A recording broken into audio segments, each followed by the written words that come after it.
Chapter 429, a not-to-be-missed drama. _3. Mo Baichuan, with a cold face, said, Li Xianxian, you've really disappointed me. Baichuan, you've misunderstood me.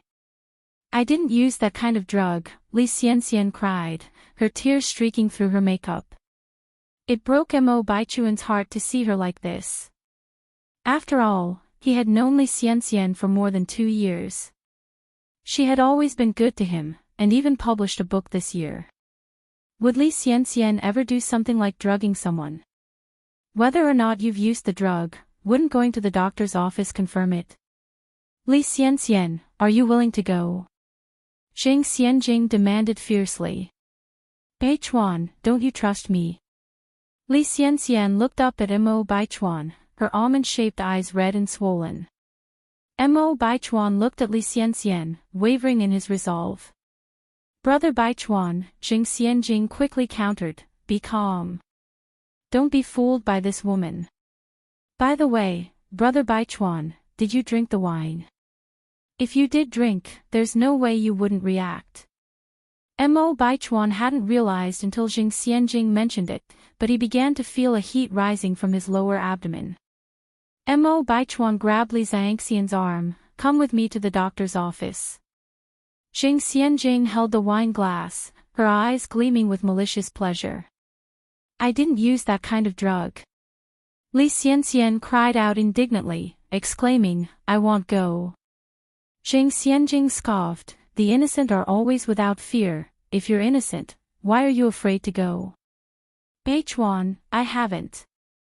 I really haven't.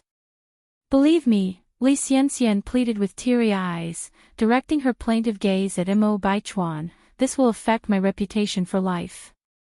I hope you consider it all very carefully. Let's go. Mo Baichuan had completely lost trust in Li Xianxian, as his feeling of warmth had only gotten stronger. It was strange, he even felt like he was breaking into a sweat. Mo Baichuan pulled Li Xianxian all the way to the doctor's office while Jing Xianjing followed grinning triumphantly. The doctor in the office was a high school classmate of Mo Baichuan's, named Yin Xiaocheng. Mo Baichuan took the wine glass from Jing Xianjing and handed it to Yin Xiaocheng, help me verify if there's anything wrong with this wine.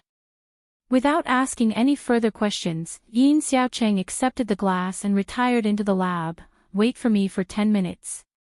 Li Xianxian watched as the lab door shut, her face a complex mix of emotions. Jing Xianjing looked at Li Xianxian's despair with a gratified smile.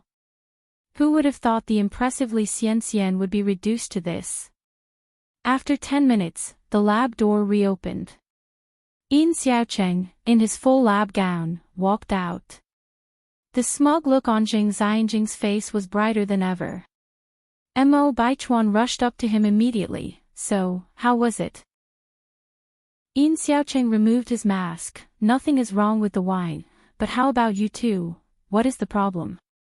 The wine is okay. Jing Xianjing's face changed instantly, she blurted out, Brother Yin, are you sure you were correct? How could the wine be fine? Li Xianxian definitely drugged the wine. Ah, Yin Xiaocheng said with sudden realization, you're talking about that kind of drug. I told you there's a drug. Jing Xianjing sighed in relief. Yin Xiaocheng asked, puzzled, what's wrong with the drug? Is there a problem? Mo Baichuan cleared his throat, speaking softly, can we talk privately? After all, he thought, being drugged wasn't something to be proud of. After hearing the full story, Yin Xiaocheng laughed, the feeling of warmth, sweating, these are normal symptoms from taking a stomach medicine. Stomach medicine? Mo Baichuan looked at him questioningly. What stomach medicine? Yin Xiaocheng continued, the stomach medicine that was soaked in the red wine. Didn't Xianxian tell you? In order to help your stomach, she came to me for advice many times. Li Xianxian stood to the side, her face revealing neither elation at her vindication nor indignation, but a calmness that hit Mo Baichuan like a pang of guilt. Xianxian. I'm sorry. Mo Baichuan struggled to speak those words. He had never apologized to anyone in his life. Li Xianxian was the first. Li Xianxian forced a smile, fighting back tears as she looked at Imo Baichuan. I guess it's my fault too. I shouldn't have secretly put the stomach medicine into the red wine, causing this misunderstanding. But what I couldn't believe is that you didn't trust me, Baichuan. I lost my parents when I was young. You're the only boyfriend I've had. You were the only person I could trust, but you didn't trust me. With every painful word Li Xianxian spoke, guilt stabbed at Imo Baichuan's heart. It was he who had really wronged Li Xianxian. He had no right to question her character. Chapter 430, a not-to-be-missed drama. _4. Yin Xiaocheng gave Mo Baichuan a pat on the shoulder. In fact, Xianxian means well, she's afraid you won't take your medicine on time, so she mixed the stomach medicine in the red wine. Brother, think about it, how many stomach pills have you thrown away these past years? Stomach medicine. There was actually stomach medicine in the red wine. Even Jing Xianjing was stunned this time. Wasn't it that kind of medicine? How did it turn out to be stomach medicine? What exactly was going on? Jing Xianjing glanced over at Li Xianxian, who smirked at her, the corner of her mouth filled with provocation. Now Jing Xianjing understood everything. This was clearly a trap Li Xianxian had intentionally set for her. All was pre-planned by Li Xianxian. You vile woman! You schemed against me. Unable to bear such humiliation, Jing Xianjing stormed over and slapped Li Xianxian hard across the face. Li Xianxian's head jerked to one side, a trace of fresh blood oozing out of the corner of her mouth. Sister Xianjing, I didn't, Jing Xianjing. Enough is enough. Mo Baichuan seized Jing Xianjing's wrist and gave it a rough swing. Jing Xianjing staggered, almost falling. Brother Baichuan, we have been friends since childhood, you've only known Li Xianxian for 2 years. Please believe me. It's Li Xianxian who's deliberately framing me. Jing Xianjing, I've indulged you enough in the past. Get out now. Mo Baichuan angrily pointed towards the door, his face darkened with fury.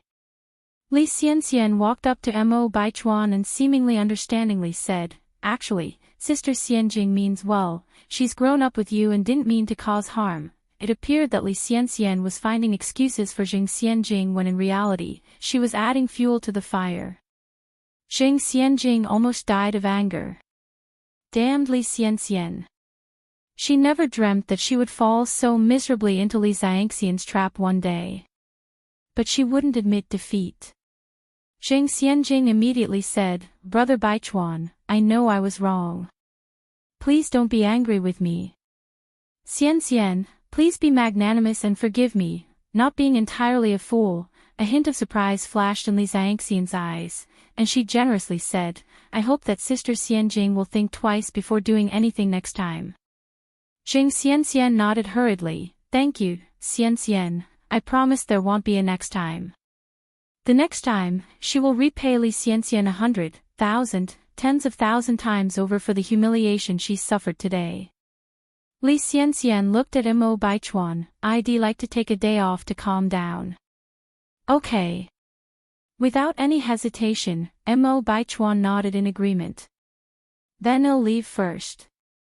I'll walk you out, Mo Baichuan said, trying to make up for his guilt, and caught up with Li Xianxian's steps. Chapter 431, a not-to-be-missed drama. _5. Since Mo Baichuan didn't trust her. What does it matter if she played the part of the ill-fated princess once more? Originally she didn't want to go through all this trouble. After crying for a while, Li Xianxian's emotions gradually settled.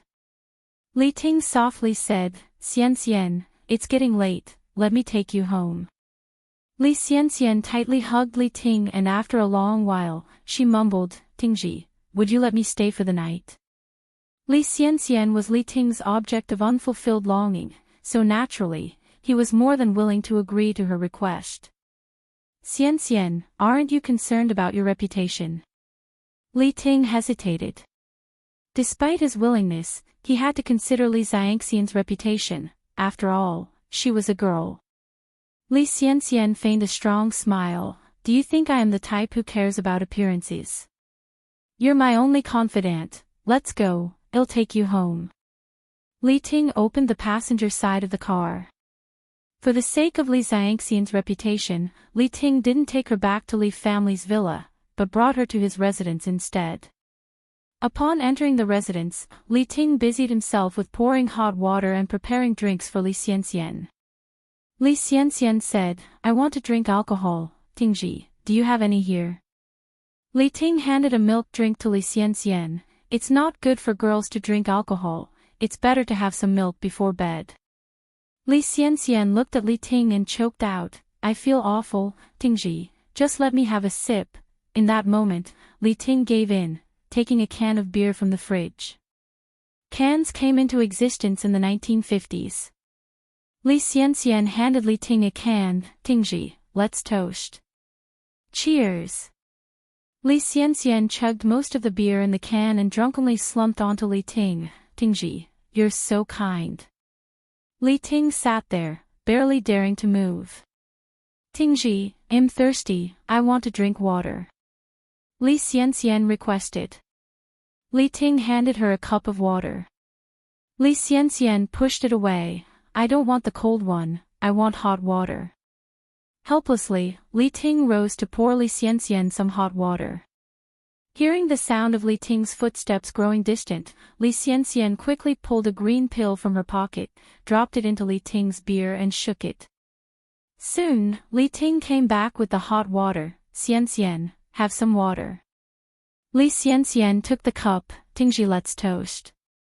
Li Ting picked up the spiked can and drank. The more he drank, the woozier and hotter he felt, and he began to lose control of himself. Despite this, he remained conscious. He forcefully subdued Li Xianxian. No matter how much she resisted, it was useless. The next day, Li Ting opened his eyes to an intense headache, looking at the ceiling, his mind blank for a moment. Was last night a dream, or did it really happen? After a while, Li Ting lifted the covers, and in that moment, he realized that it was not a dream. Everything that happened last night was real. He had forced Li Xianxian. What should he do? Li Ting massaged his temples in frustration. He didn't know what had come over him last night. It was as if he was suddenly possessed. Li Xianxian saw him as her confidant, but he treated Li Xianxian this way. There was no way she would forgive him. Beast! Li Ting fiercely slapped himself. After washing up, Li Ting went to Li Xiangxian's school as soon as he could. After a long time, Li Xianxian came out looking frail and sorrowful, but with a bizarre melancholic beauty. Xianxian, Li Ting looked at Li Xianxian, wanting to speak but stopping. He knew it was too late to say anything now. But he could take responsibility for Li Xianxian. From now on, Li Xianxian would be the only lady of the Li family. He would spend the rest of his life treating her well. Don't say it. Li Xianxian interrupted Li Ting from speaking further. What happened last night was an accident. I don't blame you. Li Ting was taken aback. He didn't expect Li Xianxian to be this magnanimous. Li Xianxian went on, Tingji, I know what you're thinking, but I must clarify something. My relationship with you is nothing more than that of a confidant. I already have someone I like. He's my boyfriend now, and after what happened, I feel like I've really wronged him. If you really want to make it up to me, then help me keep this quiet. Chapter 432, A Not to Be Missed Drama. _6. Li Tingji knew that Li Xianxian didn't like him. He had always known. But he still wanted to try. Xianxian, things have already happened. Marry me, I will be good to you in the future. Li Tingji. You're too selfish. Li Xianxian suddenly added weight to her tone. I didn't want it to happen. If you're not helping me now, it's fine. But you're using this to coerce me. Do you realize how hard it was for me to decide to see you? But you actually threatened me. Li Tingji became anxious. I'm sorry, Xian Xian, I didn't mean it that way. I know I am wrong to you. Rest assured, I won't pressure you, nor will I intimidate you. I'll listen to whatever you say. After all, the one who was in the wrong was him towards Li Xianxian. That Li Xianxian could have been so composed was already beyond ordinary people. Come here. Li Xianxian spoke softly. Li Tingji leaned his head down. Li Xianxian whispered something in his ear. Hearing this, Li Tingji nodded and said, All right, leave this matter to me. His agreement came easily, but his eyes flashed with a look of pain. The Ni family. Ni Tsuihua was making chili strips in the kitchen. Adding to Ni Yan's recipe, she sprinkled another layer of white sesame onto the ready-made spicy strips. The spicy taste was combined with the aroma of sesame, leaving a delightful flavor in the mouth with each bite. Once the chili strips were ready, Ni Tsuihua filled up a big iron pot with them. She made a lot of chili strips, filling up an entire pot. Ni Tsuihua pushed out her bicycle, fixed little Ni Yun onto the child's seat, covered the iron pot full of chili strips with a plastic bag, and finally tied it onto the bike.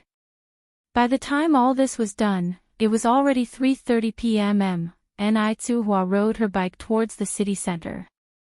At 4 p.m., Ni Tsuihua parked her bike in front of a primary school at the city center. Yes, Ni Tsuihua had come to sell chili strips. Ni Yan was so outstanding, she didn't want to be a useless mother, idling away at home every day. She wanted to do something too. The chili strips tasted so good, she was certain they would sell out in front of the school gate. Ni Tsuihua took out the chili strips and displayed them on a big stone by the roadside. Little Ni Yun sat in the bike's rear seat, not crying or making a fuss, exceptionally obedient. At 4:10 p.m., the school bell rang for the end of the day. Ding ding ding, a crowd of primary school students in school uniforms swarmed out. Ni Tsuihua, standing by the roadside, suddenly felt a little nervous. Coming out to sell something for the first time, she didn't know what to do. There were also others nearby selling buns and snacks, who didn't need to do anything for the children to rush to them. Some wanted the sesame candy costing 5 yuan and others the sugared ice costing 3 yuan. Yet not a single student came to her.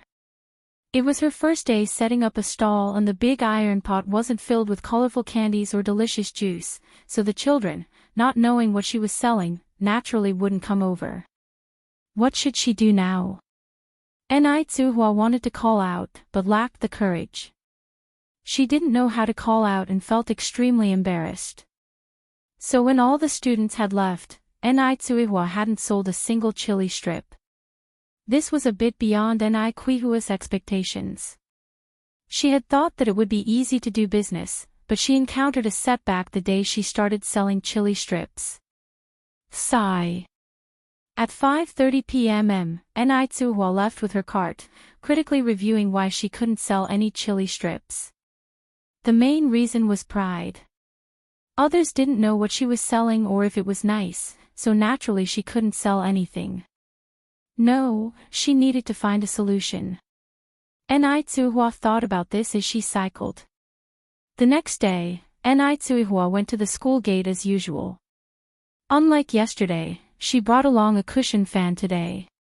When the students got out of school, she began to fan the air and announce, chili strips, 2 yuan each. The delightful aroma was successfully wafted out, and after shouting a few times, Ni Tsuihua found that it wasn't as embarrassing. Thus, she continued to call out a second time, a third time. However, since chili strips was a novel term, these children hadn't heard of it before and naturally wouldn't approach to inquire. Finally, a primary school student was drawn by the tantalizing smell and asked, Auntie, what do you call this? It smells so good. With a little customer approaching, Ni Tsuihua was naturally joyous. These are chili strips, fragrant and spicy, very delicious. Is it exceptionally spicy? Although the aroma was enticing, the child had never tasted it before and was a little hesitant. Ni Tsuhua picked up a small piece with a toothpick and passed it to the child. Kid, why don't you try it? Thank you, Auntie. The little customer reached out to receive it. There wasn't a child capable of resisting chili strips.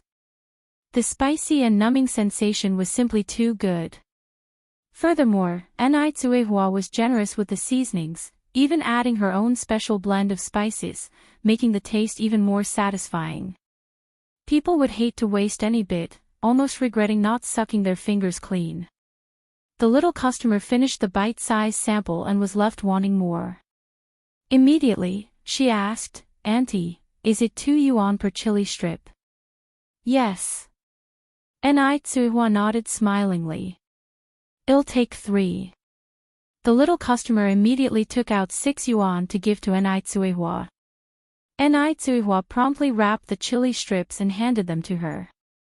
Thanks to the first little customer's word of mouth, the second and third customers quickly joined in. In a short time, all the chili strips in the large iron pot were sold out. Chapter 433, Mo Baichuan Strategy, Big Brother's Marriage Proposal _1. So, Mo Baichuan's next move was to compensate Li Xianxian well, so as to provoke Ni Yang. The venue for Li Tingzi's birthday party for Mo Baichuan was a large restaurant in Beijing. By 7 o'clock in the evening, Mo Baichuan arrived punctually under Li Xianxian's dormitory. For her part, Li Xianxian showed up, looking beautiful and radiant before Mo Baichuan, not pretending to be ignorant, as though she had forgotten the incident of that day. Baichuan. Seeing Li Xianxian in such a magnanimous state deepened Mo Baichuan's guilt, and he took the initiative to open her car door. Sit. Thank you. Li Xianxian leaned in and sat. Within a short time, the car had arrived at the restaurant entrance. Thinking that Ni Yang and Mo Qishan were probably already there, Mo Baichuan took the initiative to link arms with Li Xianxian and proceed into the restaurant. Li Xianxian looked at their linked arms, a faint curve forming at the corner of her mouth. After tonight, Mo Baichuan would wholly belong to her. As soon as the two walked into the private room, they were showered with streamers by good friends hiding in the dark. Happy birthday! It was the first time for Mo Baichuan to introduce Li Xianxian to these friends, and the crowd teased him, Baichuan, who is the beauty beside you? Baichuan, won't you introduce her to us? Maintaining his composure, Mo Baichuan scanned his gaze across the crowd. This is my girlfriend Li Xianxian. Girlfriend? The iron tree that hadn't bloomed for 1,000 years has finally blossomed and he has a girlfriend. Everyone scrambled to greet Li Xianxian. She comported herself very well, showing the demeanor fitting to her heritage. Mo Baichuan's expression was a bit complicated, as Mo Qishan and Ni Yang were not among these people. Ni Yang didn't come. Where was Ni Yang? Usually, Ni Yang wouldn't skip a birthday party like this. Hadn't he let someone inform her? Could it possibly be that Ni Yang was on her way now?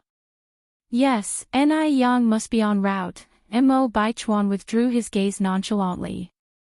After their friends made a ruckus in the private room, when it was time to order dishes, neither Mo Qishan nor Ni Yang had come. Was Ni Yang trying to make a late grand entrance to attract everyone's attention? Considering her character, this was likely. Mo Baichuan didn't wait for Ni Yang and passed the menu to Li Xianxian for her to order the food. All of this was observed by Li Tingji, who was sitting across from them. A murky light flashed in his eyes and his fists clenched inside his sleeves. No one can understand the feeling of pushing the person you love most into another man's arms. It hurts his heart. But he had to keep it to himself. Just as almost all the dishes had been served, the door of the private room was pushed open again.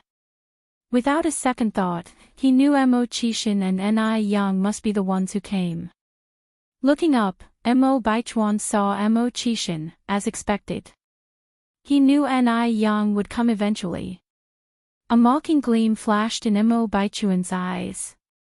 Nephew, happy birthday. I got held up and came late. Mo Chishan still seemed frivolous and careless as ever. The rest of the table showed disdain towards Mo Chishan's arrival. He was nothing more than a good-for-nothing. He wasn't worth their extra glance. If Mo Chishan weren't Mo Baichuan's uncle, he wouldn't even have the privilege to share a table with them. Although there were plenty of spoiled brats among the upper class, none was as utterly worthless as Mo Chishan. Uncle. Mo Baichuan stood up politely, pulling out a chair for Mo Chishan. Mo Chishan took the seat without refusal, examined the room with his eyes, sat in the first position nonchalantly, chest folded, legs on the table, the very picture of a spoiled brat. A useless person wasn't scary. What was disturbing was that he didn't feel embarrassed about his actions but acted presumptuously. How did the 100-year-old Mo family end up with such a person? Everyone else at the table shook their heads helplessly. Mo Baichuan glanced casually at the restaurant entrance, furrowing his brows subtly. Did only Mo Chishan come? Where was Ni Yang? Why didn't Ni Yang come with Mo Chishan? Had they broken up? If they indeed had broken up, would Ni Yang start taking steps to attract his attention next? Couldn't she hold back anymore? He knew it, Ni Yang couldn't have been infatuated with a worthless person like Mo Chishan. A sneering light flashed in the depth of Mo Baichuan's eyes. Li Xianxian, looking at Mo Chishan with a smile, asked the question that lingered in Mo Baichuan's heart, Uncle, how come your fiancé did not come with you? Chapter 434, Mo Baichuan's Tactics, Bigwig's Proposal _2. The future sixth aunt-in-law. Upon hearing this, everyone else around was stunned. Mo Chishan has a girlfriend now. Who knows which girl is blind enough to be with this useless Mo Chishan? It must not be a decent girl, probably a gold digger out of the slums, only interested in the Mo family's fortune to date Mo Chishan. Otherwise, could this useless Mo Chishan possibly find a girlfriend in their circles? A gold digger and a good-for-nothing, what a perfect match they must be. Upon such thoughts, everyone's gazes became even more contemptuous. Without caring about the disdain from others, Mo Chishan picked up his glass, took a sip of red wine, and coldly said, Your sixth aunt is afraid of being bothered by some mad dog. A mad dog? Mo Baichuan's face turned dark. He didn't really want to lose his temper in front of his elder relative Mo Chishan. Ni Yang clearly was the one who dumped Mo Chishan, yet he twisted it up now. Pathetic, truly pathetic. He has no self-awareness at all. Li Xianxian pretended not to understand. What kind of joke are you making, uncle? Where would there be any mad dogs around? Mo Chishan gave a faint smile. Isn't it clear to you if there are mad dogs around? After finishing, he stood upright and looked down at Mo Baichuan. I've already wished you a happy birthday, nephew. I have to leave now due to other matters. Other matters? What kind of business could Mo Chishan have? Someone jeered, Young Master Mo, you seem to be a busy man. May I know what urgent business you need to attend to? The enjoyment of a warm evening in the embrace of love is also a big deal in life. You're right. Eating, drinking and having fun are important too, right? At that, the room burst into laughter. Mo Chishan didn't get angry, took his hat from the waiter and put it on. The dark brim hid his elegant eyes and also the ridiculing expression in them. Interestingly, all of Mo Baichuan's friends considered themselves juniors in front of Mo Chishan, but Mo Baichuan didn't even attempt to intervene. He just got up and said, Uncle, let me see you out. Li Xianxian stood up and followed Mo Baichuan's pace. The two escorted Mo Chishan to the door. As Mo Chishan walked out, he looked up at the moon in the sky.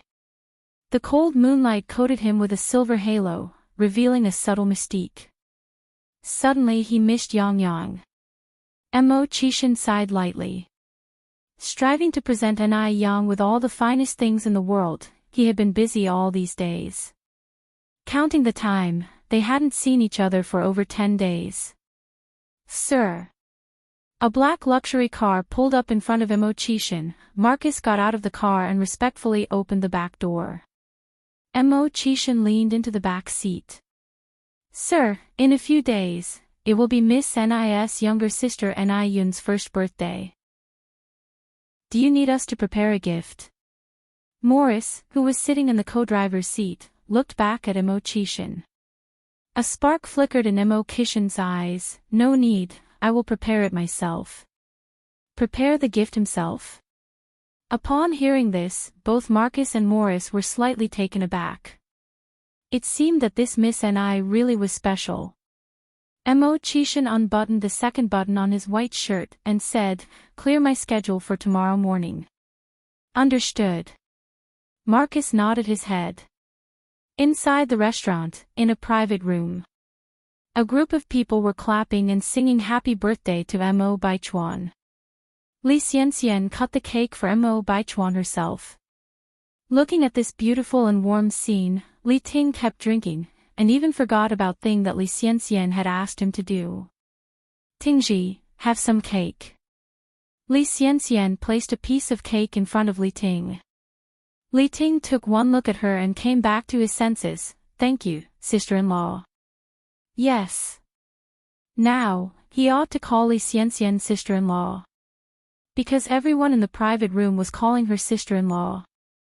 If he didn't, it would undoubtedly arouse suspicion. "No worries." Li Xianxian smiled gently, but the look in her eyes served as a reminder.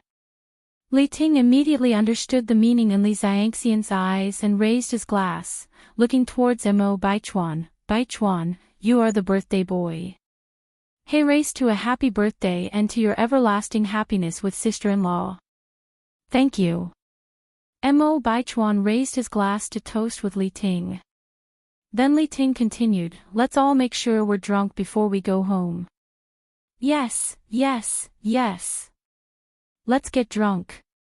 The rest of them echoed in agreement.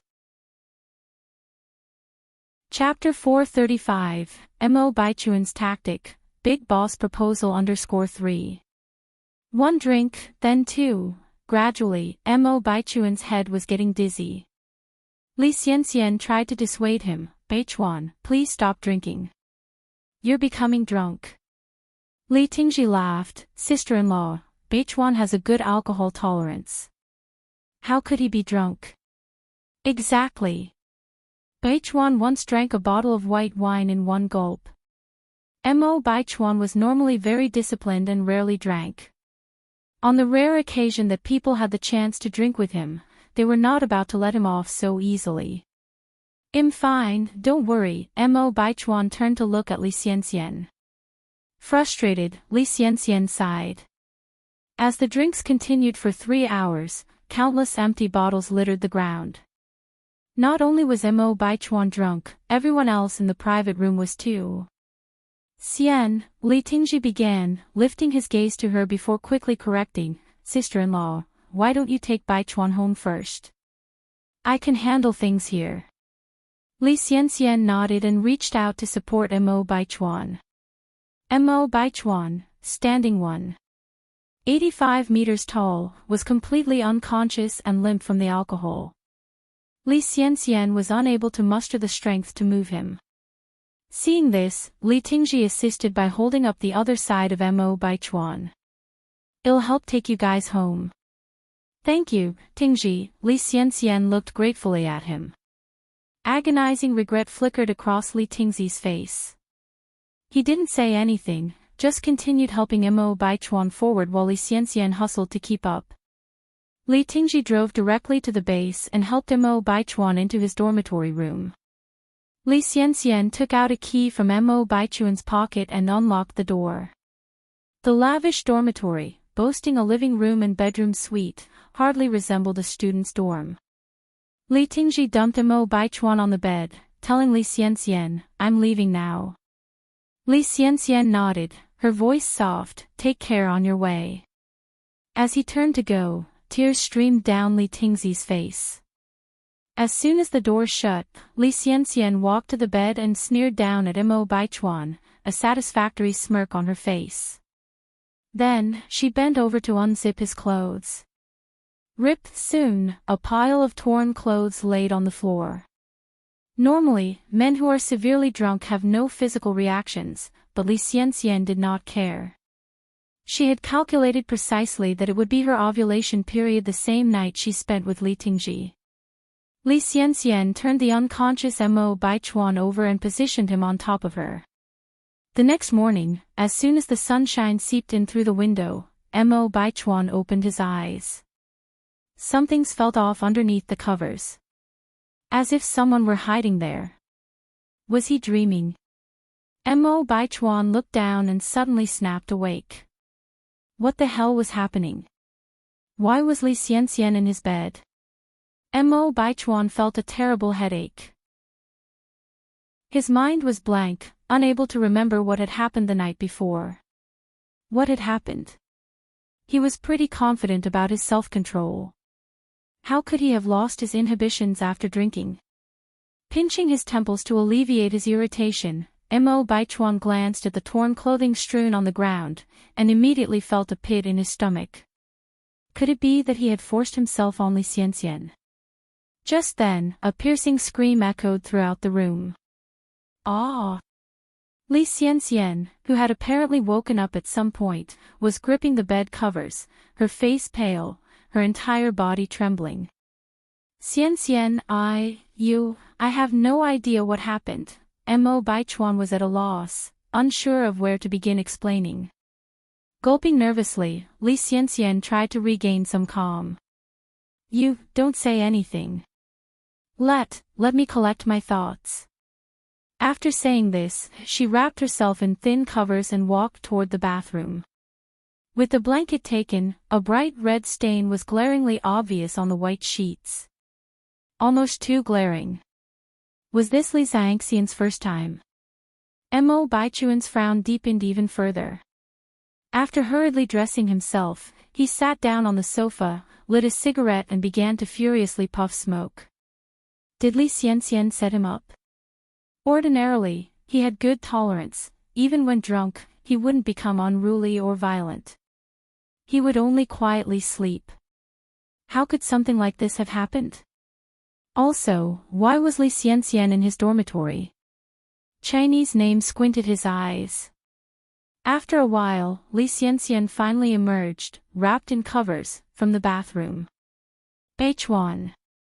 Li Xianxian initiated the conversation. Mo Baichuan looked up at Li Xianxian. Li Xianxian resumed, last night was an accident. We're both adults and I'm also responsible for it. Don't blame yourself or feel guilty. Don't worry, I won't hold you responsible or make any unreasonable demands. Chapter 436, Mo Baichuan Strategy, Big Brother's Marriage Proposal _4. Upon hearing this, a hint of guilt appeared on Mo Baichuan's face. Rest assured, I am not the kind of person who shirks responsibility. Some things were done and couldn't be undone.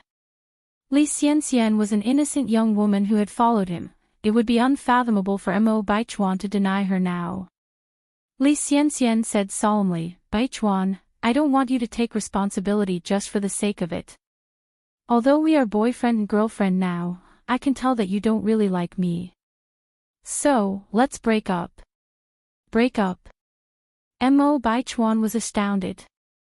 He had never expected Li Xianxian to bring up breaking up.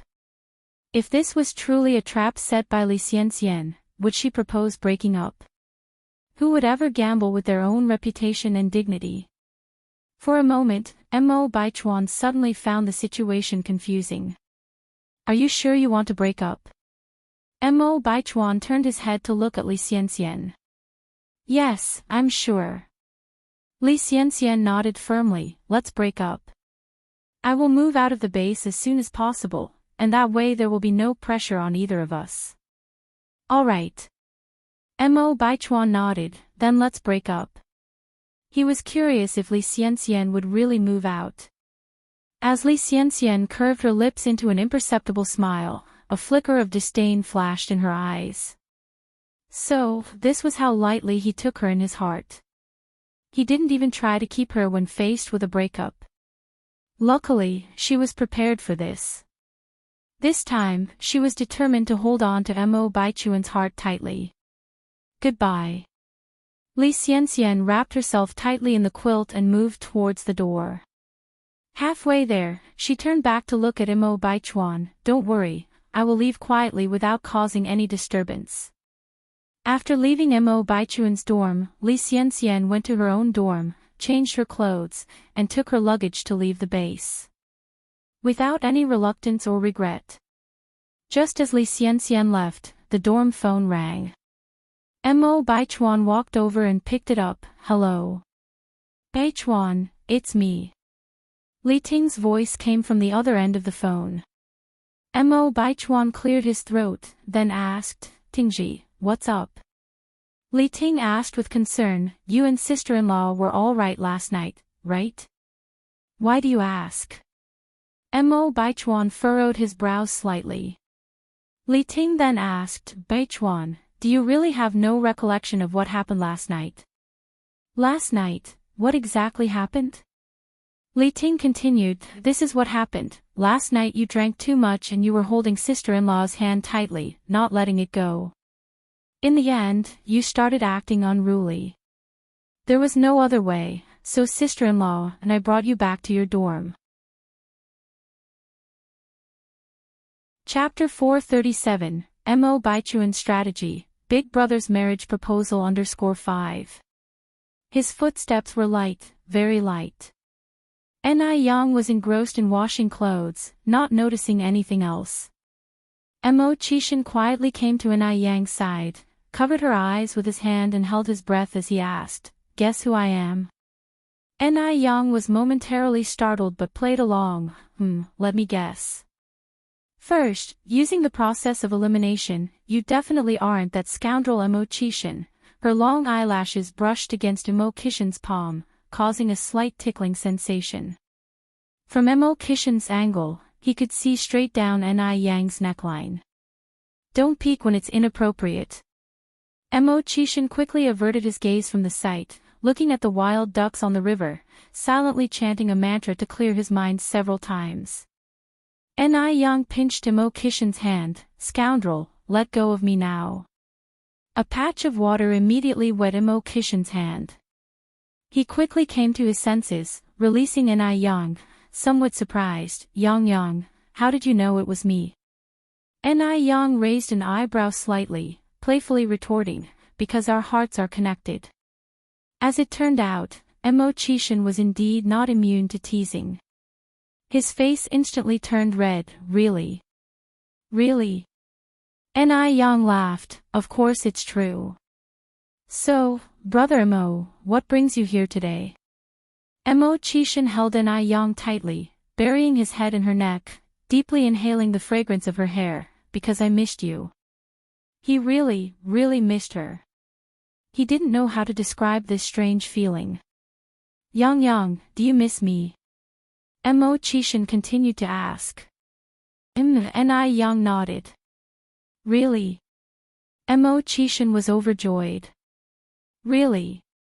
Yang, I really like you a lot.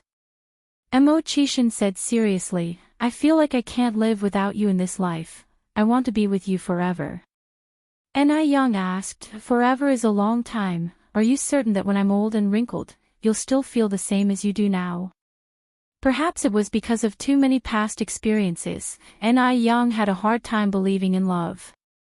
She wasn't sure how long Mo Qishan's affection for her could last. Who knows what could happen in the future? Yang, I'm 10 years older than you, I'll get old before you, I'll develop wrinkles before you do, as long as you don't mind me, I will always be there to protect you. As it turns out, Mo Qishan was the one who felt insecure. He was afraid that one day, Ni Yang would think he was too old.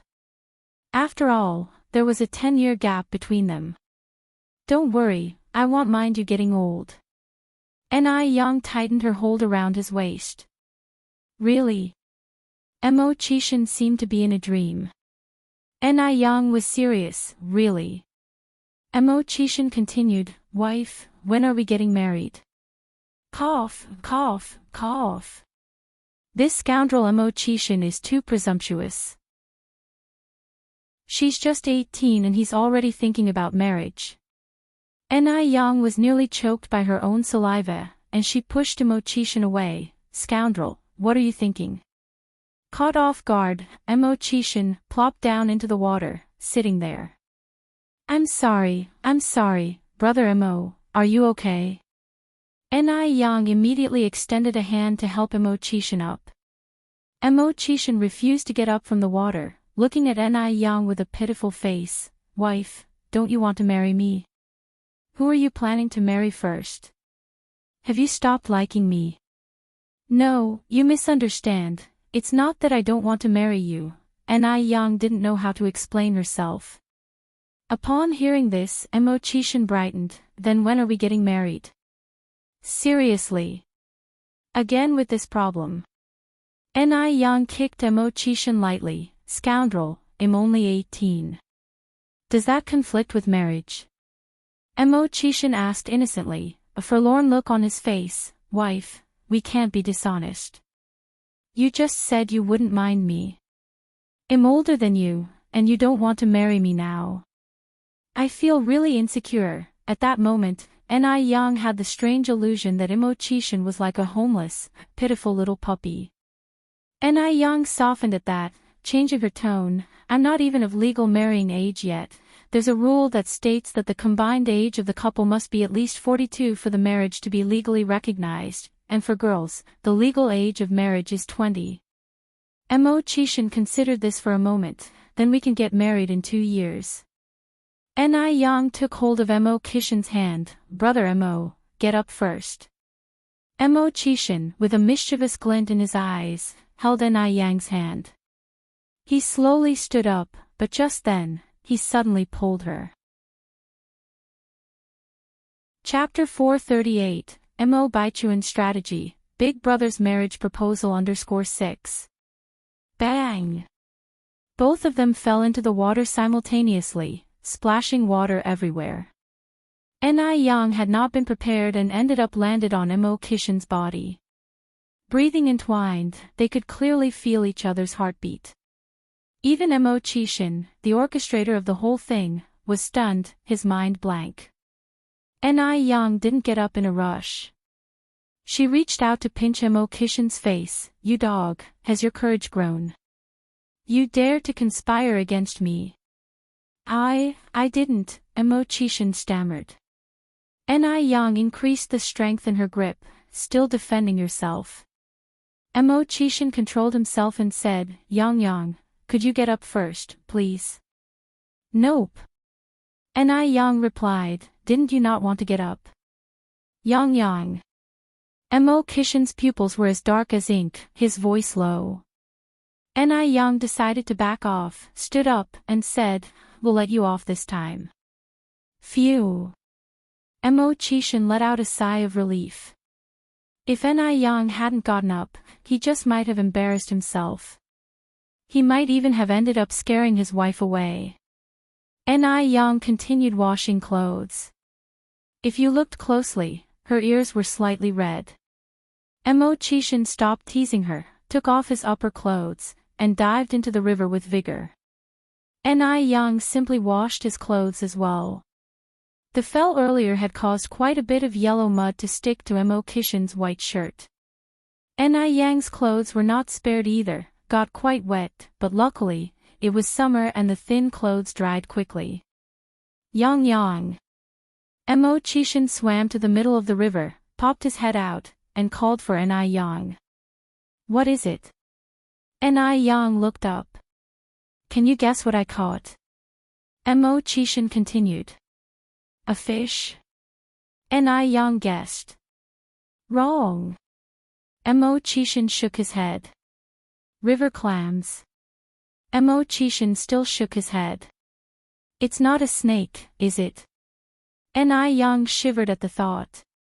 Imo-chishin's courage was indeed tremendous. He even dared to catch a snake. Incorrect. Imo-chishin shook his head again. If it's not a fish, not a river clam, and not even a snake, Ni Yang couldn't guess what else in the river Imo-chishin could have caught. Yang, you're really clueless. Ni Yang raised an eyebrow. Are you just messing with me and you didn't catch anything at all? Damn men. Imo-chishin laughed. Yang, how about we make a bet? If you guess correctly, I'll agree to something you ask.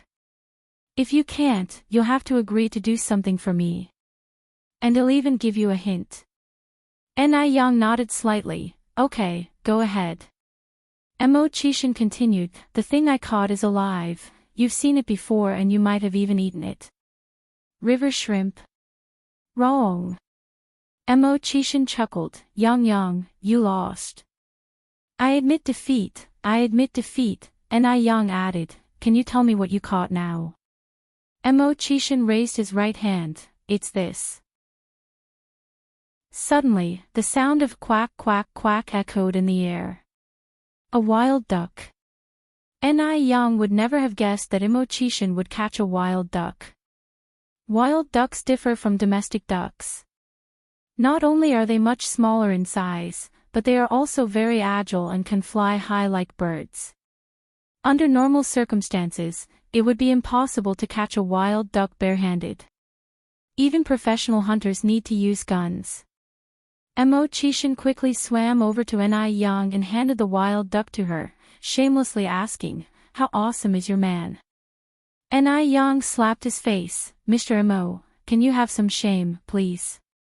Imo-chishin continued, Yang, you lost, you have to agree to do something for me. Go ahead. Kiss me. Imo-chishin, lying on a rock in the river, said this very seriously. Ni Yang's cheeks turned slightly red. How was she supposed to respond to that? Yang, don't go back on your word. Ni Yang mustered up her courage. Close your eyes first. Imo-chishin obediently closed his eyes. Ni Yang lowered her eyes slightly, quickly pecked him on the cheek, fleeting like a dragonfly touching the water. Even though it was only a moment, Ni Yang's heart was thumping. Imo-chishin was in a similar state, calm on the surface, but an absolute mess inside. Wife, you are too perfunctory. After a while, Imo-chishin finally opened his eyes. He was incredibly grateful to be in the water right now. Ni Yang knocked his head with a look of disgust on her face. Your face stinks. Stop acting smart after scoring points. It's okay, as long as you smell nice, wife. Imo-chishin handed the wild duck to Ni Yang. Wife, I will go for another swim. When Ni Yang looked at Imo-chishin again, he was no longer visible on the water surface. A good while later, he reappeared from the opposite bank of the river. Ni Yang untied her red hairband and tied the wings and feet of the wild duck with it, then put it in the bucket. After finishing washing the clothes, Ni Yang took out the clothes that Imo-chishin had worn and hung them on a tree by the riverbank to dry while she sat underneath the tree seeking shade and watched Imo-chishin swimming in the river. Yang, do you want to swim around too? Called Imo-chishin from the river. No thanks. Ni Yang gave him a blank look. In broad daylight, if she did get into the water, she could likely become the guest of honor in the village news the next day. Yang, I've caught something again. Imo-chishin's voice echoed, full of excitement. Is it a fish? Yang, you are so smart. Imo-chishin raised a grass carp that weighs over 3 pounds. Ni Yang just sat by the river and watched him, smiles flickering in her eyes. About half an hour later, Imo-chishin came up from the water. Right at that time, the clothes also dried. Imo-chishin put them on, took the bucket with the clothes from Ni Yang. Ni Yang smiled, I can carry it. Imo-chishin said, how could I allow you to do this kind of work while I, as your boyfriend, am around? Boyfriends are meant to do hard work. What else is the use of having a boyfriend? Ni Yang patted his head, good understanding, young man. Imo-chishin smiled, all credit to your coaching. Nobody else got such a privilege. Ni Yang couldn't help but laugh. As they walked and talked, their handsome and beautiful scene made passing pedestrians compliment them heavily. Such a perfect match of talent and beauty. In no time, they arrived at the Ni family's house. It was already after 10 a.m., nearing 11 a.m. Ni Yang suggested, "Brother Mo, stay for lunch. I'll clean up the duck and grill the fish." Mo Chishan nodded, "Yes, I'll help you." He seemed to have forgotten about the important meeting waiting for him at noon. Chapter 439, Big Brother, I am a person who loves to idle away his time. Help me one more time _1. Mo Chishan followed Ni Yang into the kitchen. Ni Tsuihua was originally busy in the kitchen. Seeing Mo Chishan and Ni Yang arrive, she thought it would be best not to disturb the young couple. So, as she left under the pretense of needing to look after the children. Yang, are we killing the duck too? Ni Yang nodded. I'll do it. Mo Chishan rolled up his sleeves and volunteered. Can you handle it? Ni Yang expressed doubt. A man is most bothered by a woman questioning his ability. I can handle it just fine. Mo Chishan took the wild duck from Ni Yang's hand. Ni Yang gave him a small smile and handed him the kitchen knife. Here you go. And so, the usually commanding boss, who would direct operations from his office, was now holding a knife in one hand and a wild duck in the other, unsure of how to proceed. Should he cut the duck's head off? Or perhaps cut it open directly? Would cutting off the head be enough? Mo Chishan held the knife against the duck's neck, preparing to cut its head off when he suddenly stopped. No way. No way. What if the duck's blood splashed onto him? Mo Chishan looked at the duck, then at the kitchen knife, struggling with what to do next. Let me do it. Ni Yang reached for the duck in Mo Chishan's hand. Shema, fetch a bowl from the kitchen and fill it with some salt water. Okay, Mo Chishan touched his nose awkwardly. Yang, how much water and salt should I put in the bowl? Half a small bowl of water and half a small spoon of salt. Ni Yang answered. Okay, I'll be right back. Mo Chishan trotted into the kitchen. Although he couldn't handle killing the duck, simple tasks like this were no problem for Mo Chishan. He quickly came back with the salt water. Yang, here. You can leave it on the floor. Ni Yang then said, Shema, can you hold the duck's feet and wings? Okay. Mo Chishan obediently did as he was told. Ni Yang held the duck's head, the sharp knife instantly aimed at the duck's neck. The bright red blood dripped into the bowl of salt water. She acted swiftly, without hesitation. This left Mo Chishan shocked. His wife was incredibly skilled. Even at killing ducks, she made it look cool. This was the second time Ni Yang had impressed Mo Chishan, the first time being when she effortlessly opened a bottle cap. After killing the duck, Ni Yang brought 2 bottles of hot water, then looked at Mo Chishan. Shema, can you pluck the feathers? Yes. If he couldn't handle this, he would surely lose favor with his wife. Just plucking feathers, right? It's as easy as pie. Mo Chishan put the duck into a wooden basin, poured boiling water over it, and began to pluck the feathers. As it turned out, plucking feathers was indeed much simpler than killing the duck. In a short while, Mo Chishan had finished prepping the duck. Yang, the duck is ready. Ni Yang was busy with the grass carp and without raising her head said, Thanks for your hard work, Shamo. It's no trouble. Mo Chishan's face turned slightly red and he volunteered to stoke the fire beneath the stove. Ni Yang was cooking by the stove. The two of them worked well together, and soon the small kitchen was filled with the fragrance of food. For lunch, there was spicy and fresh grilled fish and a delectably soft and rich duck soup. Paired with a sour and spicy cucumber salad, the taste was beyond delicious. Mo Chishan ate 2 big bowls of rice in one breath, feeling like it still wasn't enough.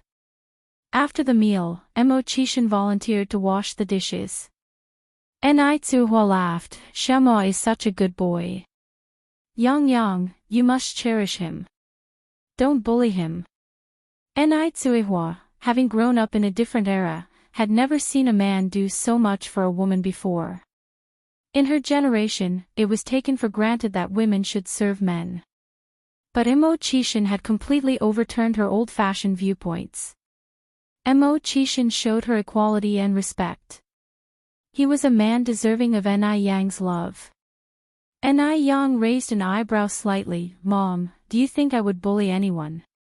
Ni Tsuhua knew her daughter was thoughtful and laughed. Yang, as long as you know. Shamo is busy in the kitchen now, you should go check on him. Ni Yang nodded and headed toward the kitchen. Yang, when are we moving to the new house next door? Emochishin asked while putting the dishes away in the cabinet. Ni Yang replied, we're probably moving next month. We haven't decided on a specific moving date. We'll move once the paint smell has dissipated. It's convenient living here now, so there's no hurry. Chapter 440, Boss, I am a leisurely idler. Help me one more time _2. The newly renovated house had excessive formaldehyde levels, which wouldn't be good for little Ni Yun's health if we moved in too early. Emochishin continued, remember to inform me when you move. Okay. Ni Yang walked over to Emochishin. Brother Mo, don't move. What's wrong? Emochishin couldn't control himself as Ni Yang suddenly came close. Don't move. Ni Yang stood on her tiptoes and a fragrance that was like neither bamboo nor orchid wafted over. What was Ni Yang trying to do? What was she planning by standing on her tiptoes? Was she going to kiss him? If she wanted to kiss him, she didn't need to tiptoe. He could squat down. How embarrassing this was. Emochishin's heartbeat suddenly quickened. Thump, thump, thump, as if it was about to jump out of his chest. Pop! A faint sound was heard in the air. Emochishin was stupefied for a moment. He thought Ni Yang was going to kiss him, but instead, she just slapped him lightly on the forehead. Brother Mo, look what I got. Ni Yang showed her palm to Emochishin. Emochishin lowered his gaze slightly, only to see a mosquito with a trace of blood in Ni Yang's palm. So she was just killing a mosquito. Although Emochishin was a bit disappointed, he still flattered her. Yang, you're so awesome. Downtown business building. Morris and Marcus were anxiously pacing around the building. The duo kept checking their watches, wondering, why hasn't the boss arrived yet? The meeting was supposed to be at 12 o'clock, and now it's after 1 o'clock, but there's still no sign of Emochishin. Emochishin has always been disciplined, never late to meetings large or small. They didn't know what was going on this time. Had something happened? Morris asked Marcus, do you know where the boss went? Marcus shrugged, how would I know?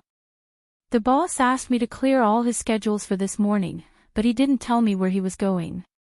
Morris, with a worried look, said, did something happen to him?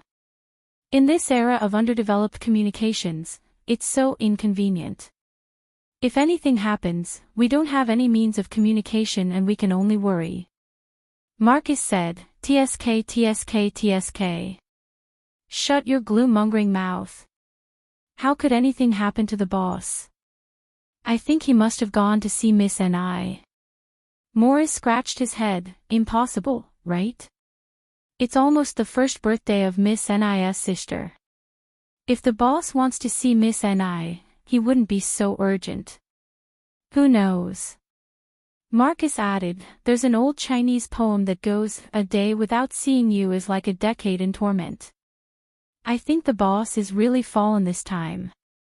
Hey race, what we do, I'll wait here for the boss. You go find Wu Daming to visit Miss Ni's house and check whether the boss is there. Morris nodded, okay, I'll go now. When Wu Daming arrived, Emochishin and Ni Yang were feeding birds in the yard. They were a beautiful and perfect couple, whispering to each other. The scene was endearing and pleasant to the eye. Brother 6. Wu Daming ran in, his face covered in sweat. What's up? Mo Qishan turned back with a smile. Although he was smiling, Wu Daming felt a chill down his spine. This brother 6 was somewhat terrifying. With a thick skin, Wu Daming reminded him, Brother 6, Xiaoma and Xiaoma are searching for you everywhere. Only then did Mo Qishan remember about his meeting. He glanced at his wristwatch and saw it was already 2 o'clock. Well, it's already past 12, might as well spend some more time with my wife. Yang said, Brother Mo, if you have something to do, you should go back with Wu Daming first. Don't delay your work. No problem. Mo Qishan replied without a care, what kind of official business could a man of leisure like me have? Wu Daming, if he hadn't seen it with his own eyes, he wouldn't believe that the man before him was Mo Qishan. Indeed, love can drive people crazy. Are you really sure it's okay? Yang raised her eyebrows slightly. It's really okay, continued Mo Qishan, if you don't believe me, you can ask Wu Daming. So, in the corner that Yang couldn't see, Wu Daming received another deadly glare. Wanting to live, he laughed and said, it's okay, Xiaoma and Xiaoma are just 2 idle youths.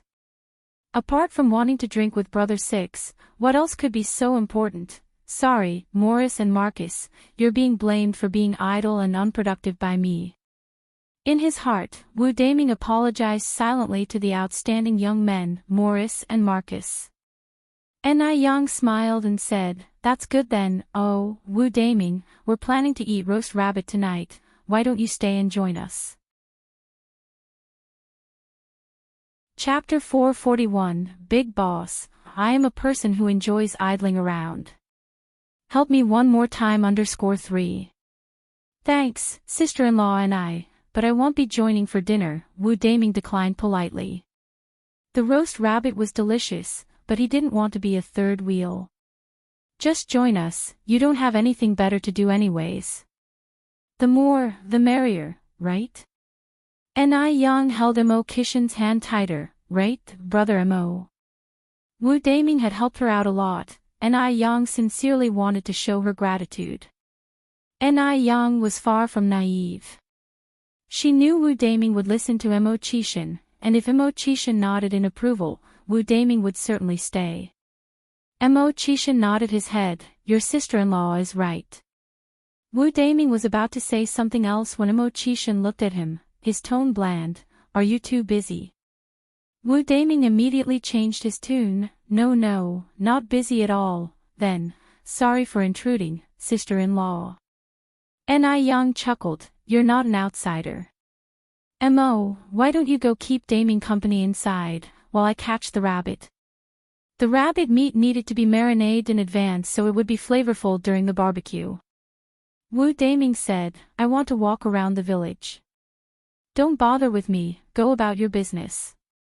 That's fine too. Mo Qishan nodded, just make sure to be back in time for dinner. His message was to stay away until it was dark. Wu Daming got the hint, don't worry brother I'll be back soon. After saying this, he turned and left. Yang and Mo Qishan went to catch the rabbit. There were 7 rabbits in total. They had slaughtered 2 when Li Yanran came last time, so they were now down to 5. Mo Qishan grabbed one of the fattest rabbits, Yang, what do you think about this one? No, Yang shook her head, this one is about to become a mom. Hearing this, Mo Qishan carefully put the rabbit mother down, and picked up another one, how about this one? This one is fine. Yang nodded, then added, there will be lots of people tonight, brother Mo, you should catch one more. Alright. Yang was not only adept at slaughtering ducks but was also an expert at killing rabbits. In no time, 2 rabbits were evenly coated with various marinades.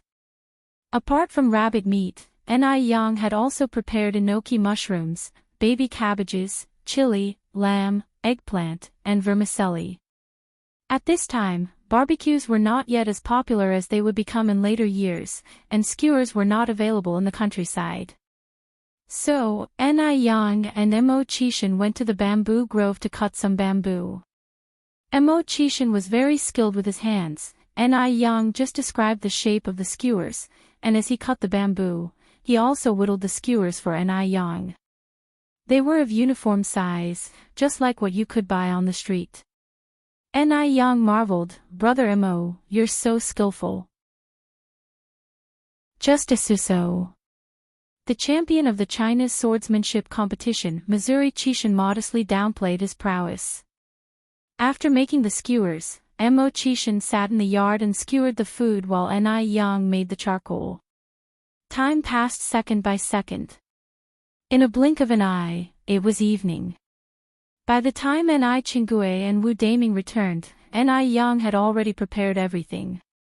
The barbecue grill was long and people could sit on both sides, allowing everyone to grill and eat at the same time. Although it was summer, the mountain breeze made everything pleasantly cool. "Oh, little Mo is here too. No wonder it's so lively today." Ni Chingue greeted Mo Chishan enthusiastically. "Antonai." Mo Chishan stood up politely. Ni Chingue laughed, "Little Mo, you don't need to be so formal with me. We're all family here, please, sit." Finishing her sentence, she turned to Ni Yang. Yang, what are we having tonight?" Looking around, she didn't see any vegetables. Surely they weren't planning to feed them raw food. Ni Yang replied, "Aunt and I, we're having a barbecue tonight. We'll be grilling and eating." "Oh." Ni Chingue nodded, doubting in her heart whether grilling these seemingly dried-out potatoes and enoki mushrooms would actually taste good. As Ni Yang grilled the vegetables, brushing them with oil and sprinkling chili powder and cumin powder, the sizzling of oil soon filled the air. It smelled so good. It made everyone salivate. Shortly after, Ni Yang finished grilling a large batch of vegetables and served them to everyone. "Delicious. Sister-in-law and you're incredible." Wu Daming wolfed down his food, as if he would even swallow his tongue if he could. Ni Chingue quietly retracted her previous doubts. Ni Yang had also grilled a corn on the cob especially for little Ni Yun, who was nestled in Ni Quihua's arms, chewing blissfully on the corn. Despite being just shy of 1 year old, his teeth were already quite formidable. Chapter 442, Big Boss. I am a person who loves to idle away his time. Help me one more time _4. Seeing everyone eating so contentedly made Ni Yang very happy as well. She picked up the marinated bunny and began to roast its meat. Yang, you should have a bite too." Mo Chishan offered a strip of roasted potato slices to Ni Yang's lips. "Thank you." She opened her mouth and took a bite. "Is it good?" Mo Chishan asked. "It's delicious." Ni Yang nodded her head. "Well then, let me have a taste." Mo Chishan opened his mouth and ate the remaining half slice of potato. Ni Yang's face turned inexplicably red. She quickly lowered her gaze to others. Seeing that all eyes were not on them, she let out a sigh of relief and freed her hand to pinch Mo Chishan's waist. The sky above was illuminated with bright stars, and there was a lively atmosphere of joy in the small farmhouse below. Since that night, Mo Baichuan hadn't seen Li Xianxian for a week. At first, he thought Li Xianxian, like Ni Yang, was playing hard to get with him. But now it seemed like she was truly intent on breaking up with him, otherwise she wouldn't have disappeared for a week. Thinking about this, Mo Baichuan felt a pang of guilt. After all, it was he who had taken Li Xianxian's innocence. In 1980s China, relationships between men and women were not that open, and women viewed their chastity as incredibly important. "Tingji, what exactly happened that night?" Mo Baichuan went to ask Li Ting, because Li Ting was the only one who knew what had transpired apart from Li Xianxian. Which night? Li Ting looked at Mo Baichuan, puzzled. It seemed like he had already forgotten about the birthday party. Mo Baichuan replied, "The night of my birthday." Mentioning that night, a flash of pain crossed briefly beneath Li Ting's eyes. "What about the night of your birthday?" "Everyone had a great time." "Baichuan, what exactly do you want to ask?" Mo Baichuan succinctly said, "I just want to know why Li Xianxian was in my room when I woke up the next morning." Li Ting laughed and said, "Because you were holding on to her hand all night and didn't let her go." "Really?" Mo Baichuan narrowed his eyes. Li Ting said frustratedly, "Do I seem so idle that I would lie to you?" Li Xianxian and Li Ting had no actual relationship, so there was no need for him to lie for her. Li Ting continued, "Baichuan, be honest with me, did you sleep with her that night?" Instead of answering directly, Mo Baichuan said, "I broke up with her." "Broke up?" Li Ting was surprised. "Why?" "Baichuan, that's not right. Xianxian is a girl. Things have happened, and you should take responsibility." Mo Baichuan replied very calmly, "She was the one who wanted to break up first." Li Ting advised, "Baichuan, Xianxian is an exceptional girl. I really hope you do not miss out on her and step up to take on the responsibility of a man." Li Ting's expression was calm, but his heart was pounding. Had Li Xianxian broken up with Mo Baichuan because of him? Mo Baichuan lit a cigarette. "Nowadays we advocate for freedom in love. If she doesn't want to, I can't force her." Li Ting sighed and a flicker of excitement appeared in his eyes. After leaving Mo Baichuan, Li Ting could hardly wait to find Li Xianxian. "Xianxian, did you break up with Baichuan?" Li Ting looked at Li Xianxian. "Yes." Li Xianxian nodded. "Xianxian, did you break up with him because of me?" Li Ting asked excitedly. Li Xianxian bit her lip and then said, "Tingji, I admit I did have a little interest in you, but I like Baichuan more. A heart can only love one person, so I'm sorry, Tingji. I want to marry Baichuan, could you please help me again?" When she said the last sentence, Li Xianxian held Li Ting's hand and looked deeply into his eyes. Li Ting looked at Li Xianxian, his eyes brimming with affection. He couldn't refuse Li Xianxian this way. As long as he knew she was even a little fond of him, he would be satisfied. In that moment, he was ready to go through hell and high water for her. "All right." Li Ting nodded. Li Xianxian said gratefully, "Tingji, thank you. I owe you in this life. In the next one, I will definitely marry you." "Really?" Li Ting looked up, surprised. He never expected Li Xianxian to be so deep and sincere. He had indeed chosen the right person to love. Chapter 443, Boss, I am a person who loves to idle away his time. Help me one more time _5. For real. Li Xianxian stretched out her hand protectively around Li Tingji, whispering her plan into his ear. Li Tingzi's body stiffened, his face unreadable. After a long moment, he said, "Don't worry, Xianxian. I will make sure you get to marry Mo Baichuan as you wish." News of Mo Baichuan's breakup with Li Xianxian quickly spread through their social circles. The person who was most delighted at hearing this news was none other than Jing Xianjing. What made Li Xianxian believe she was fit to be with Mo Baichuan?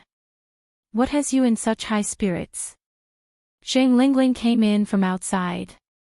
"Mom, I have great news, Mo Baichuan has broken up with Li Xianxian."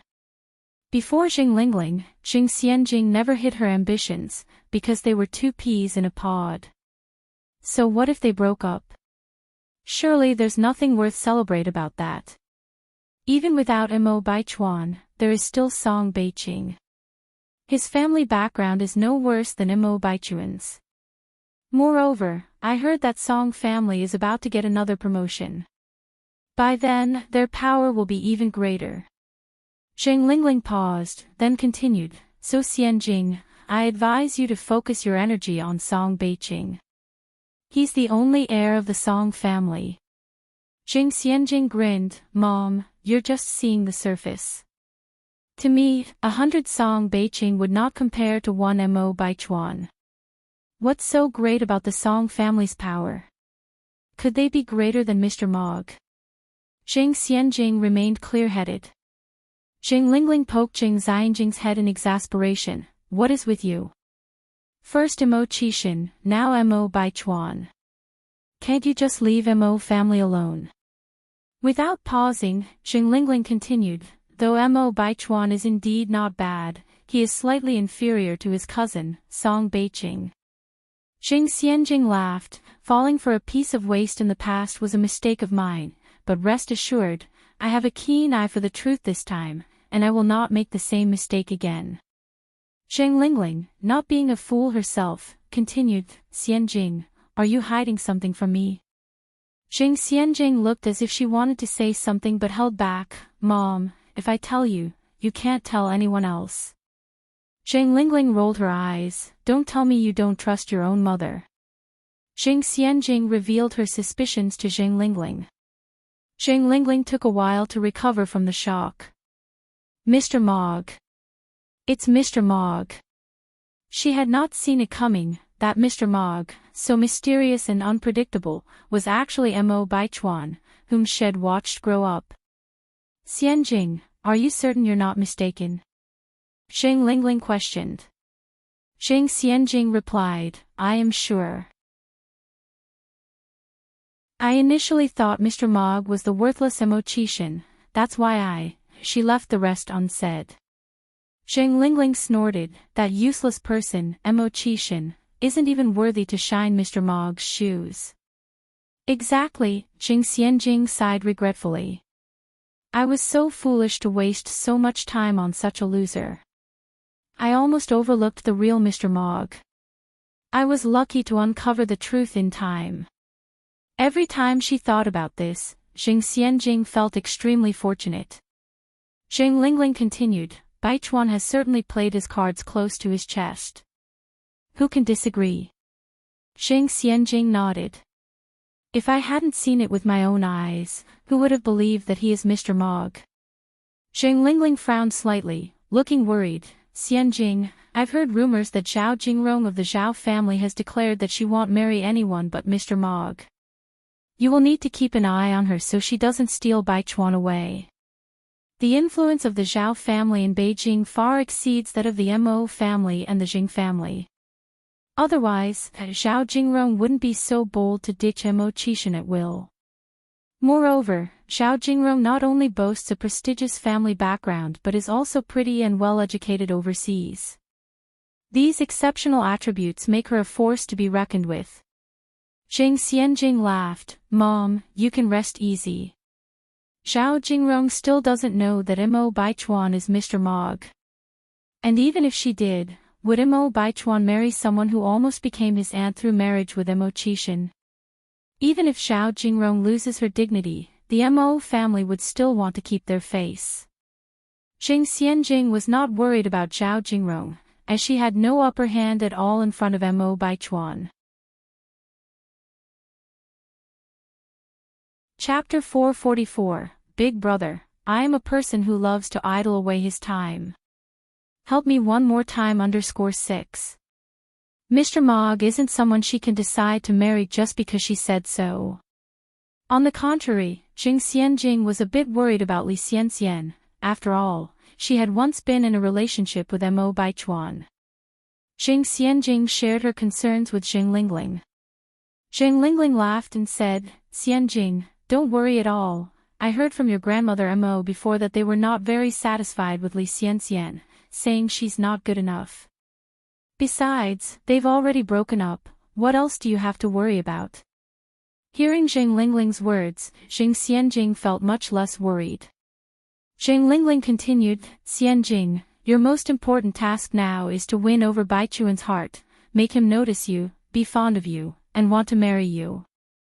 To be Mrs. Mogg, you can't just stay at home all day. Jing Xianjing laughed. Mom, I understand what you mean. Zheng Lingling said, since you understand, why not get dressed up and go find Baichuan? As the saying goes, familiarity breeds affection, feelings between a man and a woman are gradually built over time.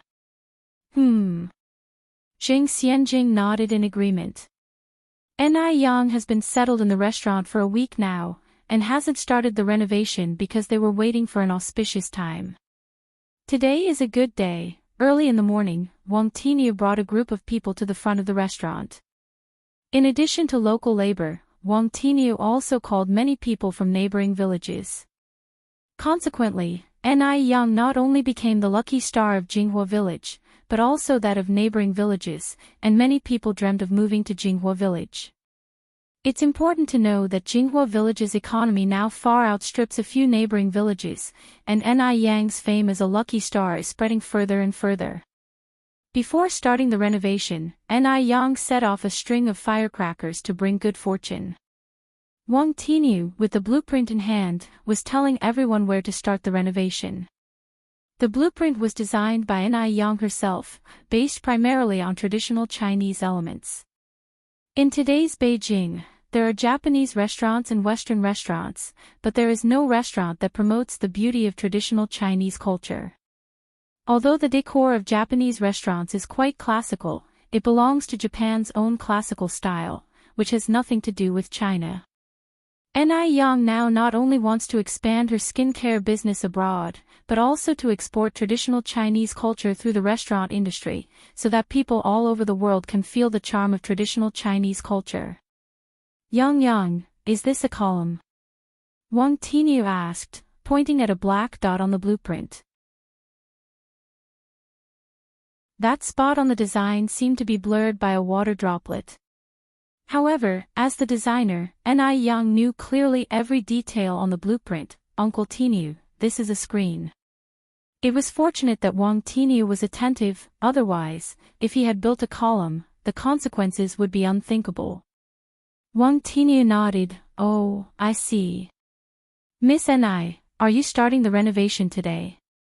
A gentle male voice came from outside the door. Ni Yang turned around and saw that it was Chen Jitsang, the former owner of the restaurant. Mr. Chen.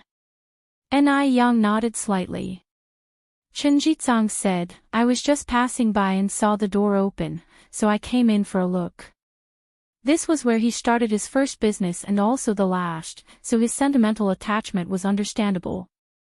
Ni Yang smiled faintly. While this place hasn't changed much, would you like to take a photo to reminisce about it, Mr. Chen? Chen Zikang's eyes lit up. That's a great idea. He then said, Miss Ni, wait for me, I'll go get my camera. Sure. Ni Yang nodded slightly. Shortly after, Chen Jitsang came back with a camera. In this era, a camera is a rare commodity. It costs more than 5,000 yuan to buy one. Ordinary farmers can't even afford to glance at it, let alone buy one, so everyone surrounded to see it out of curiosity. This is a camera. This small thing can really capture images of people? This camera looks different from the ones I've seen in photo studios. Chen Jitsang kindly explained the principles of the camera to everyone, finally suggesting, how about I take a group photo for everyone? Great, great. Everyone was thrilled. It cost 1 yuan for a photo in a photography studio. Ordinary families couldn't afford to do so.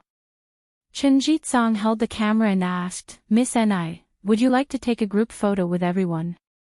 Upon hearing this, everyone urged, Yang, come and take a photo. It's rare for us to have a group photo together. Ni Yang wasn't originally interested in taking photos, but seeing everyone's enthusiasm, she walked over.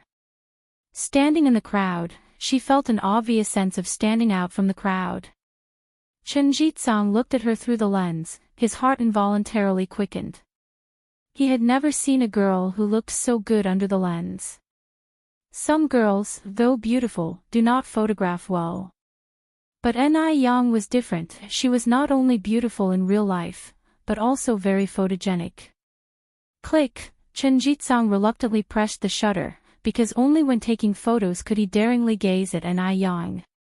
After the photo was taken, everyone began to disperse.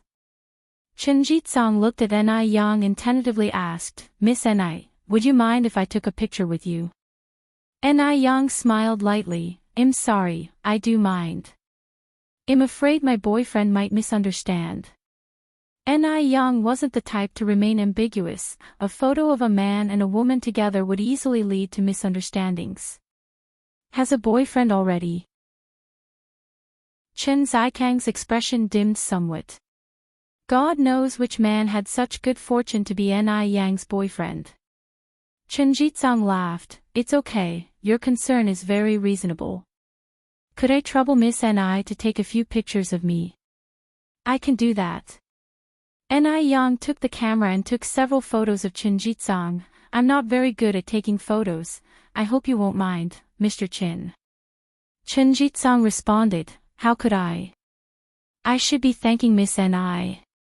"You're welcome." After exchanging some pleasantries, Chen Jitsang proposed to leave.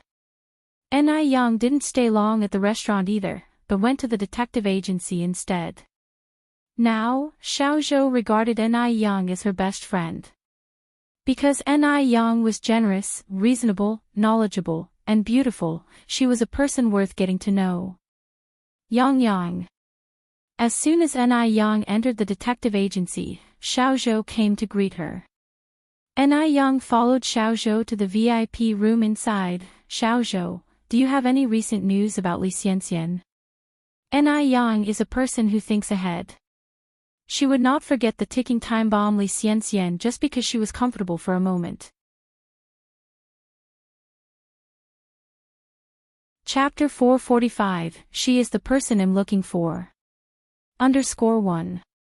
Xiaozhou had been keeping a close eye on Li Xianxian.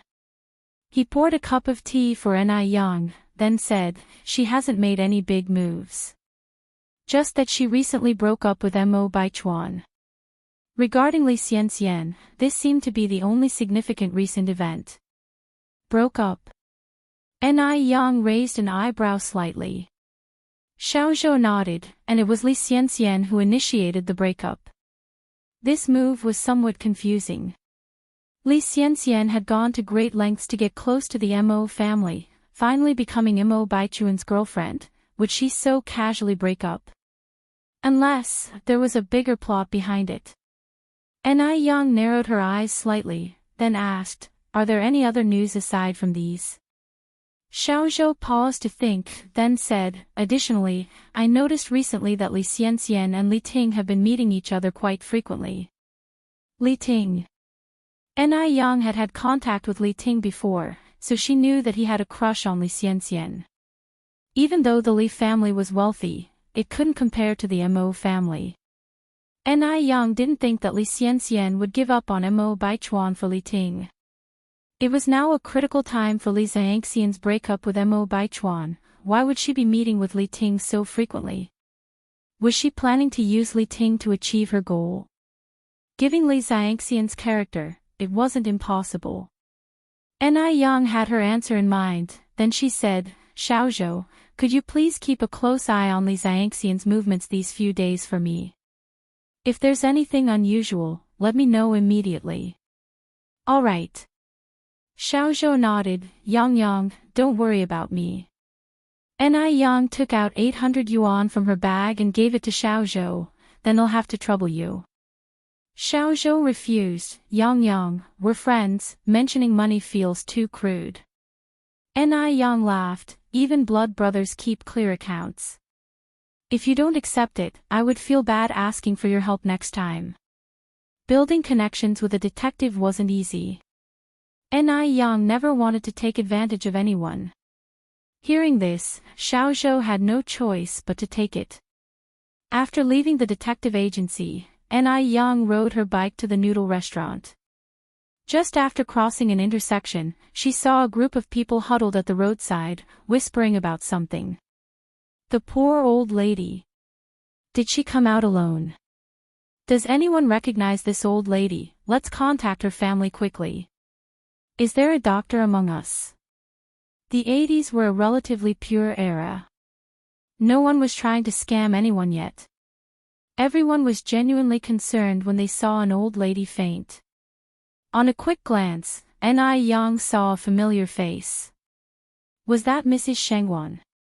Ni Yang quickly stopped her bicycle and walked into the crowd. I'm a doctor of traditional Chinese medicine, excuse me. Upon hearing the arrival of a doctor, the crowd immediately gave way to Ni Yang. Mrs. Shengwan's face was pale, her lips dark. Ni Yang preliminary diagnosed her fainting was due to a sudden heart attack. Ni Yang didn't have any herbs on hand, so she could only take out her acupuncture pouch meant for self-defense. She inserted a few needles into various acupoints on Mrs. Shengwan. As she knelt on the ground, seriously and earnestly performing the acupuncture, the surrounding crowd gasped in awe. Performing acupuncture. People had seen it on television, but never in real life. Watching this in person was far more shocking than seeing it on a TV screen. However, Ni Yang was still too young. In front of the crowd, she lacked credibility. In everyone's minds, traditional Chinese doctors were usually white-haired, bearded old men. The girl in front of them was just a child. Was she just fooling around? The more the crowd thought about it, the more they doubted Ni Yang. Whispers started circulating. A middle-aged man stepped forward. Young lady, you can't just insert needles randomly. If anything happens to the old lady, who will be responsible? Exactly. Young lady, did you graduate from a medical university? Do you have a practicing certificate? The crowd chimed in, concerned for Mrs. Shengwan.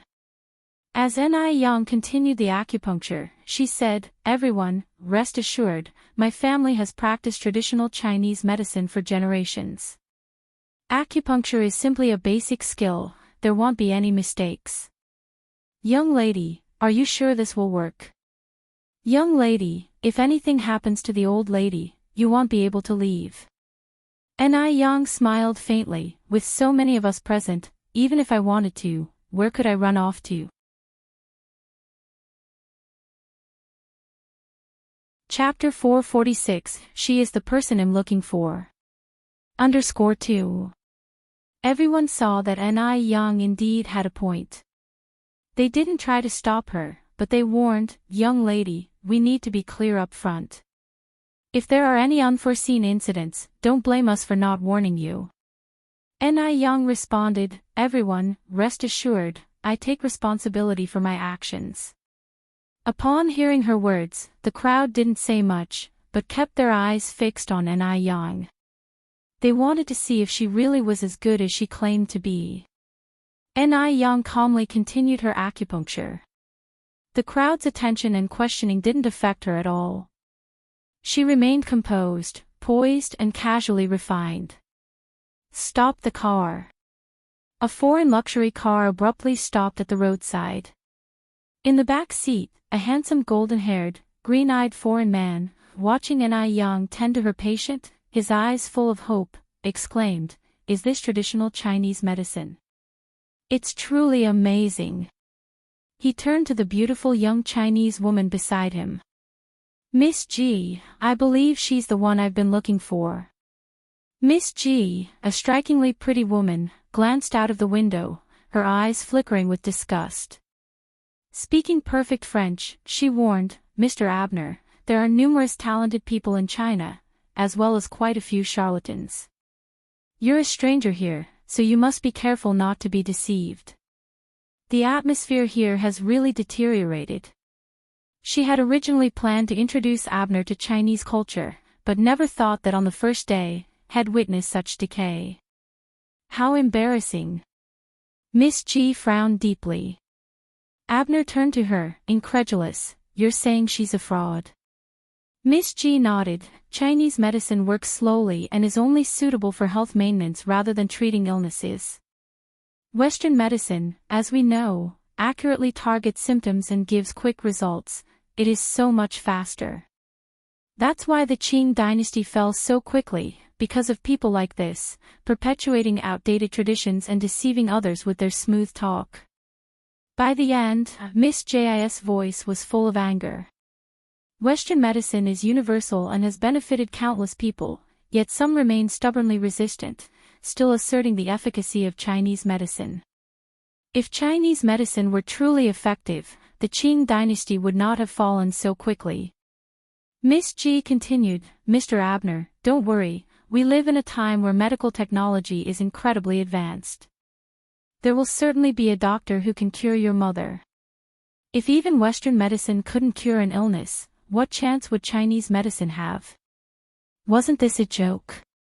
Abner frowned, looking at the beautiful figure in the crowd. How can such a beautiful girl be a fraud? And she's helping someone, which is commendable. Since they were taking a leisurely drive to enjoy the scenery of Beijing, Abner had seen everything unfold before him. When the old woman first collapsed, the crowd that gathered around her had not one doctor. Only Ni Yang stepped forward. In his view, it was pure altruism. How could Ni Yang be a fraud? Miss G turned to look at Ni Yang. The young lady appeared about 17 or 18 years old, with delicate features and a complexion as white as snow. Calling her a national beauty would not be an overstatement. What a shame. Eager to achieve fame and prestige, she's completely unaware that the unconscious old woman is on the brink of death. She is as despicable as they come, risking a human life just for recognition. Such deplorable behavior. Disgust was evident in Miss Jis' eyes. Mr. Abner, as a fellow Chinese, I wouldn't slander my own people. In fact, I wish even more than you do that she's not a fraud. Everyone wants people from their country to be strong. Miss G sighed deeply, full of frustration, but my recent return here has been complete disappointment. If she could indeed perform medical miracles, that old woman would have awoken by now. But look at her, she's pale with blue lips, clearly beyond saving. The Chinese aren't just disappointing, they're also a disgrace. This reminded her of the sign in the Bund Park during the Republic of China era, saying, "No dogs or Chinese allowed." If the Chinese people continue this decline, without aspiration for progress, they are doomed to repeat their past and return to an era of colonization. No. After this trip, she needs to hurry up and complete her immigration procedures to become a true citizen of F country. China has let her down too much. If it weren't for that person being in China too, she would never return.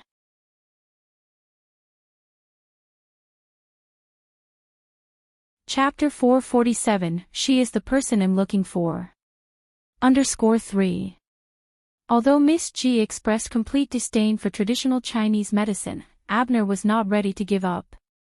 He had been to many countries, and China was his only hope. His mother's illness could not be delayed any longer. Miss G, I think you are biased towards ancient Chinese medical practices. The treatment isn't over yet, and neither of us has the right to judge whether she is a fraud or not. Seeing Abner still stubborn and persistent, Miss G continued, Mr. Abner, I understand that in your desperation to cure your mother, you would try anything. Let's put aside, for the moment, whether ancient medicine is effective. But consider her age.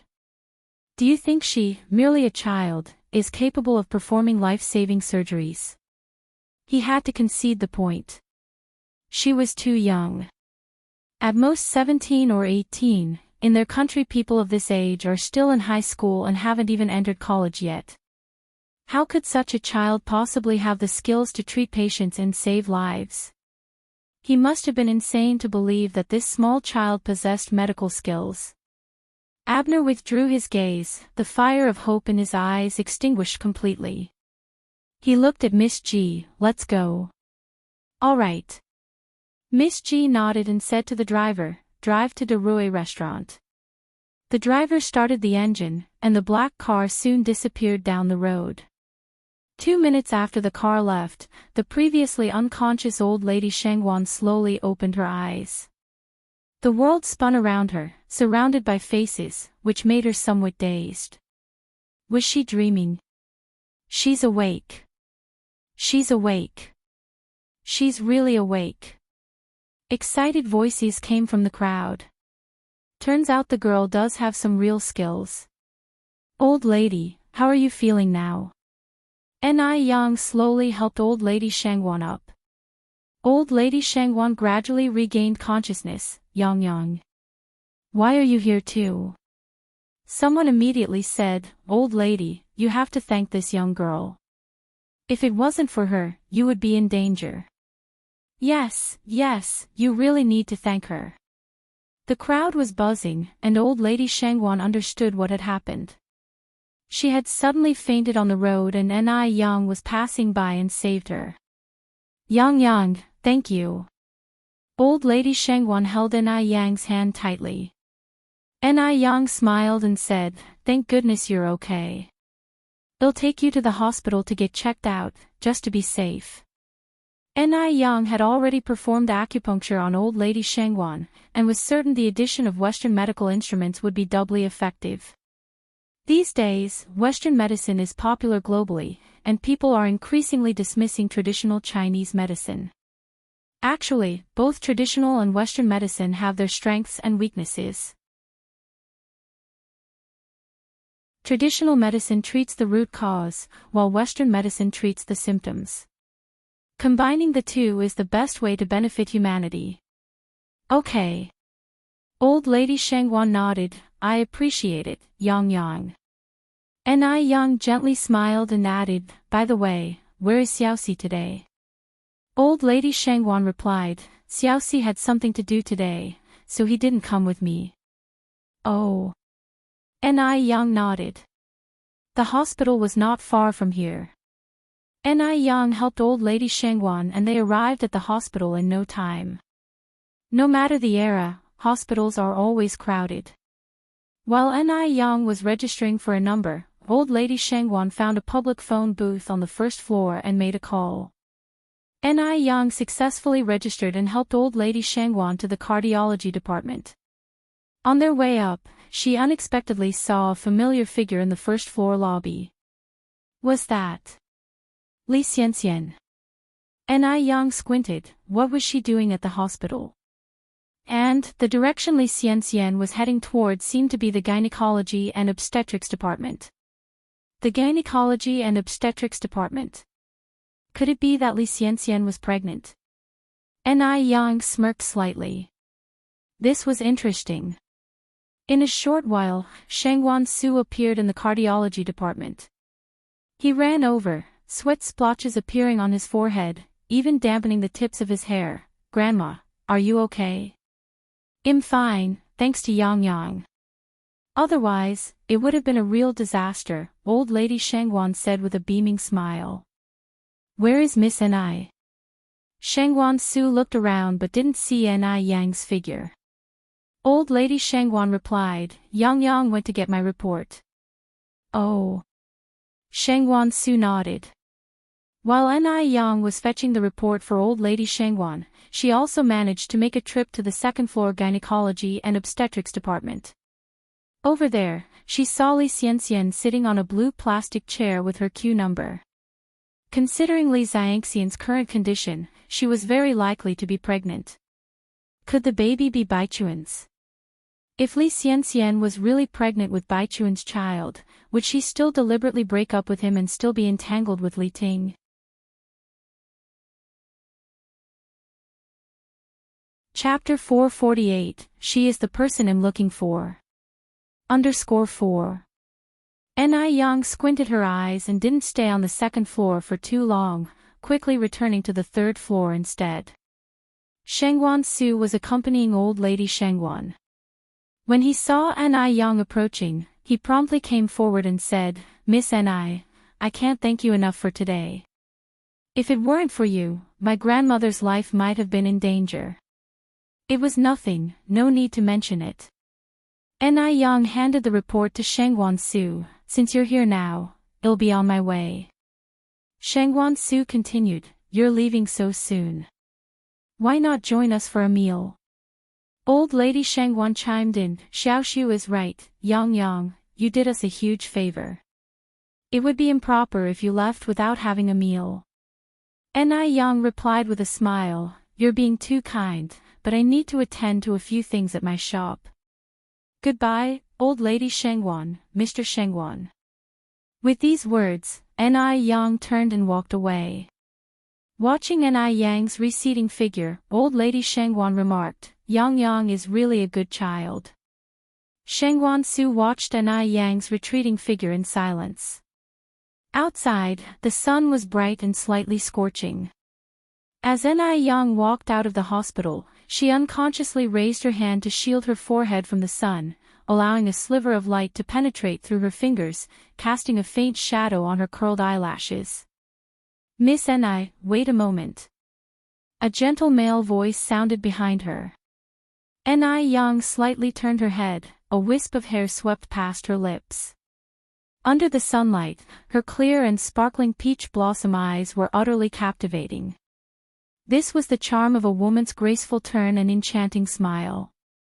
Shangwan Su was briefly stunned.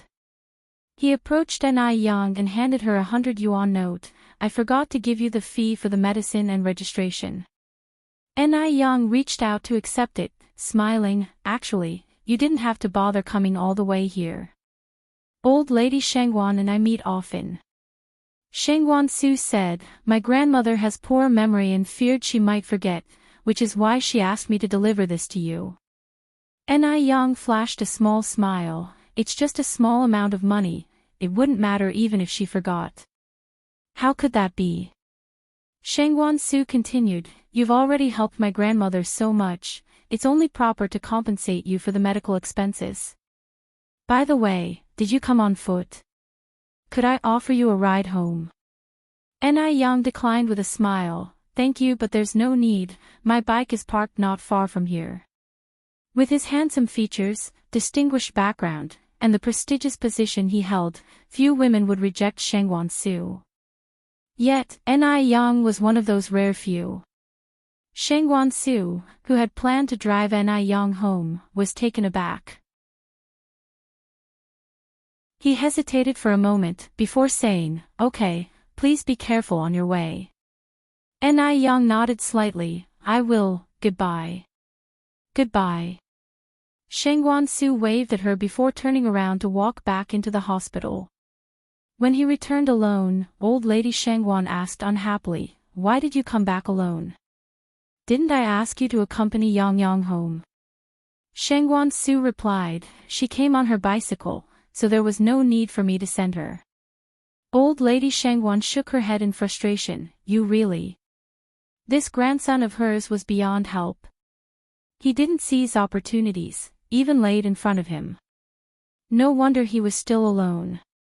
Shangwan Su changed the subject, by the way, where's Xiaoxi? Isn't she usually the one who accompanies you on these outings? Old Lady Shangwan replied, Xiaoxi went to the mall with your father. Xiaoxi went to the mall with Dad. Shangwan Su asked, taken aback. Your Aunt Lin and her daughter Chang Yu are also with them. Old Lady Shangwan continued, your dad gets along well with your Aunt Lin who has a daughter 4 years younger than Xiaoxi. Today's outing was mainly to see if Xiaoxi and Chang Yu could get along. Despite not having met Lin Fang, Old Lady Shangwan already had a favorable impression of her. After all, Lin Fang had been introduced by one of their own. What does Aunt Lin do? Shangwan Su asked. Old Lady Shangwan replied, she is in the education industry, a kindergarten teacher. Shangwan Su nodded, she must have a lot of love to give. The Shangwan family was renowned, so even though they were considering a second marriage, they couldn't settle for someone mediocre. A profession like a teacher was ideal as it immediately gave the impression of an understanding and empathetic person. It also lent respectability. Old Lady Shangwan continued, she's also of good character. I've heard that after her ex-husband passed away years ago, she kept painstakingly looking after her paralyzed mother-in-law. She is a rare gem of a daughter-in-law.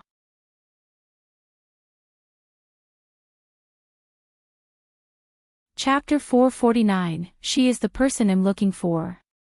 _5. A flash of surprise flickered in Shengwan Zu's eyes. It is indeed a rare occurrence. I don't know how Xiaoxi is getting along with them. Madame Shengwan wasn't worried about this at all. Xiaoxi is very sensible. As long as Chang Yu does not object, this matter basically doesn't have any major problems. Speaking of which, Madame Shengwan went on to say, but how about you, Xiaoxiu? Chang Yu doesn't have a father anymore. If this matter really succeeds, Chang Yu will likely be living in our house in the future. Would you mind having an extra sister? Shengwan Su laughed. The more people at home, the merrier. Of course, I wouldn't mind. How old is he? Why would he mind such things? He isn't a child anymore. Madame Shengwan immediately asked, then what if your dad were to have a child with Aunt Lin? Would you mind then? Although Shengwan Dehui was in his 40s, Lin Fang was only 38 years old. If she wanted to have a child, there would be no pressure to do so. The Shengwan family didn't worry about not having enough money to raise children. Moreover, in this remarried family, if they didn't have a common child, the relationship between the couple would be unstable. Shengwan Su laughed and said, Grandma, you don't need to worry about me. It mainly depends on what my dad thinks. All right. Madame Shengwan nodded. I understand your meaning. Gynecology and Obstetrics Department. Li Xianxian was sitting on a blue plastic chair in the hallway, her expression indecipherable. At this moment, her mind was filled with the doctor's words. You are pregnant. Yes, she was pregnant. Although she had been prepared, she was still heart-achingly excited. A child. She was having a child. She was having Imo Baichuan's child. As long as she had Imo Baichuan's child, she was not afraid of him discovering her secret. Li Xianxian gently touched her flat tummy, almost unable to believe that a small life was growing inside her. After a while, she stood up from the chair and headed towards the hospital exit. Even though she was overjoyed, she didn't show it. She just walked up to the public telephone booth and made a phone call. Today was the day that Lin Fang and her daughter Chang Yu were to go shopping at the mall together with Shengwan Dehui and his daughter Shengwan Shi. So, Lin Fang and Chang Yu made a point to come early. For the meeting today, the mother and daughter had dressed up especially nice.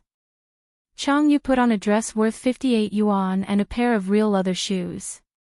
Normally, she could never bear to wear such a dress. But today was different. Today, Shengwan Shi was coming as well. She had heard that Shengwan Shi was not very good-looking, so not only did she want to outshine Shengwan Shi in terms of appearance, but she also wanted to dress better than her.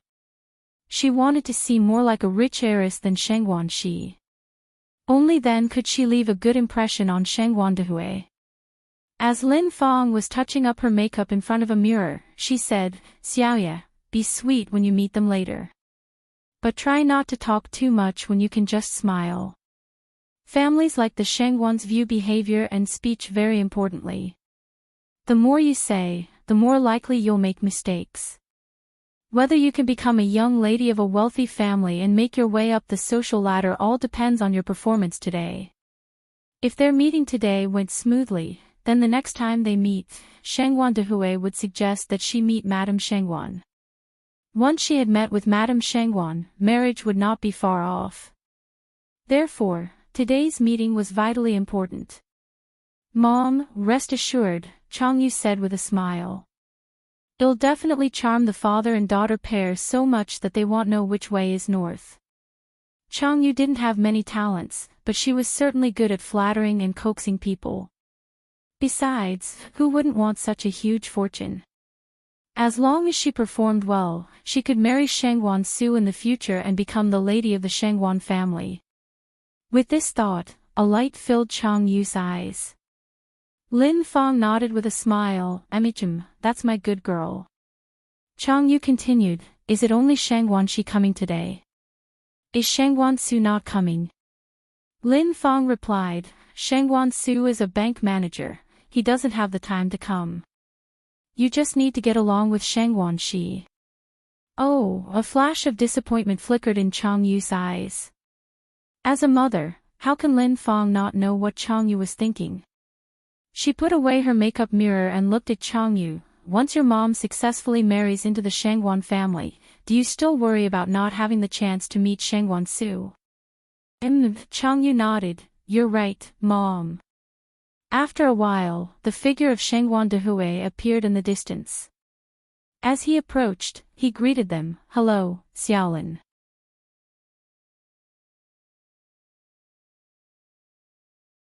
Chapter 450. She is the person I'm looking for. _6. Here we are. Lin Fang's eyes lit up, pulling Chang Yu towards the front and introduced, Xiaoya, this is your Uncle Shangguan. Nice to meet you, Uncle Shangguan. Chang Yu bowed while searching for the silhouette of Shangguan Shi. Where is Shangguan Shi? Did she feel so ashamed because she saw how pretty I am, so she didn't dare to come? That's too disgusting. And here she is, a little miss. A few ridicules flicker in the depth of Chang Yu's eyes. Lin Fang continued, this is my daughter Chang Yu. By the way, where is Xiaoxi? Didn't you say she would come too? Hello Xiaoya.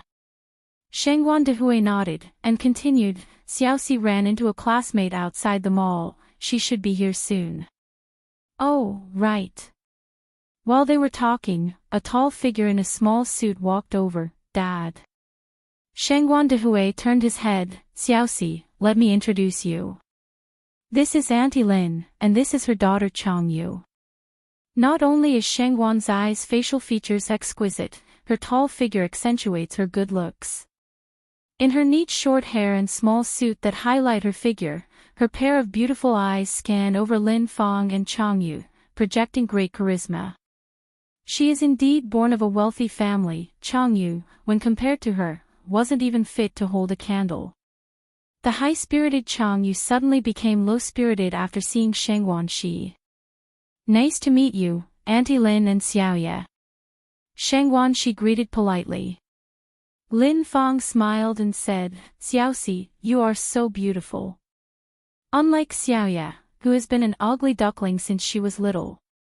Shangguan Shi said, that's not true, Auntie Lin is being too humble. Xiaoya is beautiful too. Chang Yu greeted formally, hello Sister Xiaoxi, Chang Yu, just call me Xiaoya. Okay.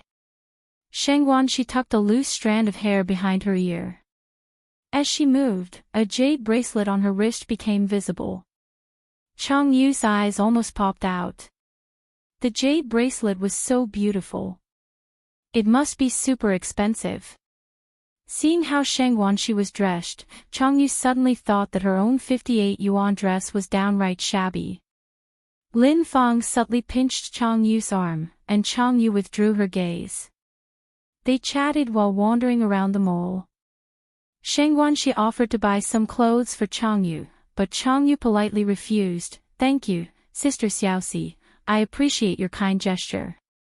But there's no need to buy clothes. I have enough to wear. Shangguan Shi smiled and said, just buy a few. Consider it a token of affection from your sister. Chang Yu said, there really is no need. My mother has taught me since childhood to be frugal. As long as I have enough clothes to wear, I shouldn't pursue flamboyancy and beauty. Shangguan Dehui nodded contentedly. It was clear that Lin Fang had raised her daughter well. Shangguan Shi was also very pleased with her new sister. After shopping, the four of them went to a restaurant to eat.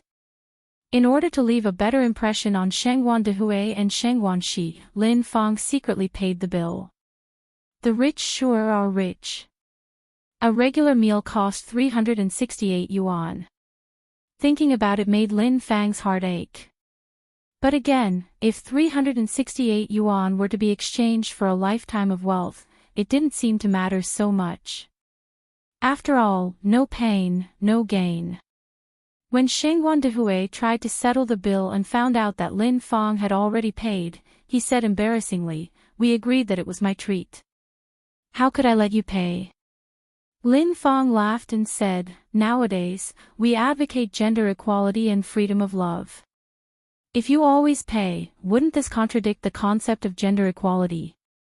Lin Fang's performance did not go wrong, which satisfied both Shangguan Dehui and Shangguan Shi. After the party broke up, Shangguan Shi asked straightforwardly, Dad, when do you plan to marry Auntie Lin? Shangguan Dehui was taken aback. Although he thought Lin Fang was a great candidate for a wife, he hadn't thought about when to get married, so this question surprised him. Perhaps some dreams and some people should really be forgotten. Shangguan Shi continued, Auntie Lin is really a good person, you should seize this opportunity. Shangguan Dehui nodded, I know. So you still haven't decided when to get married? Shangguan Shi asked again. Time flies. Her father has been alone for so many years, and now that he has finally met the right person, Shangguan Shi really doesn't want him to miss out again. Shangguan Dehui replied, Your grandma hasn't met Auntie Lin yet. We are not in a hurry for this. Shangguan Shi smiled and said, Don't worry, Grandma will definitely like Auntie Lin too. Shangguan Dehui nodded, When I find the time, I will bring Auntie Lin home to meet your grandma. Yeah, Shangguan Shi held Shangguan Dehui's arm, as long as you are certain. On this side, as soon as Shangguan Dehui and Shangguan Shi left, Chang Yu couldn't wait to say, Mom, how did I do? Wasn't my performance great? Lin Fang smiled and said, Very good, it was fabulous. Chang Yu continued, Mom, did you see the clothes and jewelry on Shangguan Shi? When you marry into the Shangguan family, you can't play favorites. I want the same clothes and jewelry too. Lin Fang tapped Chang Yu's forehead, Silly girl, do I still need you to tell me that? Chang Yu was overjoyed, her face was full of unhidden smiles, as if she had already become a little princess. On the second day, Li Xianxian came to a private clinic early in the morning. Are you sure you want to abort this child?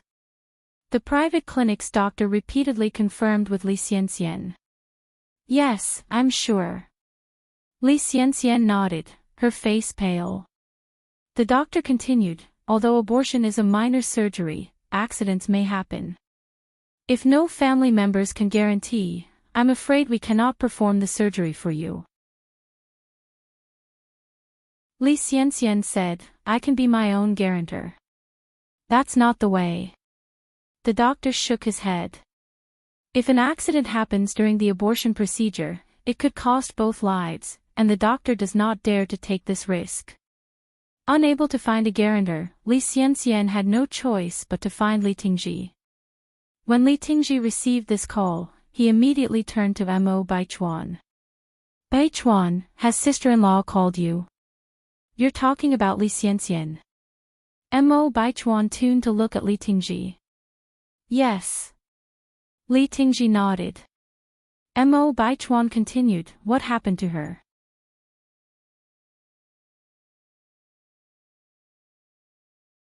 Chapter 451, The mantis stalks the cicada, unaware of the oriole behind. _1. Li Tingji looked at Mo Baichuan and continued, she's pregnant. These 4 short words made Mo Baichuan flabbergasted. There was a strange silence in the air. After a while, Mo Baichuan finally raised his head, what did you say? Li Tingji said word by word, your sister-in-law, she's pregnant. Li Xianxian is pregnant. Mo Baichuan could hardly believe his own ears. He was the one who took Li Xianxian's innocence, therefore, it was clear who the father of the child was. How could this happen? He thought that he and Li Xianxian would become strangers, but unexpectedly, Li Xianxian was actually pregnant. No wonder Li Xianxian insisted on breaking up with him. So she was holding this card all along. Mo Baichuan's expression became especially ugly. What does she want to do now? Wants me to marry her. Mo Baichuan looked at Li Tingji, with blatant scorn in his eyes. Li Tingji frowned, Baichuan, what do you mean by this? Mo Baichuan's face turned icy. From the very beginning, was all of this a scheme by Li Xianxian? Li Tingji exploded in anger. Mo Baichuan, do you still have a conscience? Your sister-in-law has never thought about using the child to blackmail you. She wants to abort the child, and she is now in the hospital because the abortion procedure requires family consent. She has no friends or family in Beijing, so she had to find me. I was going to ask if you still wanted this child, because this is your first child. But now it seems that you are just heartless and ungrateful. Li Xianxian had given up so much for Mo Baichuan, but in return, she only received suspicion from him. Was it worth it? She wants to abort the child. Mo Baichuan squinted his eyes. The child is the only trump card Li Xianxian holds. Would she really want to abort it? Li Tingji tried to calm down, then continued, Baichuan, I haven't known your sister-in-law for a long time, but I know that she is a really good girl. The child was an accident. If she really wanted to use the child to blackmail you, she wouldn't be in the hospital but she would go to your family, your grandparents. This would be their first great-grandchild. Do you think they would neglect her? But she didn't want to cause you any more trouble, she just wanted to silently abort the child. She didn't even have any family member around who could sign the consent forms, and yet she still had no complaints. But what about you? Instead of understanding her, you question her. Are you being fair to her? Mo Baichuan remained silent. He was now unsure whether or not Li Xianxian was putting on an act. Li Tingji no longer wasted words with Mo Baichuan and continued, your sister-in-law is at the private clinic on Wenan Road number 69. Whether or not you want the child, it's all up to you. As your brother, I have said all I need to say. After saying this, Li Tingji turned and walked away. Mo Baichuan watched Li Tingji's retreating figure, his eyes filled with mixed emotions. He and Li Tingji had been brothers for over 20 years. He knew well that Li Tingji was not the sort of man who couldn't discern right from wrong. Could it be that he was the one who was mistaken? Mo Baichuan absently slumped into a chair, lighting a cigarette. Li Tingji rushed to the hospital without delay. Li Xianxian was sitting on a blue plastic chair, her face a bit pale. Sister-in-law. Li Tingji managed to say these two words with difficulty. Tingji. Li Xianxian lifted her head, looking behind Li Tingji. Mo Baichuan hadn't come, which was within Li Xianxian's expectations. Mo Baichuan was naturally suspicious. If he had followed Li Tingji here, it would have caused an issue instead. Li Xianxian nodded, I see. I'm sorry. Li Tingji looked full of regret. It was his fault. Li Xianxian had trust in him, and he had let her down. It's okay. Li Xianxian managed a bitter smile, perhaps, this is my fate. Fate?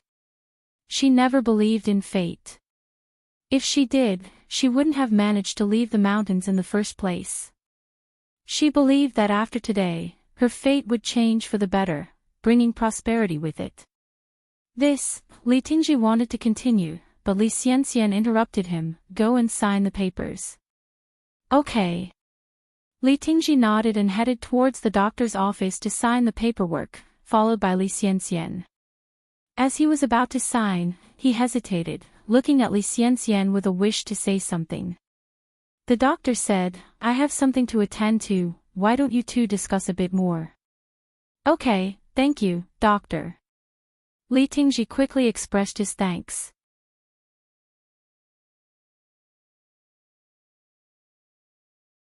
Chapter 452, The Mantis Stalks the Cicada, Unaware of the Oriole Behind. _2. After the doctor left, Li Ting looked at Li Xianxian, lowering his voice, Xianxian, please keep the child. I am willing to give you and your child a legitimate status. After all, Li Xianxian's first time was with him, which meant the child had a 50% chance of being his. As a potential father, how could he personally end his child's life? He couldn't do it. He couldn't overcome his own emotional barrier. Li Xianxian seemed to have perceived Li Ting's worries. This child is Baichuan's. You are so certain? Li Ting asked. Li Xianxian spoke, I'm the mother of the child, and I understand better than anyone else. Tingji, if you wish me happiness, it's best to forget about that night. We are just close friends to each other. Her words served as an indirect reminder to Li Ting that she was the victim that night when he forced himself on her. So, no matter whose child this was, the child's father could only be Mo Baichuan. Li Xianxian was a smart woman. She knew how to keep Li Ting at bay. People say that a woman in love has 0 IQ, but in reality, a man in love can be even more foolish. Like Li Ting. Li Ting sighed, Xianxian, have you really thought it through? Yes. Li Xianxian gave a slight nod, for the one I love, I have no regrets. Li Ting massaged his temple in agony, then signed his name on the guarantee letter. Looking at the signature on the guarantee letter, a calculating expression flashed in Li Xianxian's eyes. After a while, the doctor returned. Li Ting handed over the guarantee letter to the doctor. The doctor took the letter. So, have you two decided not to keep the child? You're mistaken, he's my brother, Li Xianxian corrected him.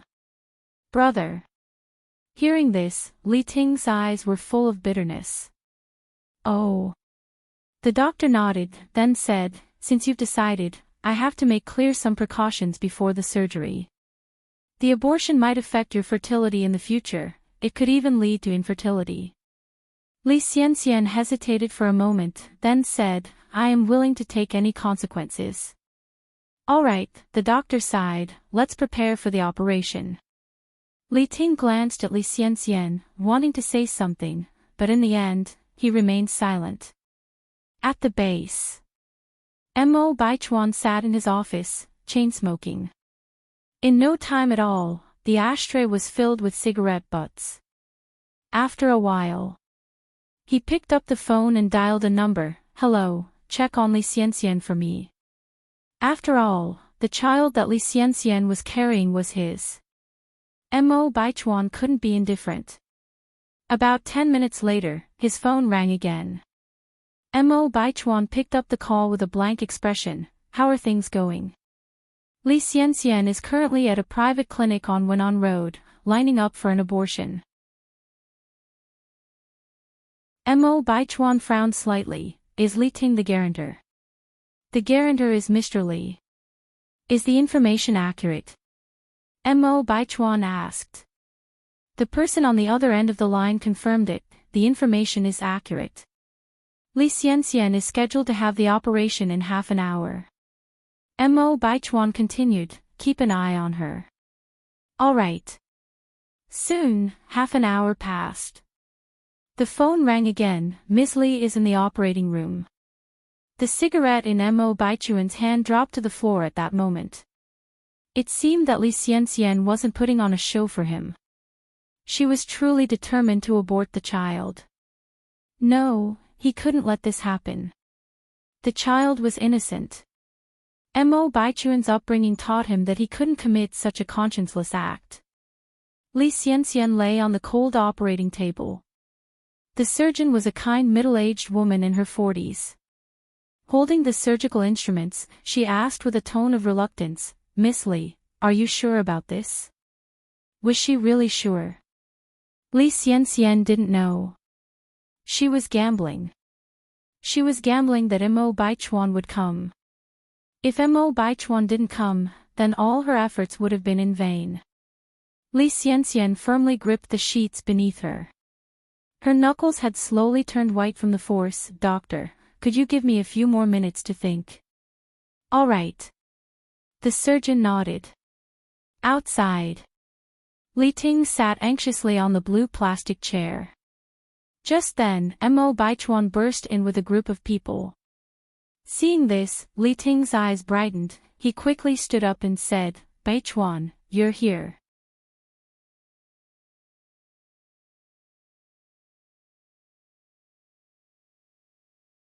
You got married and didn't invite me. At this time getting pregnant before marriage was not acceptable, so Dr. Xiaolin naturally assumed that they were already married. Mo Baichuan added, "We are not married yet." "No way." Dr. Xiaolin looked at him in shock. It was unimaginable that someone so disciplined would do something outrageous. Pregnancy out of wedlock. If it is bigger trouble, it can even be considered a hooligan crime. "No, really," Dr. Xiaolin lowered his voice. "Brother, what's going on?" Mo Baichuan looked impassive. "It's not something that can be explained in a few words." "Do you plan to marry her?" asked Dr. Xiaolin. Mo Baichuan replied, "Barring any unexpected developments, the wedding should occur in the near future." Dr. Xiaolin said with a smile, "Don't forget to invite me to the banquet at that time." "Okay." Mo Baichuan nodded, but there was no hint of a smile on his face. Marrying Li Xianxian was not about love, but responsibility. The two men chatted as they went outside, oblivious to the fact that Li Xianxian, who should have been unconscious, was now wide awake and filled with a triumphant expression. Had she finally waited for this day? Li Xianxian's hand quietly touched her abdomen. "Child, you must make me proud." When Mo Baichuan reappeared in the ward, Li Xianxian was already awake. When she saw Mo Baichuan, she looked surprised and said, "Why are you here?" She portrayed herself as if she had no clue about anything. If the Oscars were hosting at this moment, Li Xianxian would surely win an award. Mo Baichuan looked at Li Xianxian and said without expression, "Li Xianxian, let's get married."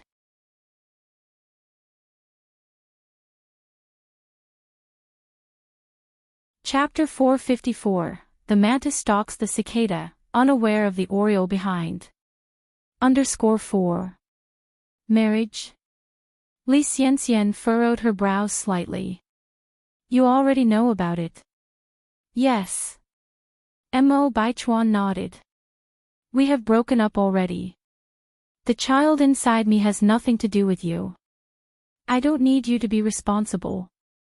Please leave." Li Xianxian turned her face away, refusing to look at Mo Baichuan. Apparently, he had misjudged Li Xianxian.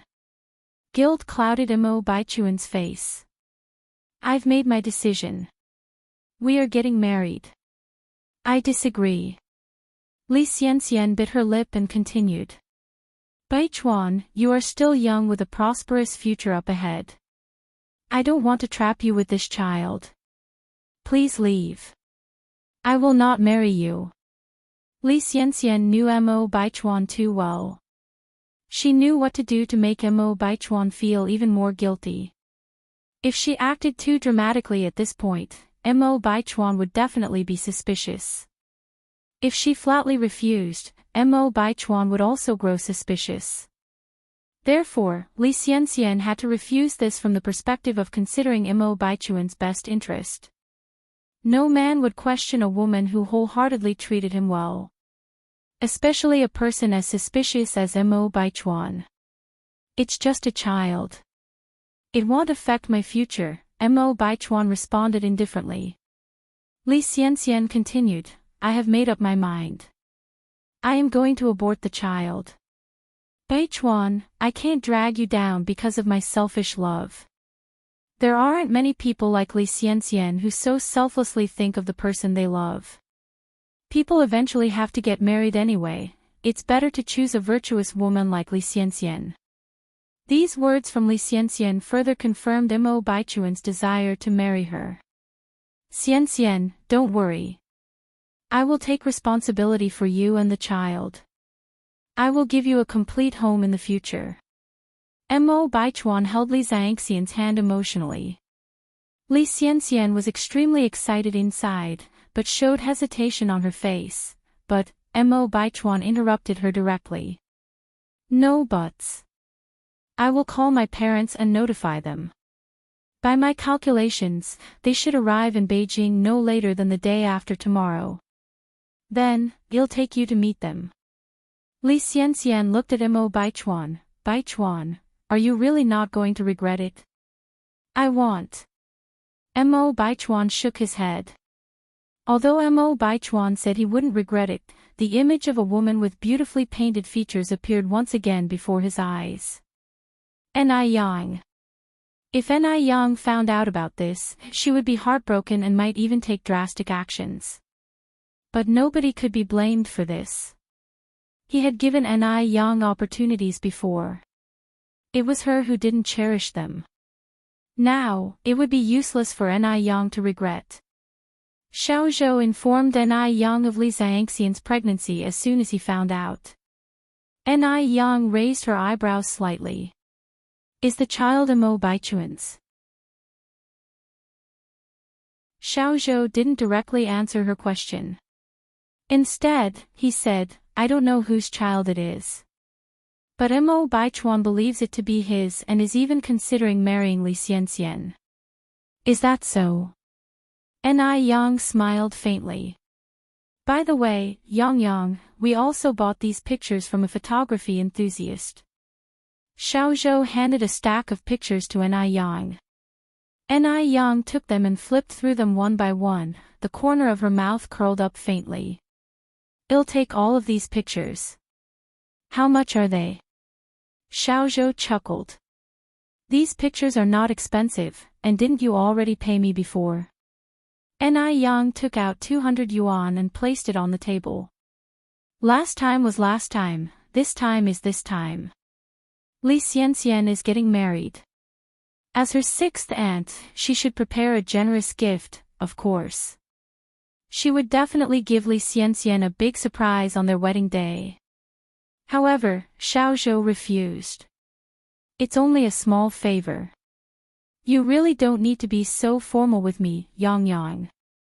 Ni Yang wasn't the type to take advantage. Laughing, she said, Xiao Zhou, just take it. I have something else to ask you for. If you don't accept this, I won't have the heart to ask. Upon hearing this, Xiao Zhou had to accept. What else do you need, Yang?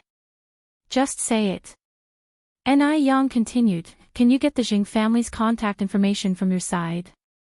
Xiao Zhou thought for a while, then said, do you mean the Jing family that's on good terms with the Mo family?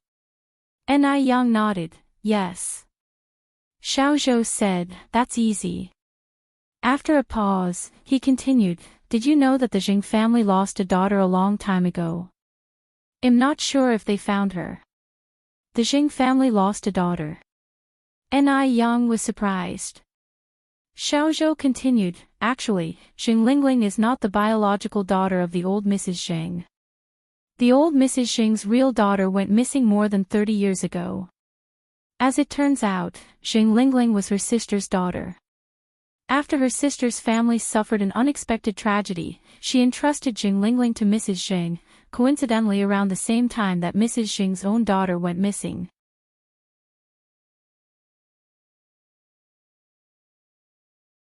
Chapter 455. The mantis stalks the cicada, unaware of the oriole behind. _5.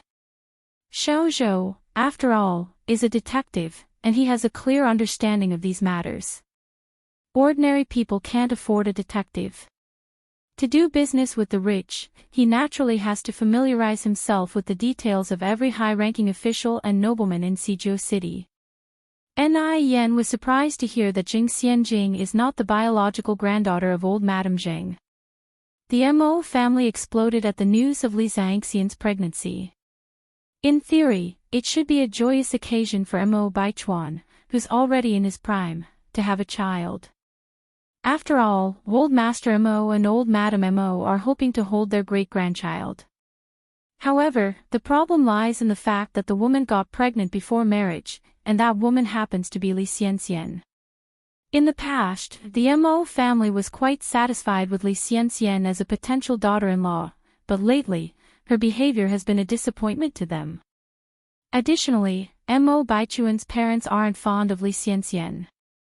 Now that the deed has been done, the Mo family, being the traditional one it is, deeming their reputation and discipline highly, they can't possibly leave the pregnant Li Xianxian unattended, nor could they ever do anything that would risk a life. Mo Rongping and Xiao Jiao rushed to Beijing overnight. Mo Romping was always a compassionate father, but he looked somewhat unhappy that day.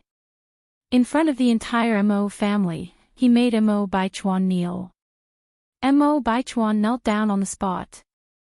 Mo Romping cried out in anger, "Mo Baichuan, I've taught you since you were young that a man should stand tall and be responsible. But look at what you've done. You've completely disgraced the Mo family." Mo Baichuan kept his back straight. "Dad, I know I was wrong.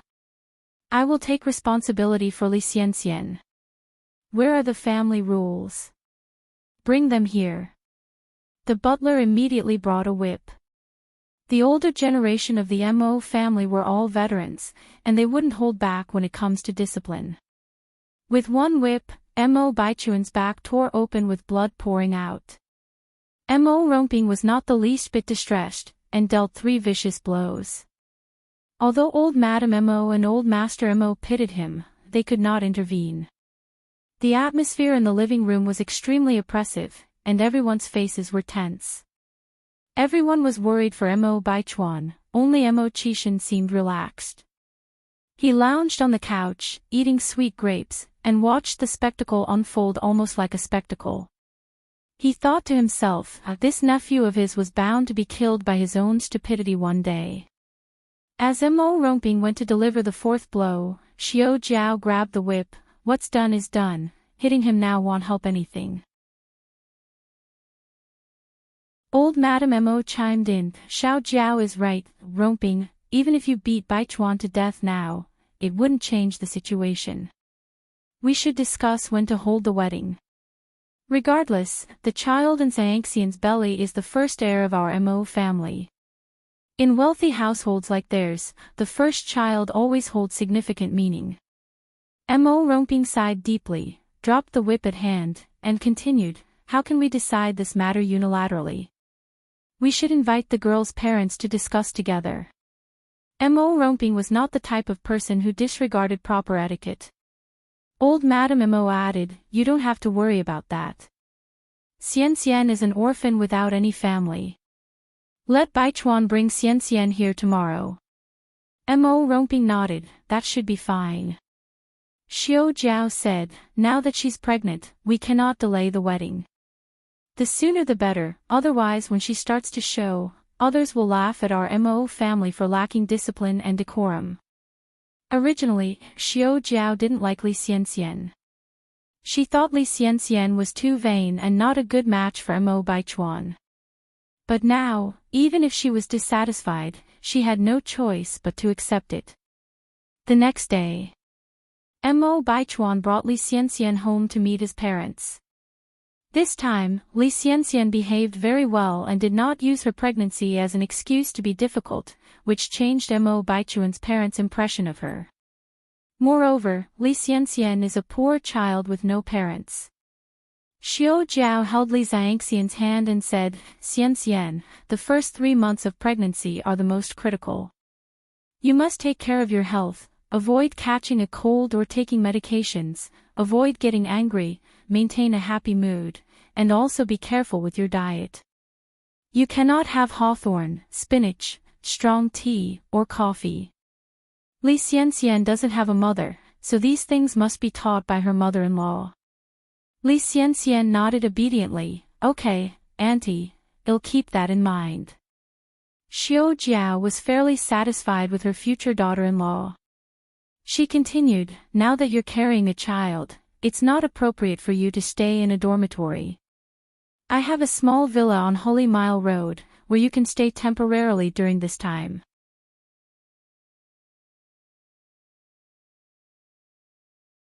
Chapter 456, The Mantis Stalks the Cicada, Unaware of the Oriole Behind. _6. Li Xianxian laughed and said, "Auntie, I'm not that high maintenance, staying in a dorm is fine." "No way." Xiao Jiao shook her head, "There are too many people in the school, it would be troublesome if you bumped into someone. I've hired 2 servants in that small villa, they'll take care of your daily needs." After all, what Li Xianxian was carrying in her belly was her first grandchild. How could Xiao Jiao not put importance on it? Li Xianxian then said, Auntie, you really don't have to go through so much trouble. It's settled then, you don't need to refuse. Xiao Jiao directly shoved the key into Li Xianxian's hand. Li Xianxian knew that it would be ungrateful to refuse at this point, so she laughed and said, Thank you, Auntie. We're family now, there's no need to be so polite. Xiao Jiao continued, As for the school, we've already arranged your leave of absence. The wedding will be taken care of by me and Baichuan's father. During this period, you just need to focus on your pregnancy. Thank you, Uncle and Auntie. Xiao Jiao held Li Xianxian's hand and talked a lot more. Li Xianxian knew how to make people happy. With a few words, Xiao Jiao dropped all her prejudices. From an angle where Xiao Jiao couldn't see, a glint of triumph flashed in Li Xianxian's eyes. She finally entered the doors of the Mo family. The news of Mo Baichuan getting married to Li Xianxian spread throughout the entire upper-class society in less than a day. Mo Baichuan getting married. Upon hearing the news, Jing Xianjing was devastated. What the hell is going on? Didn't Mo Baichuan just dump Li Xianxian? How could they be getting married in the blink of an eye? Is she dreaming? Jing Xianjing pinched herself hard. It hurt a lot. She wasn't dreaming. No. She couldn't just sit around and wait for death. She had to take action. Jing Xianjing narrowed her eyes, grabbed her bag, and headed downstairs. As soon as she got down, she saw Jing Lingling rushing in from outside. Xianjing. Something terrible happened.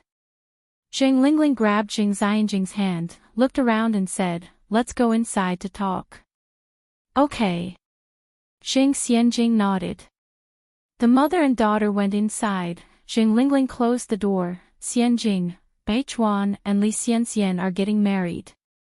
I already know about this.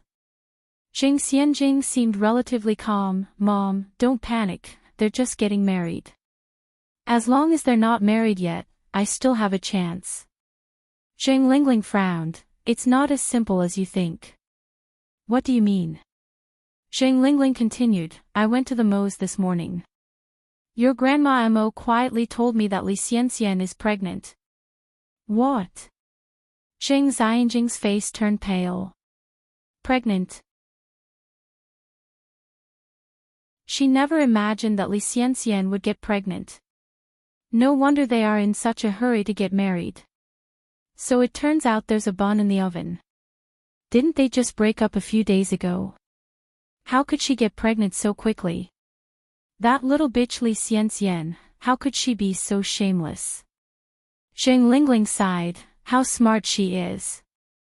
She knows the principle of mother being noble by her son. Why didn't we think of this method? If she had known about the principle of mother being noble by her son, she should have tried to get Jing Xianjing pregnant. Jing Xianjing was nearly suffocated, with mixed feelings in her heart.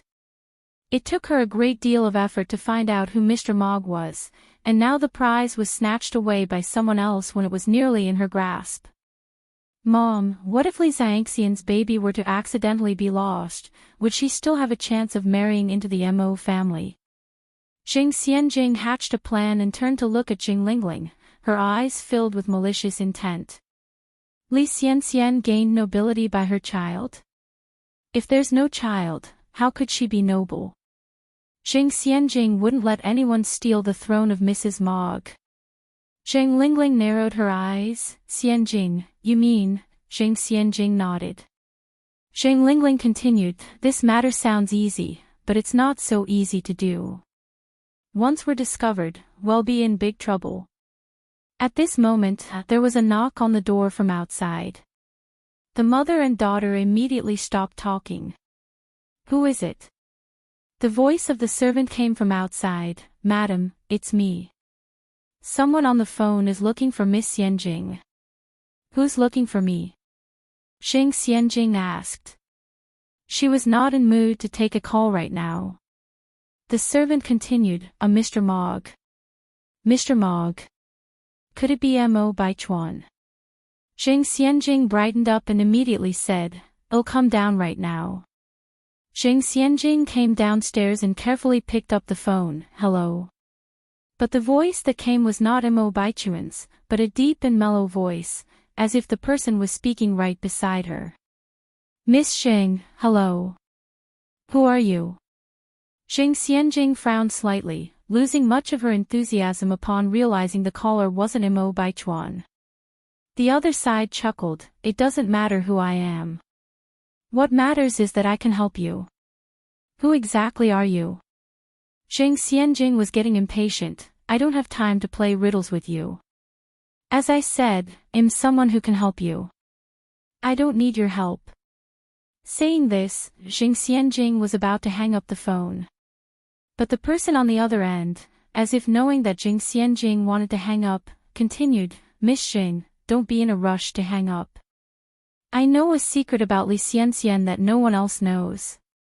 About Li Xianxian's unknown secret, of course Zhang Xianjing wanted to listen. "Go ahead." There was another chuckle from the other end. "Miss Zhang should understand that there is no such thing as a free lunch, right?"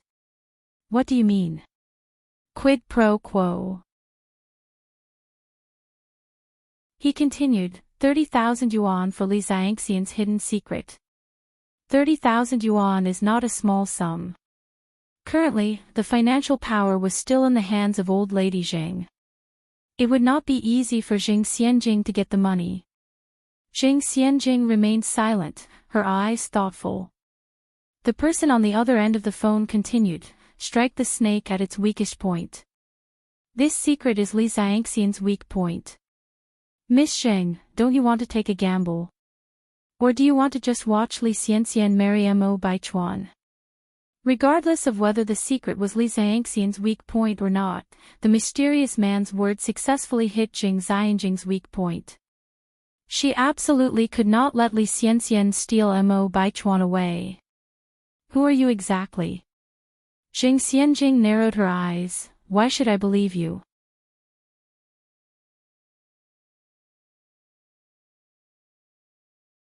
Chapter 457, Zhang Xianjing took the bait, making money to support our Mr. Mo's family. _1. Zhang Xianjing was not a fool. She could not just believe in the authenticity of this man's words based on one phone call. What if he was a scammer? 30,000 yuan was not a small sum. She was the honorable young lady of the Zhang family. If word got out that she had been scammed, what face would she have to show in her circle?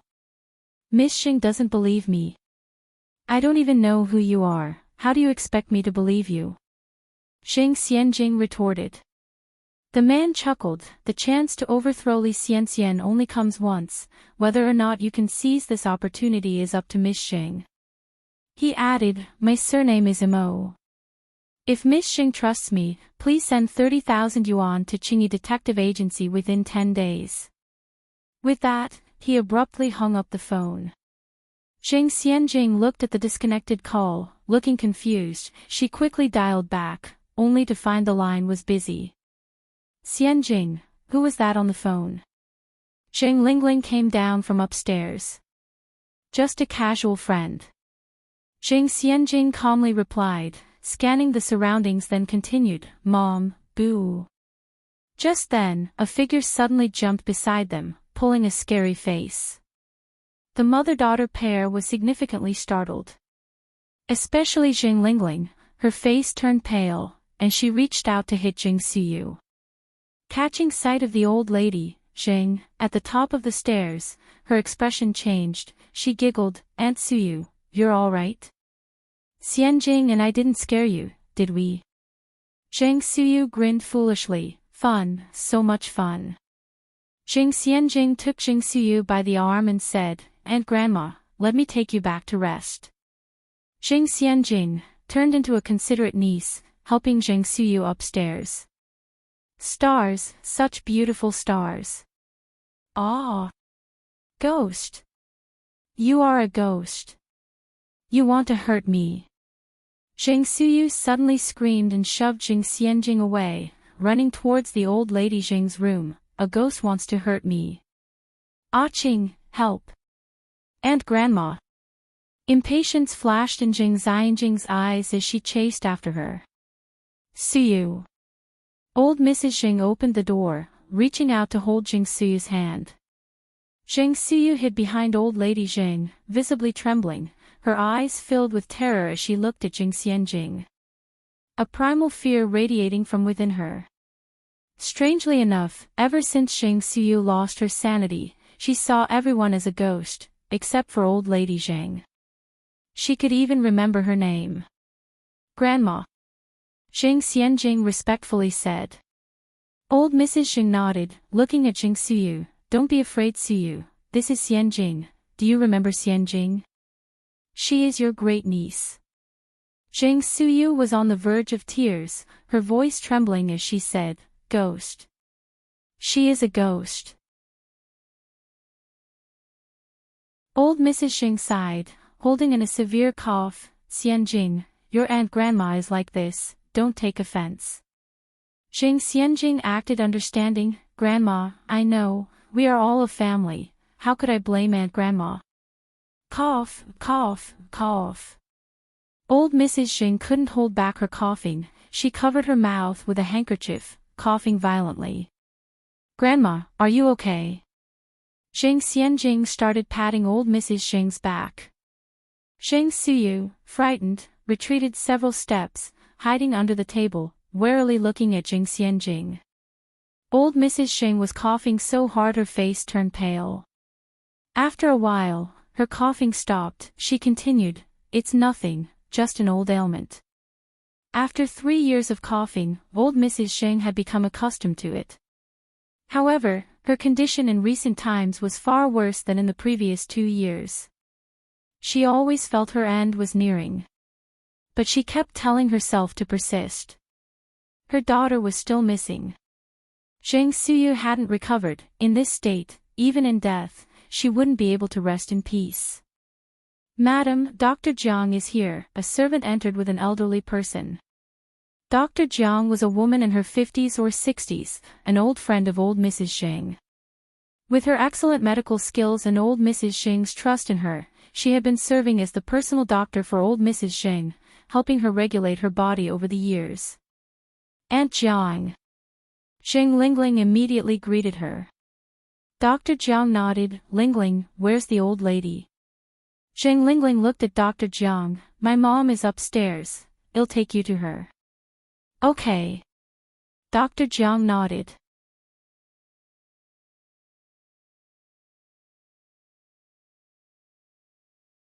Chapter 458, Jing Xianjing took the bait, making money to support our Mr. Mo. _2. As Jing Lingling ascended the stairs, she turned to Dr. Jiang and said, Dr. Jiang, my mother's cough has gotten worse recently. As a daughter, it breaks my heart to see this. Can we do anything to relieve her cough and speed up her recovery? Dr. Jiang replied, Your mother's chronic cough, compounded by her old age and deteriorating health, won't improve overnight. It requires gradual treatment. Jing Lingling nodded her agreement. As they climbed up the stairs, she took the initiative to steady Dr. Jiang's arm. Mom, Dr. Jiang is here. Jing Lingling knocked on the door. Come in, came Mrs. Jing's voice from inside. Jing Lingling entered the room with Dr. Jiang. Xiaoyan. Mrs. Jing rose to meet them. Jing Xianjing followed suit and greeted her. Dr. Jiang nodded in acknowledgement, then turned to Mrs. Jing with concern. Ah-ching, I heard from Lingling that your cough has worsened. Laughing, Mrs. Jing said, It's not as bad as Lingling has made out. Jing Lingling looked at Xianjing and suggested, Xianjing, let's take your great-aunt out so that Dr. Jiang and Grandma can talk. All right. Xianjing squatted down gently. Great-aunt Suyu, shall we go out? You are a devil. You want to hurt me. Suyu burst into tears, terrified. Jing Lingling squatted down, coaxing, Aunt Suyu, shall we take you out for some candy? Yes. Suyu brightened up, candy. Candy. Mother and daughter cajoled Aunt Suyu and managed to lead her out. Mrs. Xing heaved a helpless sigh. Dr. Jiang inquired, didn't the self-proclaimed divine doctor who could cure Suyu come a while ago? From my observation, Suyu's condition hasn't improved at all. Recalling something, Mrs. Xing burst out, divine doctor my foot. He was nothing but a fraudster. Upon hearing this, Dr. Jiang patted Mrs. Xing's hand reassuringly, Suyu has her own fate. She will surely recover. I hope so. Mrs. Xing sighed again. Dr. Jiang continued, by the way, Qing, have you heard anything about Tingting lately? No, Mrs. Xing shook her head, it has been over 30 years. It wouldn't be that easy to find her. I'll be frank, I've given up hope. Dr. Jiang glanced at Mrs. Xing, a hint of knowing sparkle in her eyes. No hope. Then why did she secretly send Hare for DNA testing? What old friends? What lifelong sisterhood? It's all a facade. If Mrs. Xing considered her as a dear friend, she wouldn't keep secrets from her. Dr. Jiang narrowed her eyes subtly, although you say that, you should still continue your search. After all, Tingting is your biological daughter. Lingling, despite being raised by you, isn't your flesh and blood. The proverb our own children are our precious jewels holds truer than ever. Dr. Jiang glanced at Mrs. Xing, changing her tone, but speaking from my heart, Lingling is an exemplary and filial daughter, who cares deeply about your health every time I visit. Mrs. Xing nodded, indeed, Lingling is a good daughter. Dr. Jiang extracted a stethoscope from her medical bag and began to examine Mrs. Xing, changing the topic, Qing, have you been taking your medicine on time recently? Yes, always on time. Dr. Jiang continued, has your toilet routine been normal? Yes, normal. After asking a few more questions, Dr. Jiang's smile faded, a look of concern clouded her face. Is my condition bad? Mrs. Xing looked at Dr. Jiang. No. Dr. Jiang shook her head, don't worry too much, you're in good health.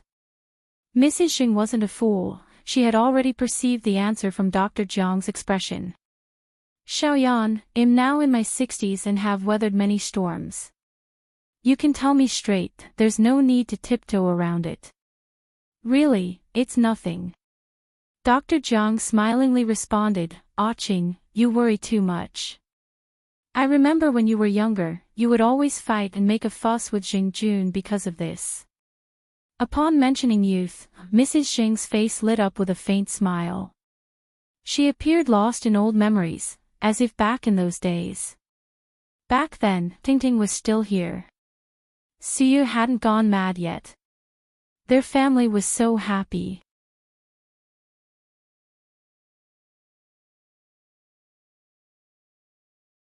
Chapter 459, Xing Xianjing takes the bait, earning money to support our Mr. Mo's family. _3. Dr. Jiang continued, oh, speaking of which, where is Xing Jun? He should be in the Xiaohua garden. Xing Jun is a typical scholar, tending to his books and plants every day. All domestic matters, big or small, were taken care of by Madame Xing, especially after their only daughter went missing. He practically stopped caring about everything. How many years have passed? Dr. Jiang sighed, he's still the same.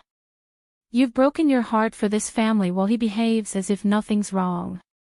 If not for Madame Xing, the family would have fallen apart long ago. He's suffering inside, their only daughter was lost, and the youngest sister went mad. No one knows the agony Xing Jun suffers beneath his placid facade. He's suffering. You tell me, aren't you suffering too? Dr. Jiang continued, you really are lucky, Xing Jun, to have such a wonderful wife.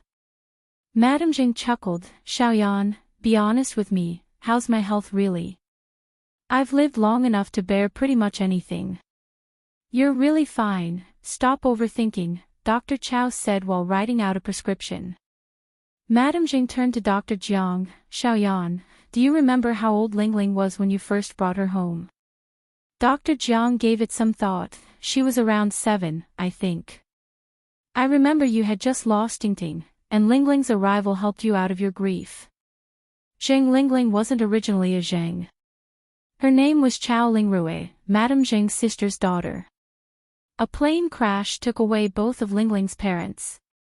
The disaster came so suddenly that Madame Zheng didn't even have time to bid her sister and brother-in-law one last goodbye, not even their remains were found.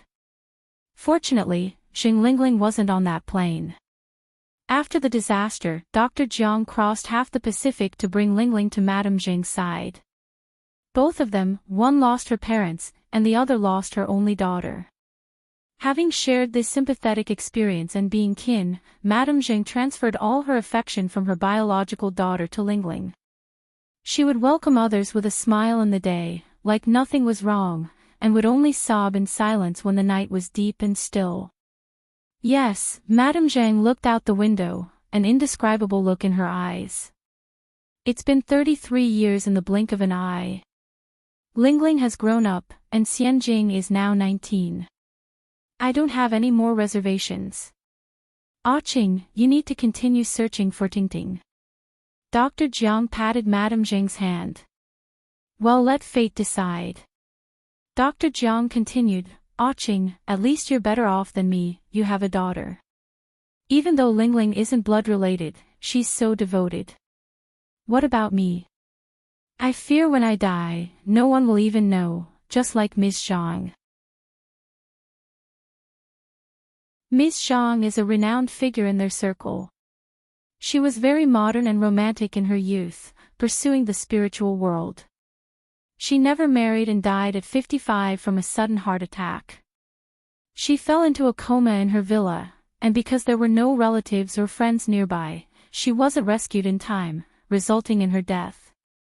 Her death was only discovered a week later when the smell of her body started to permeate. Older people without family or children tend to overthink and live in constant fear. That won't happen.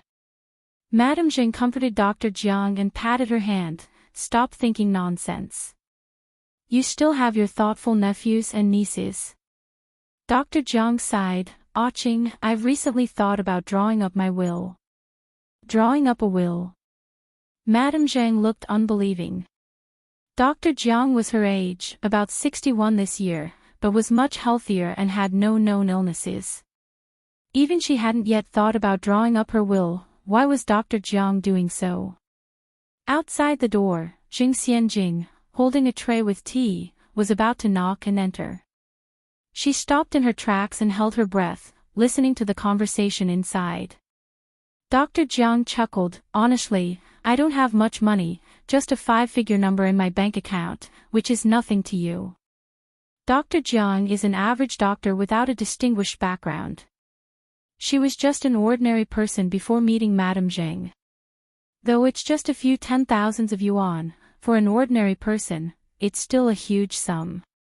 After all, a bowl of noodles only costs 3 cents at this time. Speaking of which, Ah Qing, have you ever considered drawing up a will? Dr. Jiang asked. Accidents happen when you least expect them. Given the size of Zheng family fortunes, it's better to plan these things in advance.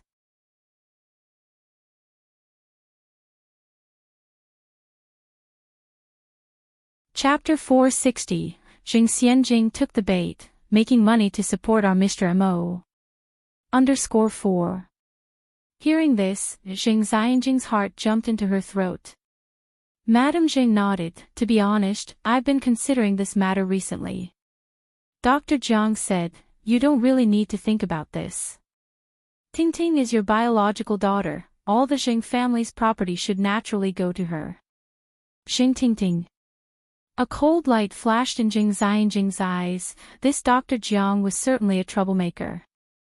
Zheng Tingting had been dead for hundreds of years. Why mention her now?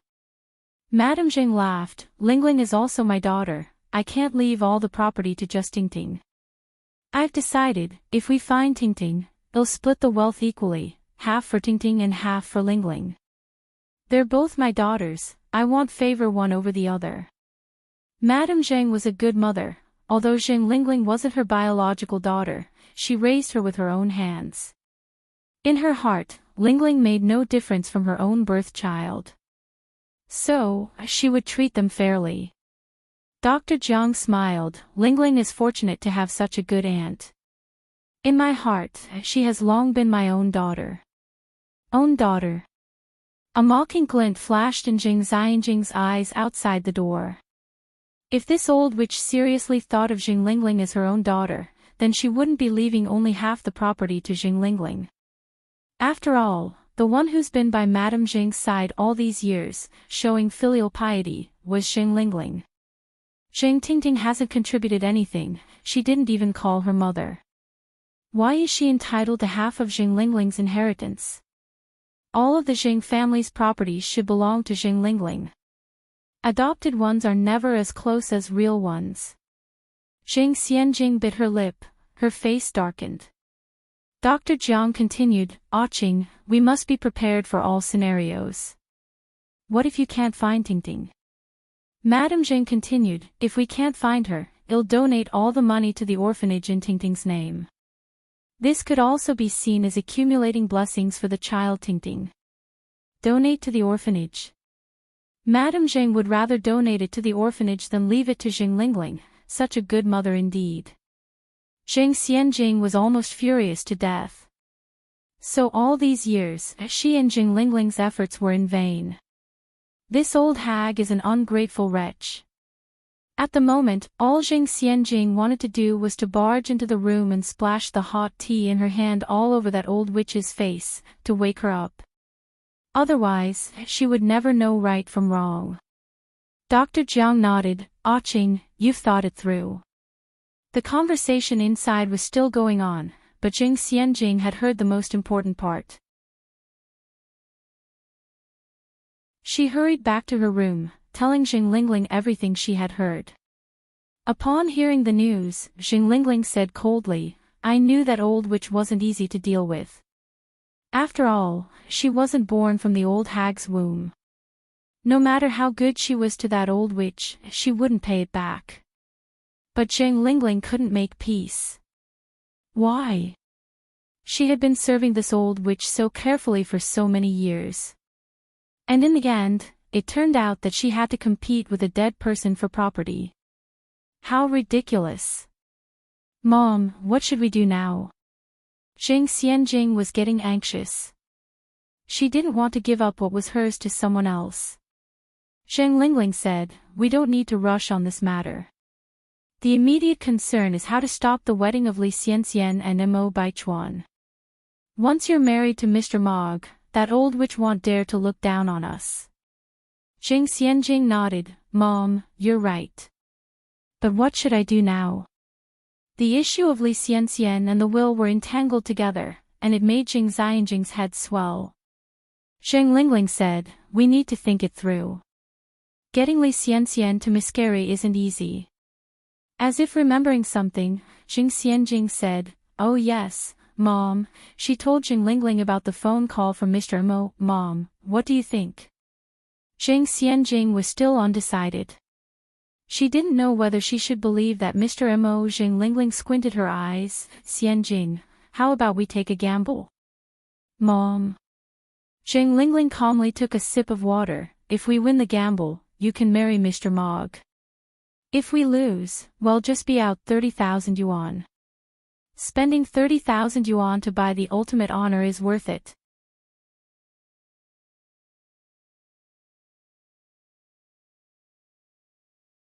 Chapter 461, Jing Xianjing took the bait, making money to support our Mr. Mo. _5. After all, the temptation was simply too great, and Lingling didn't want to miss out on such an amazing opportunity. After all, didn't life sometimes require a gamble? Just like back then. If she had not taken a chance then, would she have what she has now? Xianjing followed up, saying, "But where are we going to get all that money?" The absolute control over the Jing family's finances now lay in the hands of Granny Jing. She gave Lingling 8,000 yuan every month, while Xianjing only got 5,000. This many thousands of yuan is money that regular people could work years for and still not make, but among the wealthy, it's just pocket change, gone in a few rounds of mahjong. Lingling and Xianjing, the mother and daughter with big spending habits, would each spend 500 to 600 yuan every month on skincare products. With the addition of jewelry purchases and such, their money would be gone almost as soon as they'd gotten it. Where are they going to round up 30,000 yuan now? Lingling answered, don't worry about the money, I'll figure out something.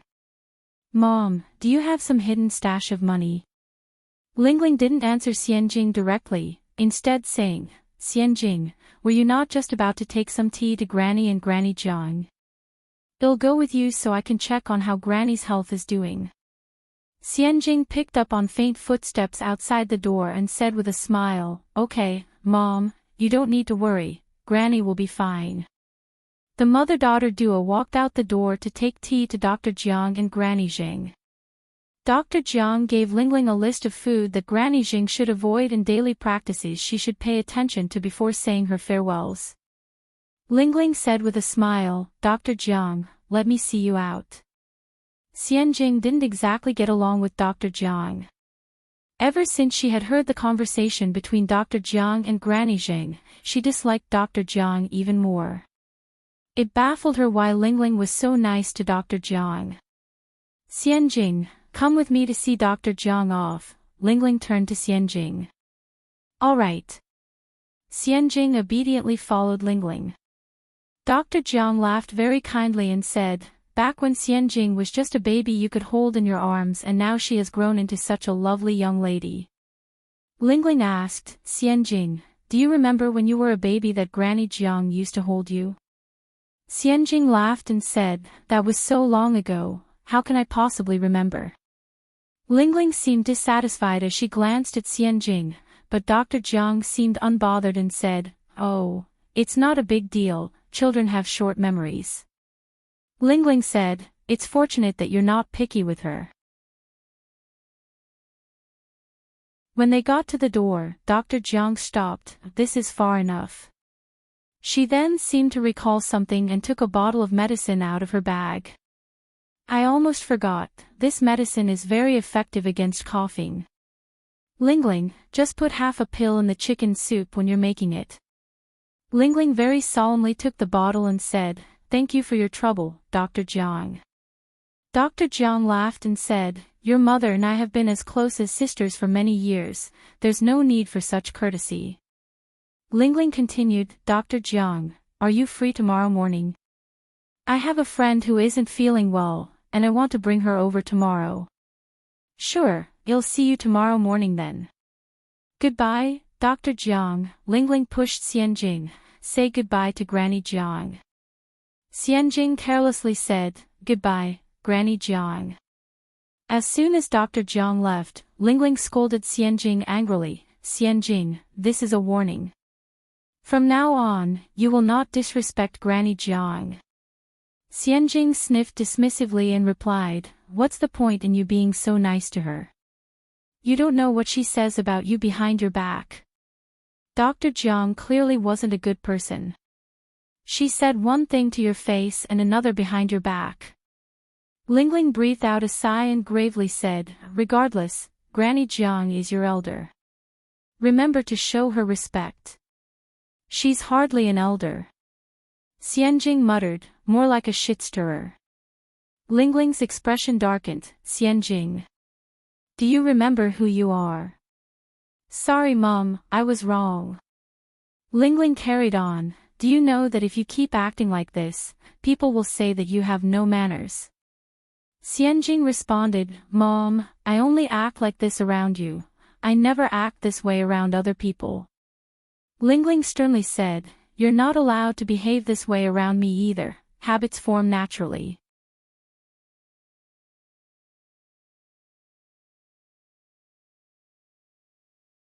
Chapter 462, Xianjing took the bait, making money to support our Mr. Mo. _6. Oh, I understand now, I won't dare to do it again. Xianjing still had a decent attitude in admitting her wrongs, so Lingling didn't say much more. She turned around and walked into the house with Xianjing. Just as they entered the house, Xing Lingling busied herself with making chicken soup for the old Madame Zheng in the kitchen. Xing Xianjing was speechless. After all that old hag had done to them, she couldn't believe that Xing Lingling was still so nice to her. She must be out of her mind. Phrase. In her opinion, she should replace all the medicine in the bottle with poison and kill that old hag. Ni Yang walked out of the public phone booth, the corners of her mouth curling into a light curve. Her dimples, shallow and charming, seemed to absorb everyone around. Her radiance outshone even the clouds in the sky. She walked all the way to the detective agency. Xiao Zhou was currently fiddling with an old-fashioned phonograph, completely unaware of Ni Yang's arrival. Is it not working? Ni Yang approached Xiao Zhou. Startled by the sudden comment, Xiao Zhou turned to see Ni Yang and broke into a smile. It's not exactly that it doesn't function, it's just that the sound produced seems off, like a saw being drawn. Let me have a look. Ni Yang walked to the front of the phonograph. This was a very ancient phonograph. With its swan neck-like bend and large horn, it resembled a blooming trumpet flower, prideful and elegant. The large horn was made of pure copper, highly wear-resistant and non-fading. It was perfectly complemented by an elegant, traditional wooden cabinet. This type of phonograph originated from the Republic era. A few of them could still be found in the 1980s in China. In later generations, they all became precious antiques only seen in museums and with collectors. In her former life, Ni Yang didn't have many hobbies. Collecting phonographs was one of the few. She fiddled with it for a while, put on the disc, pressed the start button, and instantly, melodious music flowed from the large horn. The night in Shanghai, the night in Shanghai, you are a city that never sleeps, the lights are up, it's all song and dance, Xiao Zhou exclaimed in surprise, that's amazing. Yang, you're really something. You even know how to repair phonographs. In these times, the most popular gadgets were radios. All the trendy boys and girls had radios in their hands, with a pair of earphones plugged into their ears. They couldn't have looked cooler. Earphones entered China around the end of the Qing dynasty when telegraph machines came into existence.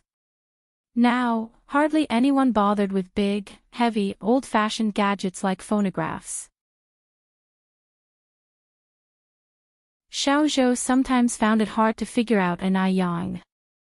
This girl, younger and slimmer than him but far more capable, seemed to harbor many secrets. Ni Yang laughed lightly, it's not that I'm amazing. It's just that I've studied it a bit. Xiao Zhou walked over and poured Ni Yang a cup of water. Yang, you must have something important to discuss, and that's why you came over, right? Ni Yang took the cup with both hands, you guessed it correctly. Xiao Zhou grinned and asked, what's up? Tell me about it. Ni Yang took a sip of tea. In the next few days, someone might send some money to Mr. Mogg. When they do, just tell them he's out, you'll take care of the delivery, but keep the money for me.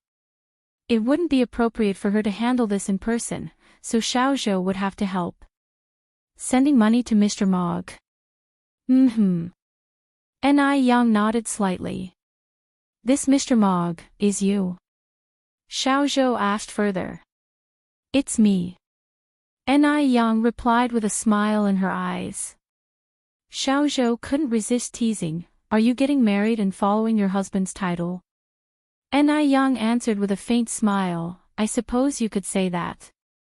Turning his eyes to the screen, Xiao Zhou cleared his throat and continued, the rumors about Immortality are not good, Yang. Are you sure you want him to be your boyfriend? Ni Yang retorted, what others think doesn't matter to me. If I like him, that's enough. She genuinely didn't care. Reborn in a new life, she wanted to live life to the fullest and not be bound by restrictions. She wasn't willing to miss out on the people she loved because there wouldn't be another life after this. But once Mo Qixin leaves the Mo family, he's nothing. Xiao Zhou went on, Yang, you're so outstanding. You deserve someone better.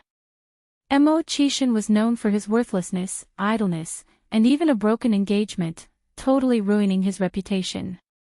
Xiao Zhou was somewhat puzzled. Why was Ni Yang interested in him? Ni Yang said very seriously, "In my eyes, he is the best." Xiao Zhou added, "Do you know why Jing Xianjing and Li Xianxian both want to marry Mo Baichuan?" "I don't know." Ni Yang shook her head. Next, Xiao Zhou shared, "According to my investigation, there is a high possibility that Mo Baichuan is actually Mr. Mog. Now do you understand why they're scheming to marry Mo Baichuan?" "Oh." Ni Yang nodded. Just like that. What did that "oh" mean? Why was Ni Yang's reaction so calm? Don't you find it surprising? Xiao Zhou asked. Why should I be surprised? Ni Yang quirked an eyebrow and asked back. Xiao Zhou shot back, "This is Mr. Mog. Do you understand what Mr. Mog represents in Beijing?" "I understand." Ni Yang responded, "It pretty much means supreme and unparalleled, doesn't it?" In the future, Mr. Mog's existence was still very mysterious, with a business empire under his control. He was respected and sought after by all. But it was weird that no financial newspaper had ever published anything about him. Ni Yang was taken aback that Mo Baichuan turned out to be Mr. Mog. No wonder Li Xianxian was determined to marry him. Since Li Xianxian was reborn from a later era, she might have uncovered some secrets unknown to others. Knowing this, why are you still so calm? Xiao Zhou was at a loss. Ni Yang shrugged, "Whether or not he is Mr. Mog doesn't concern me. Should I react dramatically?" Xiao Zhou continued, "When it comes to talent and looks, both you and Mr. Mog are head and shoulders above Li Xianxian and Jing Xianjing. I think only you are worthy of Mr. Mog. Aren't you interested?"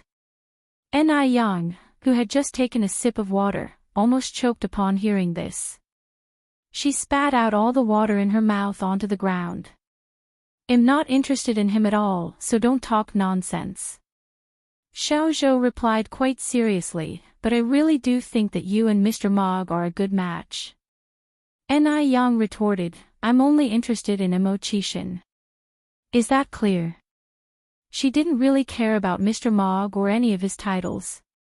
What Ni Yang found puzzling was that the narcissistic Mo Baichuan turned out to be Mr. Mog, which totally overturned her understanding of him. It was quite inconceivable. Xiao Zhou thought Ni Yang was just too strange. She would rather become involved with a loser uncle than look at a promising nephew. Xiao Zhou pointed out, "But Mo Chishan isn't deserving of you at all. He doesn't even have a job, hasn't even graduated from high school. What will he support you with in the future? It doesn't matter if he doesn't have a job. I have money and that's enough.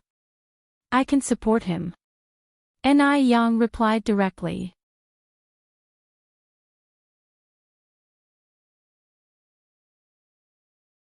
Chapter 463, I am Mr. Mog _1. Ni Yang is a very pragmatic person. She knows that most of the reasons for breakups between men and women in this world are rooted in the trivialities of life. All love ultimately disappears in these trivialities. However, as long as one's financial condition keeps up, all problems are no problems. If the woman is weaker in terms of finance, her status in family life will be inferior. If the woman takes up the major economic role, instantly the tables can turn. This is also the main reason why Ni Yang doesn't rely on men. Because there's no better sense of security than relying on oneself. Therefore, she doesn't think there's anything wrong with her supporting Mo Chishan. Xiao Zhou felt that his whole worldview was being overturned by Ni Yang. She supports him. Ni Yang is actually going to support Mo Chishan. If you look all over Beijing, you probably won't find a second woman willing to support a man, right? Yang, you're not joking with me, are you? Xiao Zhou swallowed and turned to look at the screen. Ni Yang's eyes were indifferent. What's there to joke about? When you really fall in love with someone, you're willing to give everything for them. Invisibly, Xiaozhou was being shown up by Ni Yang and suffered a huge romantic blow. Why is he still alone? He also wanted to find a girlfriend who was willing to support him, whimper. Ni Yang laughed and said, "It's normal for you, a bachelor, not to understand all this. When you have a girlfriend, you'll understand my words today." Bachelor what? Dog? He already felt pitiful enough for being single, why did she call him a dog? Xiaozhou was heartbroken. If he's the bachelor dog, what is Ni Yang doing? Killing the dog. Ni Yang spoke too quickly for a moment, and accidentally used a popular phrase from the future, and quickly remedied it with, "A bachelor, aren't you single?" Bachelor. Did he mishear out of sadness? Yang, didn't you just say a single dog? Ni Yang laughed. Xiaozhou, are you stupid? Who would call themselves a dog? Xiaozhou touched his head, although what Ni Yang said seemed reasonable, he felt something wrong. But he couldn't quite put his finger on it. Xiaozhou temporarily forgot about the dog question and continued, Yang, you're not joking with me, are you? You really want to support Immortality? Ni Yang raised her eyebrows slightly, do I look like I'm joking? Xiaozhou shook his head, his gaze unconsciously sliding from the screen, no. He then continued, but don't all you girls like men with power and status like Mr. Mog? Xiaozhou had seen all sorts of people, he had even seen girls at the age of 18 throwing themselves at men of 80. Mo Baichuan was not only rich and handsome but also the famous Mr. Mog. Ni Yang had no reason not to like him. Ni Yang frowned slightly, you're generalizing with your statement. Actually, not every girl likes men with power and status. Ni Yang had seen too many girls in her previous life who'd rather laugh on a bicycle than cry in a BMW. Some girls are even willing to give their lives for the one they love. Such girls must be rare, right? Xiaozhou said. Ni Yang smiled slightly, I suggest you go back and read the stories of Wang Ping and Shui Baochai, as well as Liang Shanbua and Zhu Tai. Stories come from life, and these characters do have historical prototypes. You can't deny their existence just because you haven't seen them yourself. Xiaozhou was momentarily stunned, a touch of shame appeared on his face. Indeed, he had thought too narrowly of girls. He certainly couldn't deny their existence just because he hadn't seen them. It seemed like every time he chatted with Ni Yang, he was imparted with different life philosophies. She was like a treasure trove of knowledge, always bringing surprises. There was a hint of respect in Xiaozi's eyes when he looked at Ni Yang. Yang, you're right. Xiaozhou continued, oh, Yang, can I ask you another question? Ask. Ni Yang nodded slightly. Xiaozhou said, what do you like about Immortality? Ni Yang touched her chin, probably because he's good-looking. Mo Kishin's appearance was beyond reproach. And he was far more alluring than popular movie stars. If he were in the future, he'd be the kind of person who could live off his looks. Xiaozhou, he probably won't be able to get married then. Why did he have to ask such a heart-wrenching question?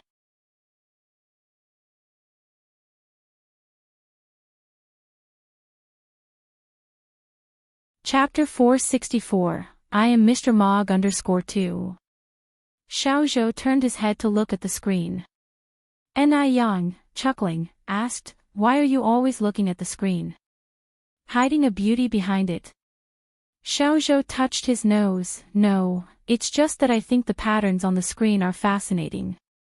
Ni Yang nodded with an ambiguous smile. Oh, I've got to go, I have some errands to run. Remember to collect money for me. Where are you going? Xiaozhou instinctively asked. Ni Yang responded without looking back, to make money, to support our Mr. Mog at home. Xiaozhou, he also wished someone could support him. After Ni Yang left, a tall, slender figure emerged from behind the screen. The dim light cast a layer of mystery on his distinct facial features, making it hard to read the expression in his narrow eyes. "Buddy, you're quite lucky with ladies." Xiaozhou walked over to Immortal, patted him on the shoulder, and said, "Even without a high school diploma, you attract people. What's more, someone is even willing to financially support him. For goodness sake. Comparisons are odious." "Jealous?" The man turned his eyes slightly and revealed a breathtaking face. His tone was deep, as if soaked in ink. "Not jealous, I'm green with envy. Understand?" Xiaozhou stared at Immortal, gritting his teeth. Xiaozhou and Immortal were friends from primary school. But Immortal was so brilliant that they only studied together for 1 year before Immortal skipped a grade to go to junior high school. Although they only had a year of formal education together, they amassed a profound friendship. In the years that followed, their bond became even stronger. Xiaozhou completed junior and senior high school, and even made it into a prestigious university. But Immortal seemed to lose his stride. He began to fall behind academically in junior high school, paid his way through senior high, and finally even dropped out before graduating. He disappeared for 4 or 5 years in between, then remained the same, living off his family's resources, idle, and ultimately even lost his fiancée. From a genius to a waste, it was a classic tale of self-destruction, and he became a joke within elite circles. As Immortal's best friend, Xiaozhou felt pity for him on numerous occasions. But now, he envied Immortal immensely. Freaking hell. Despite all his hard work, he didn't have a girlfriend. And Immortal not only had a girlfriend but a girlfriend who was willing to support him financially. Freaking hell. Comparisons are odious. Earlier, it was because of Immortal being there that Xiaozhou deliberately probed Enai Yang.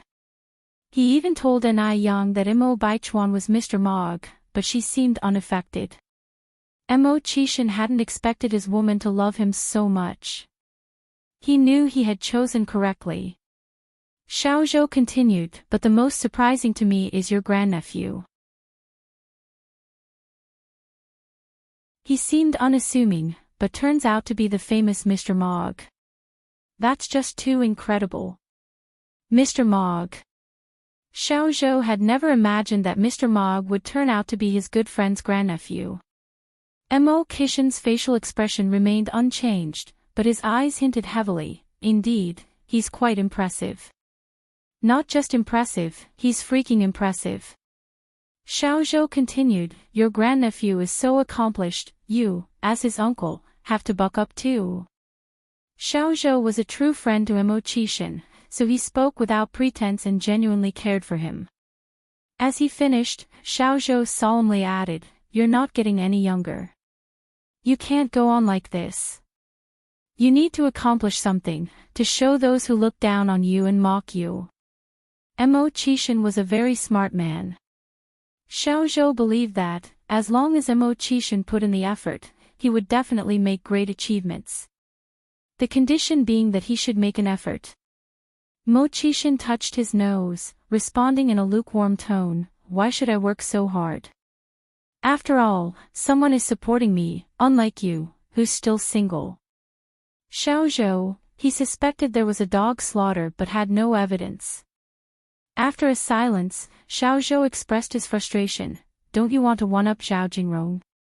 He was somewhat perplexed. How had a man once so spirited become so markedly different? Xiaozhou earnestly wanted to know what had happened to Immortal over the years. "Why should I bother her?" responded Immortal, "I don't even like her." Then Xiaozhou questioned, "Zhao Jingrong dumped you, don't you feel a hint of anger?" Immortal's mouth curved slightly as he laughed, "A correction, I dumped Zhao Jingrong."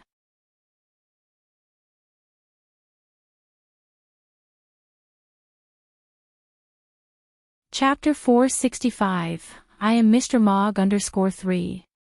To Zaya's surprise, as if he had just heard a hilarious joke, He stood on his tiptoes to feel Mo Kishin's forehead. Bro, are you running a fever? Everyone in Beijing knows that Mo Kishin was dumped by Zhao Jingrong, but Mo Kishin claims he dumped her. Isn't that self-deception? Mo Kishin simply smiled without uttering a word. Xiao Zhou continued, bro, you don't have to suffer to save face in front of me. Everyone in Beijing knows that after Zhao Jingrong dumped you, she blatantly boasted about marrying Mr. Mog. Upon saying this, Xiao Zhou seemed to suddenly recall something and covered his mouth. Oh my god. Isn't the person Zhao Jingrong plans to marry your grandnephew? Doesn't that screw up the family hierarchy? I wonder if Zhao Jingrong knows yet that Mr. Mog is actually your grandnephew. Wei Jun. Mo Qixin spoke in a light tone. Wei Jun was Xiao's full name. He would only be addressed this way when Mo Qixin was extremely serious. What's up? Xiao Zhou looked up at Mo Qixin. Mo Qixin continued, actually, Mr. Mog is not my grandnephew. Then who is he? Mo Qixin, looking undisturbed, with his sharp features blurred under the dim light, revealed slowly, actually, I am Mr. Mog. Upon hearing this, an eerie silence fell upon the room. Ha ha ha. The next second, Xiao Zhou burst out laughing, tears streaming from his eyes. He patted Mo Qixin on the shoulders. Bro, are you trying to make me laugh to death so you can inherit my 2 cents worth of assets? This had to be the funniest joke he had heard all year. Mr. Mog. Why don't you say you can ascend to the heavens? No, wait. I think it'd be more likely for you to ascend to the heavens than to be Mr. Mog. Mo Qixin replied lightly, I'm serious. Alright, Xiao Zhou patted Mo Qixin's shoulder, you can tell me, after all, we're brothers. Mo Qixin continued, Wei Jun, I am indeed Mog. Qixin, I also have a secret to tell you. Xiao Zhou suddenly turned serious. Tell me.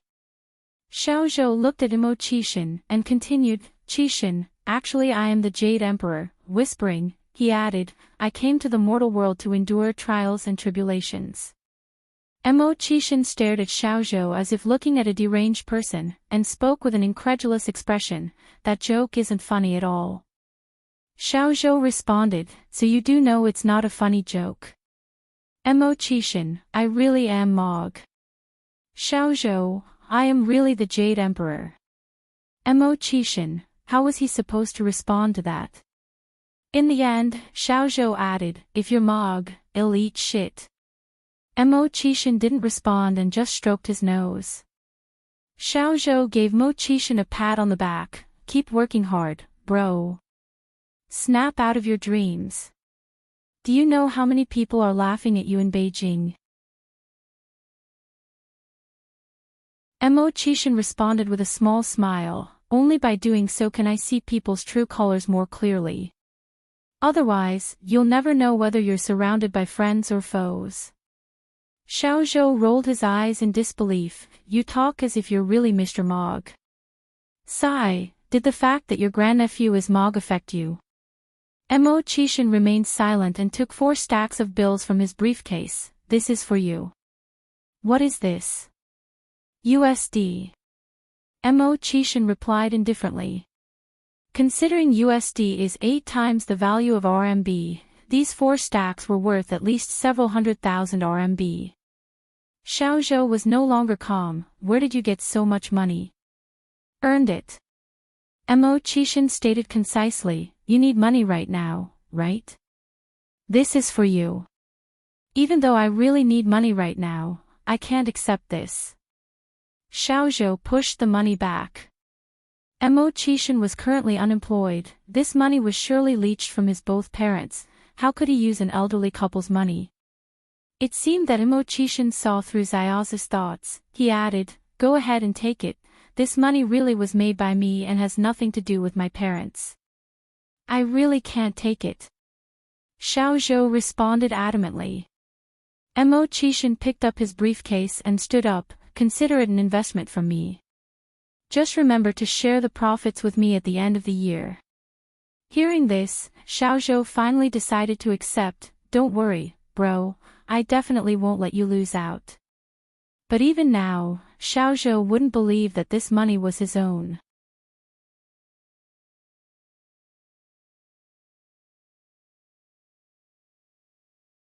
Chapter 466, I am Mr. Mog_4. Mo Qishan did not explain further, but only said, I believe you. Good brother. Xiaozhou extended his hand and patted Mo Qishan's chest. A manor in Beijing. In a luxurious room lay a middle-aged woman with blonde hair and blue eyes. She was voluptuous, her face radiant. If not told, no one would know that she was a woman on her deathbed. She sat up in bed, revealing a weak smile towards the door. Miss G, you've come. Miss G walked in from outside with nutritional supplements, asking with concern, are you feeling better? Thank you for your concern, I am feeling much better. But as soon as she finished her sentence, her face turned pale, her breathing weak. She looked as if she could stop breathing at any moment, a dreadful sight. Miss G was startled, immediately pressing the emergency alarm by the bed. An urgent alarm rang out, several people who looked like doctors ran in from outside, first performing defibrillation, then administering oxygen rapidly. After a series of treatments, the middle-aged woman on the bed gradually regained consciousness, opening her eyes. Miss G, pale from fright, stepped forward and asked, how are you feeling now? Is there anywhere you still feel uncomfortable? The middle-aged woman didn't have the strength to speak, she simply blinked weakly. At that moment, the sound of hurried footsteps came from outside the door, and a tall man rushed in. Mom! Mom, are you all right? The middle-aged woman could not muster the strength to reply. A doctor in a white coat said, Mr. Abner, may we speak with you in private? The doctor's expression seemed grim. Miss G shot a worrisome glance at the middle-aged woman on the bed. Abner followed the doctor outside. Only then did the doctor slowly start, Mr. Abner, you must be prepared for your mother's illness. Usually when a doctor suggests mental preparedness, the patient's condition doesn't end well. But Abner had difficulty facing reality. My mother is only 50 years old, her life has barely begun. Please, try to find another way. The doctor shook his head helplessly, your mother is nearing the end. I suggest you start preparing for the end. Isn't there any other way? Abner, with a pained expression, said, I am willing to pay any price if it will allow my mother to live. He had lost his father at a young age. His mother had raised him single-handedly, and just when she finally could have a few good days, she was stricken with a terrible disease. As her son, he felt unbearable heartache. The doctor regretfully said, if we continue like this, it would only increase the patient's pain. Rather than prolong her suffering, it may be better to let her pass quickly. Abner pressed his temples in pain, there really isn't any other way. No, as doctors we wouldn't stand by while a person dies. The doctor continued, suffering from this kind of disease, the pain a patient endures is unimaginable to us. Each breath is like being pierced with a needle, the pain is unbearable. If you truly love your mother, I suggest you allow her to be free from her pain sooner. Abner was silent, a pained expression on his face. After a while, he finally said, all right, I understand. If there's nothing else, I will take my leave. Abner nodded his head. After the doctor left, Miss G immediately comforted him, Mr. Abner, don't be upset. In China, we have a saying that there will be a way when it seems impossible. I believe your mother will get better. Miss G had heard everything the doctor said. Although she believed that Abner's mother was terminal, she knew comforting words were still necessary. Mr. Abner. A male assistant walked over. Chinese medicine has broad and profound knowledge, perhaps you could try hiring a traditional Chinese medicine doctor. The man speaking was Abner's personal assistant, Li Long, a genuine Chinese. Hearing this, Abner seemed to have found a lifeline. He replied, "Then I'll leave this matter to you." "All right." Li Long nodded his head. Miss G said, "Mr. Abner, I think you should consider this carefully." Li Long raised his eyes in surprise at Miss G. Miss G continued, "Traditional Chinese medicine is often conservative and rule-bound. They are not good at innovating.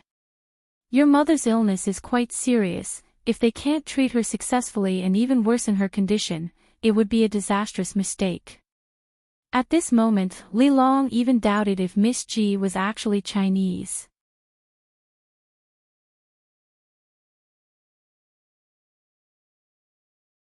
Chapter 467, I am Mr. Mog_5. How can someone denigrate their own country so much? Li Long said, "Miss G, you're mistaken. Traditional Chinese medicine has been passed down for thousands of years and has benefited countless humans. If traditional Chinese medicine were really as bad as you say, wouldn't China have been destroyed long ago?"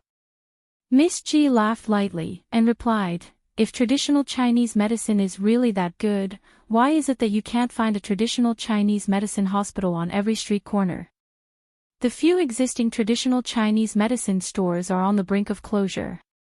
Western medicine dominates today, and it is indeed difficult to find large-scale traditional Chinese medicine hospitals in the country." Li Long frowned slightly. "Miss G, what you're saying is simply unreasonable." Miss G said, "Li Long, being patriotic is good, but we must be sensible. Do you realize that your suggestion could kill Auntie?" No matter what, Miss G would not believe in traditional Chinese medicine. Over the years, all her serious and minor illnesses had been cured by Western medicine. She vaguely remembers, when she was very young, she also drank extremely bitter Chinese medicinal soup. A simple cold can be cured by Western medicine with just one injection, while traditional Chinese medicine would require a week of specifically prepared concoctions for a slow recovery. This is also why traditional Chinese medicine declined so rapidly. With that, Miss G looked at Abner. "Mr. Abner, do you still want to consult a traditional Chinese medicine doctor?" Abner pinched his temple. "Let me think a bit more." Li Long wanted to say something, but he swallowed his words. After a while, Abner said, "Li Long, go ahead and get a traditional Chinese medicine doctor to give it a try." Miss G turned pale and was about to speak, but she was stopped by Abner's raised hand. Miss G had to shut her mouth with discontent. Li Long was happy, and replied, "Yes, sir." The traditional Chinese medicine doctor was brought back quickly, an old man in his 60s or 70s with white hair. Li Long took the initiative to introduce him. "Mr. Abner, this is Dr. Wang. Dr. Wang comes from a long line of traditional Chinese medicine practitioners. His ancestors served as imperial doctors in the palace. He has a high reputation in Suzhou City." Miss J's face was full of disdain. What kind of nonsense imperial doctor? If he were so skilled, would the Qing dynasty have fallen? Fortunately, Dr. Wang did not notice Miss J's contempt. Upon hearing that Dr. Wang's ancestors were imperial doctors, Abner's face immediately showed a look of respect, and he said with his accented Chinese, "Dr. Wang, please come this way. I'm entrusting my mother's care to you." Dr. Wang followed Mr. Abner into the house.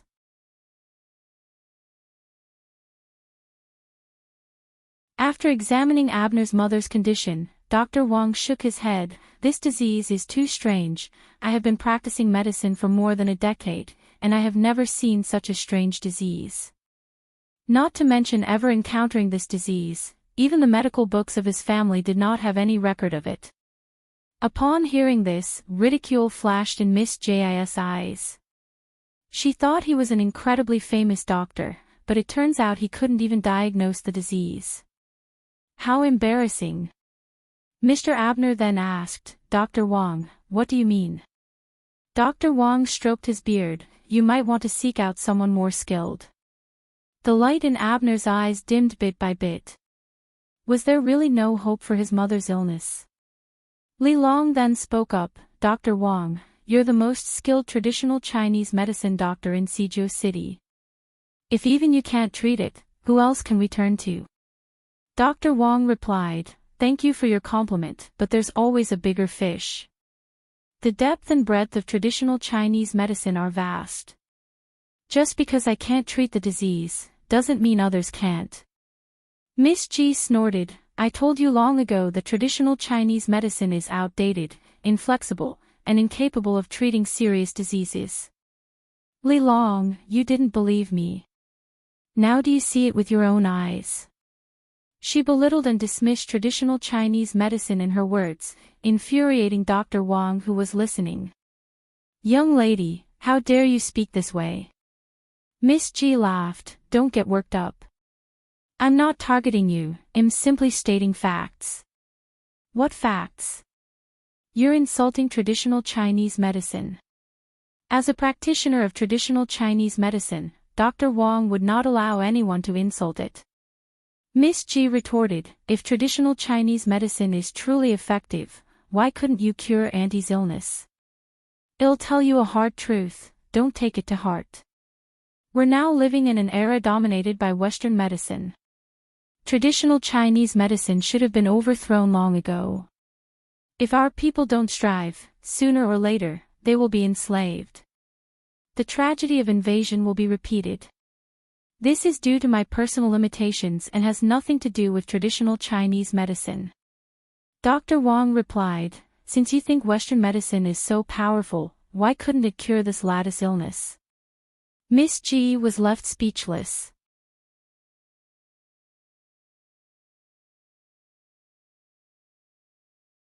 Chapter 468, I am Mr. Mog_6. Dr. Wang looked at Mr. Abner and continued, traditional Chinese medicine has been passed down for thousands of years in our country, it has created countless miracles and has cured many difficult and complicated diseases. I may not be able to cure Madam's disease, but I am certain someone can. I have an elder brother who is also a practitioner of traditional Chinese medicine. His medical skills far outstrip mine. Once I return, I will consult my elder brother and other renowned ministers. Can't let the foreigners here look down on traditional Chinese medicine. The connections within traditional Chinese medicine should not be underestimated. With this network, I believe we can definitely find out the cause of the disease and cure the patient. Mr. Abner said, we appreciate your help. At this point, all he could do was try. It's better than waiting helplessly for his mother's demise. Dr. Wang said, you're welcome, this is part of a doctor's duty. Mr. Abner went on, Li Long, please escort Dr. Wang. All right. Li Long immediately escorted Dr. Wang inside. Watching the doctors come and go in waves, the middle-aged woman lying on the bed had a dim light in her eyes. Abner, she spoke weakly. Mom. Mr. Abner immediately ran over. She gripped Mr. Abner's hand tightly. Let it go, stop treating me, Mom is so tired. She had been treated for a year. Every day, she had to endure great pain, she was really tired. Mom, it's okay. You will get better. Mr. Abner tried to squeeze out a smile. The middle-aged woman closed her eyes, did not speak anymore, her eyes and eyebrows were filled with a dull color. At the Ni family. Ni Yang was busy decorating a new house. The house had been renovated and was mostly furnished. The interior was covered with pure white marble, giving a shiny appearance to the walls. A high-end beautiful crystal chandelier was installed on the ceiling. In the living room, there was a background wall personally designed and painted by Ni Yang. Because it was self-designed, the decoration inside the house was very modernized, which gave Ni Yang a sense of returning to the modern world. She just placed the last pot of potholes on the coffee table when she heard footsteps coming down the spiral staircase. Looking back, it turned out to be Xiaozhou. Yang, Xiaozhou chimed while walking, which decoration company did your house use? This decoration is too beautiful. Simple yet revealing a hint of quaintness, it was particularly beautiful. Ni Yang smiled and said, "It was the uncles from the village who helped with the decoration." Xiao Zhou continued, "I will find them to decorate my home next time." Ni Yang said, "Sure, I'll introduce them to you. And the painting on the wall is also beautiful. Did you find an artist to do it?" The background wall depicted Change's flight to the moon. Although Change was only a silhouette, it was very realistic, and it gave people the illusion that Change was about to fly out of the wall. It showed that the painter was skilled. "I painted this myself," Ni Yang answered. "Really?" Xiao Zhou was surprised. Ni Yang laughed lightly, "Of course, it's true. Yang, you're amazing." Even though Xiao Zhou knew Ni Yang was very capable, she couldn't help but express surprise each time. Ni Yang was modest and said, "So. Oh yes." Xiao Zhou finally remembered the important thing, Jing Xianjing has sent the money over. After she finished speaking, Xiao Zhou took out 3 bundles of cash from her bag. So soon.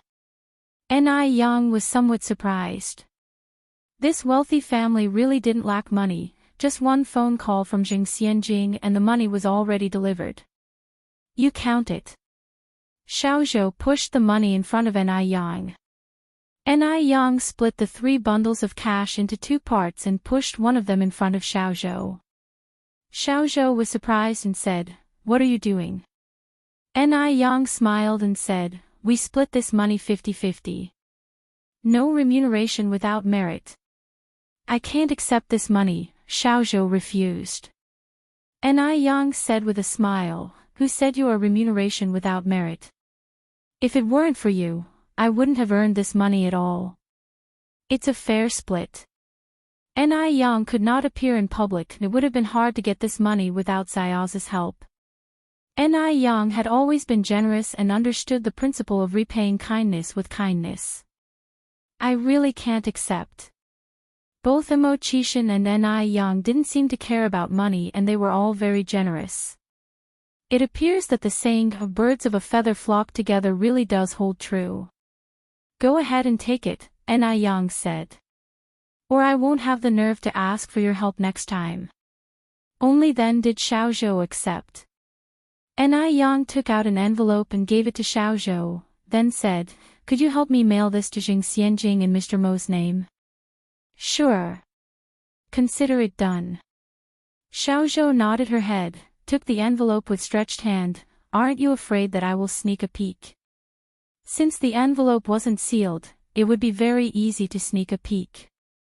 Ni Yang continued, "If I was worried about you sneaking a peek, I wouldn't have given it to you. Being trusted feels really good." "Thank you, Yang," Xiao Zhou said after a pause. "Oh yes, the wedding date for Li Xianxian and Mo Baichuan has already been set."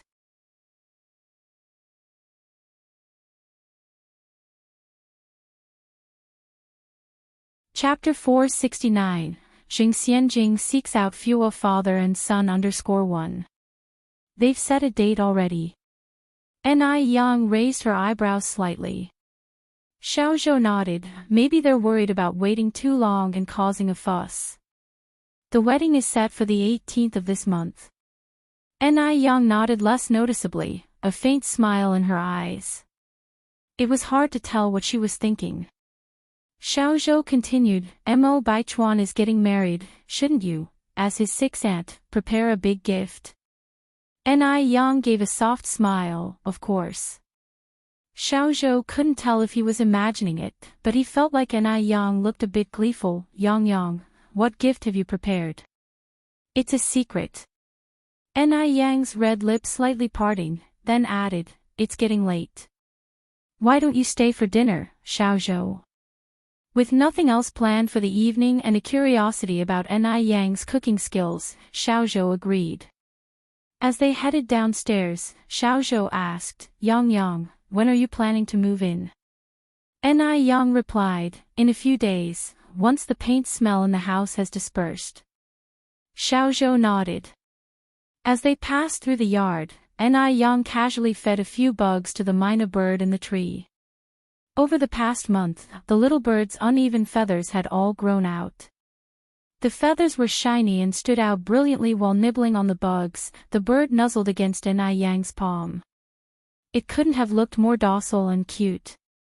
Even Xiaozhou, a grown man, found his heart softened as he petted the bird's head.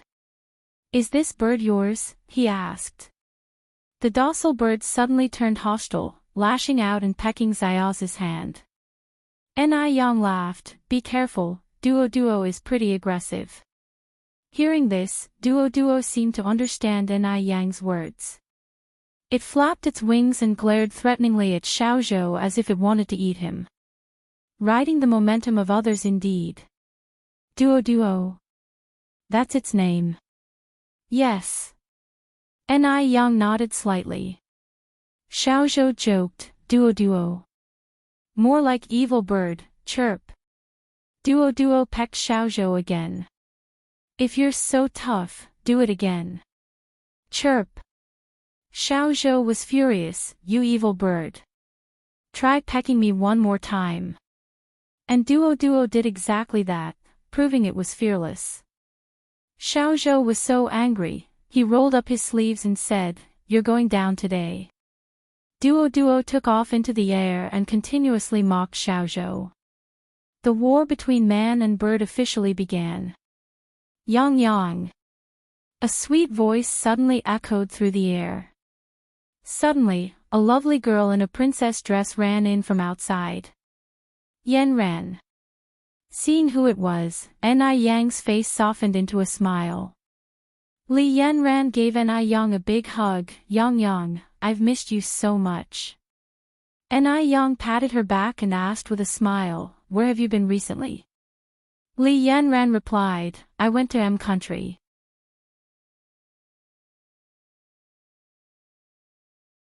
Seeing that the newcomer was a girl, Xiaozhou dropped his bird-killing idea, stood there properly and smiled. "And who is this?" Li Ran noticed Xiaozhou. Yang introduced them with a smile. "Ran, this is my good friend Xiaozhou. Xiaozhou, this is my close friend Ran." Xiaozhou, the perfect gentleman, extended his hand to Li Ran. "Hello, I'm Zhou Weijun. You can call me Xiaozhou, just like Yang does." As polite as ever, Li Ran shook Xiao's hand and said, "I'm Li Ran, but you can call me Ran." Why did Li Ran look so familiar? Snot sister. Xiaozhou tentatively uttered this childhood nickname. The smile on Li Yanran's face froze. Back when they were kids, since she always had a runny nose, everyone called her Snot Sister. But after primary school, no one had called her that anymore. Not many people knew her childhood nickname. Who was this annoying guy? Li Yanran squinted her eyes and asked, "Dimwit." Xiaozhou smilingly said, Yes, that's me." "Goodness, Snot sister, you've changed so much. It's hard to believe. Who would have thought that you would transform from the way you were as a child to how you are now?" Xiaozhou looked genuinely shocked. "Dimwit, can't you speak properly? What do you mean by, the way I was as a child?" "How was I as a child?" she retorted as if he was suggesting something shameful about her past. Xiaozhou continued, "Don't you remember? As a kid, you always had snot bubbles dripping from your nose. That's why everyone called you Snot Sister."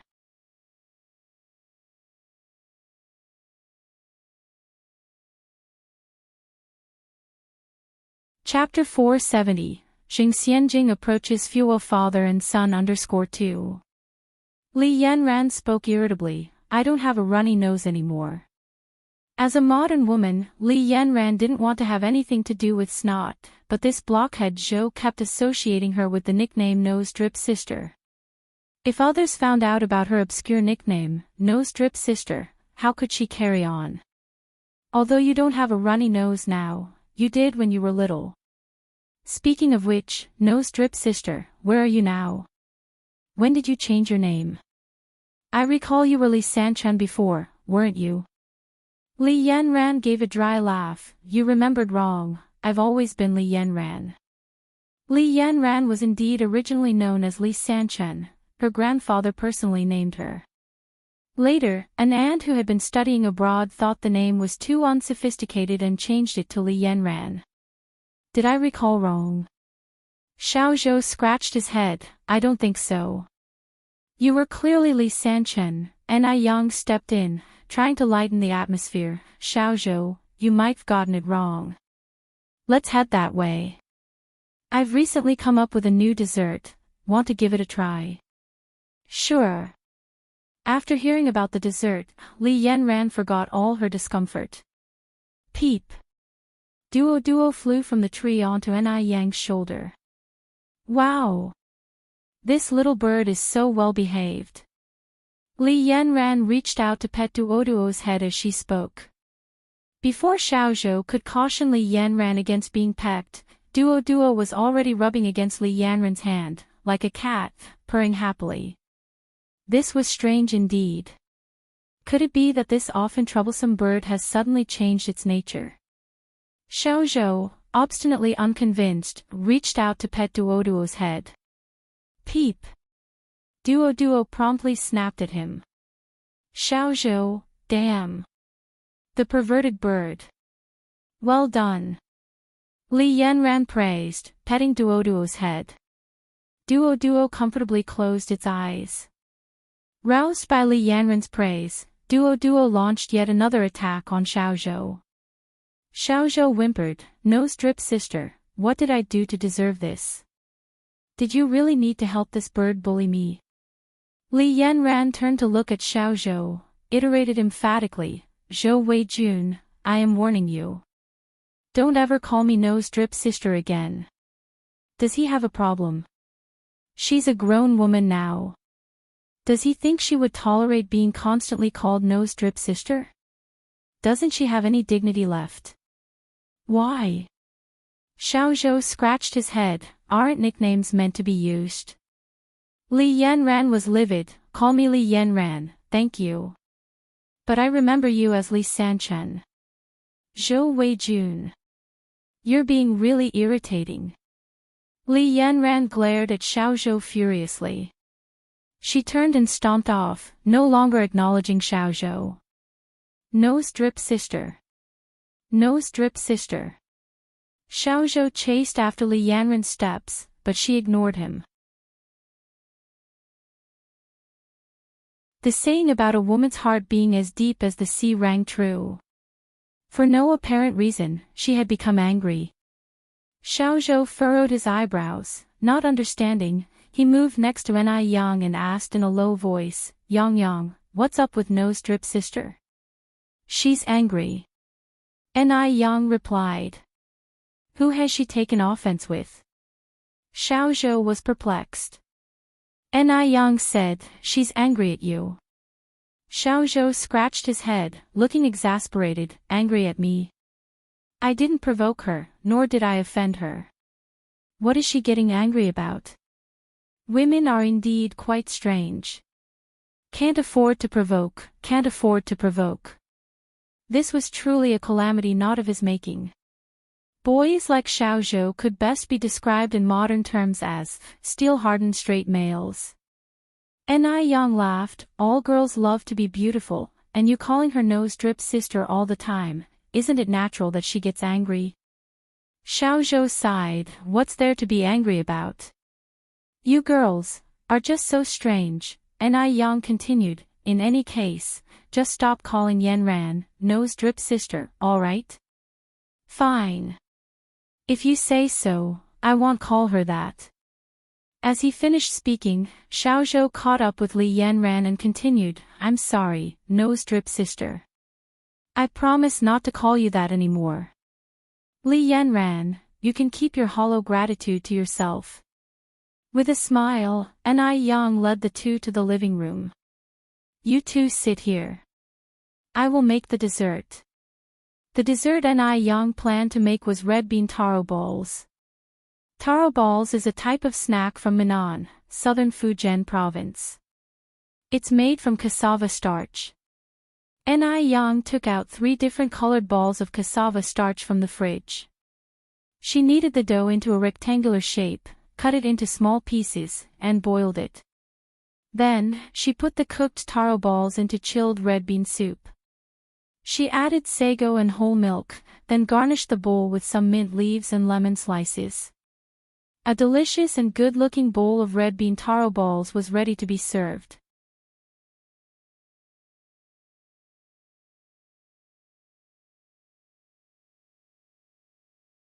Chapter 471, Xing Xianjing looks for fuel. Father and son _3. Since all the ingredients were prepared in advance, it took only a few minutes to make 4 bowls of taro balls. Yang brought the cooked taro balls to the table. Li Yanran exclaimed in surprise, Yang, what kind of dessert did you make? It looks so beautiful. Yang said, this is a traditional snack from southern Fujian called red bean taro balls, give it a try. Li Yanran took a spoon and tasted it. The mouthfeel was a mixture of the chewiness of red beans and the creaminess of milk, exhibiting a rich, fragrant flavor that also emitted a light refreshing scent, somewhat similar to lemon, yet it also smelled mildly like mint. It was satisfying and refreshing. She gently bit into a taro ball, finding it pleasantly chewy with a hint of sweet potato fragrance. It was absolutely delicious. Li Yanran had never tasted such a delicious dessert. Delicious, it's really delicious. Li Yanran said vaguely, Yang, what are these chewy little balls made of? The taro balls were indeed delightful, even Xiaozhou, who didn't usually have a sweet tooth, found them irresistible. Yang explained with a smile, the purple ones are made from sweet potato and cassava flour, the yellow ones are pumpkin, and the white ones are potato. Yang, you are really talented. Li Yanran hugged Yang around the waist, if I were a boy, I'd definitely marry you. Yang said, eat as much as you like, and if it's not enough, there's more in the fridge. Alright. Li Yanran nodded hastily. Yang went back into the house to call Tsuihua, Mom, come out for dessert. Okay. Tsuihua walked out of the room. Where's Yunyun? Yang continued to ask. She's asleep. Oh. Yang nodded slightly. Mother and daughter came to the living room, where Xiaozhou and Li Yanran politely greeted Tsuihua. After finishing the dessert, Yang asked, Yanran, Xiaozhou, what do you want to eat tonight? Li Yanran said, I like anything you cook, Yang. Everything made by Yang was definitely a delicacy. Xiaozhou said, like booger girl, anything goes. Li Yanran shot Xiaozhou a fierce glare. Only then did Xiaozhou realize had put his foot in his mouth, and quickly corrected himself, like Yanran, anything goes. Then let's have hot pot tonight. The hot pot was both delicious and convenient. It was appropriate for a big group of people since cooking individual dishes could be troublesome. Yang, I'll help you wash the vegetables. Li Yanran quickly followed Yang. Yang, I'll help too. Xiaozhou also joined in the fun. In no time, the small kitchen filled with cheerful laughter and the appetizing aroma of hot pot ingredients. Yang made a spicy oil base and a clear soup base for the hot pot. The spicy oil was made from beef tallow, chili peppers, and star anise, while the clear soup was made from a broth stewed with an old hen and mushrooms. Yang prepared some homemade fish tofu, shrimp paste, meatballs, thinly sliced lamb, vegetables, tofu, etc. for the hot pot ingredients. Having a bite of the spicy and fragrant hot pot ingredient, followed by a sip of chilled sour plum soup, the taste was absolutely refreshing. Neither Xiaozhou nor Li Yanran had ever tasted such a delicious hot pot. They were so excited that they were at a loss for words. The boiling spicy oil reflected the smiling faces of everyone, creating a warm and harmonious atmosphere. Xiaozhou was a responsible person. That night, he had the items sent over to Xing Xianjing. The day after receiving the items, Xing Xianjing couldn't wait to visit Walled Road. When she arrived, she happened to see a boy named Fuwa playing by the roadside. He was a skinny little boy, even skinnier than he looked in the photos. He was wearing tattered clothes, had no shoes that fit his feet, and looked no different from a beggar. Normally, Xing Xianjing would not give this little beggar a second glance. But today was different. Because this child was her only trump card to take down Li Xianxian. If the information was true, then Li Xianxian's life would be ruined. Never mind that she was carrying Imo Baichuan's child, even if she were bearing a dragon, it would be useless. At the thought of this, an unmistakable smugness passed across Xing Xianjing's eyes. Little friend. Xing Xianjing squatted down in front of Fuwa, trying to muster a gentle smile. Fuwa backed away a step, looking slightly afraid and asked, Who are you? Xing Xianjing took a step forward, Don't be scared, little friend. I'm not a bad person. I'm here to help you. Fuwa didn't respond, but watched Xing Xianjing vigilantly. Xing Xianjing continued, Is your name Fuwa?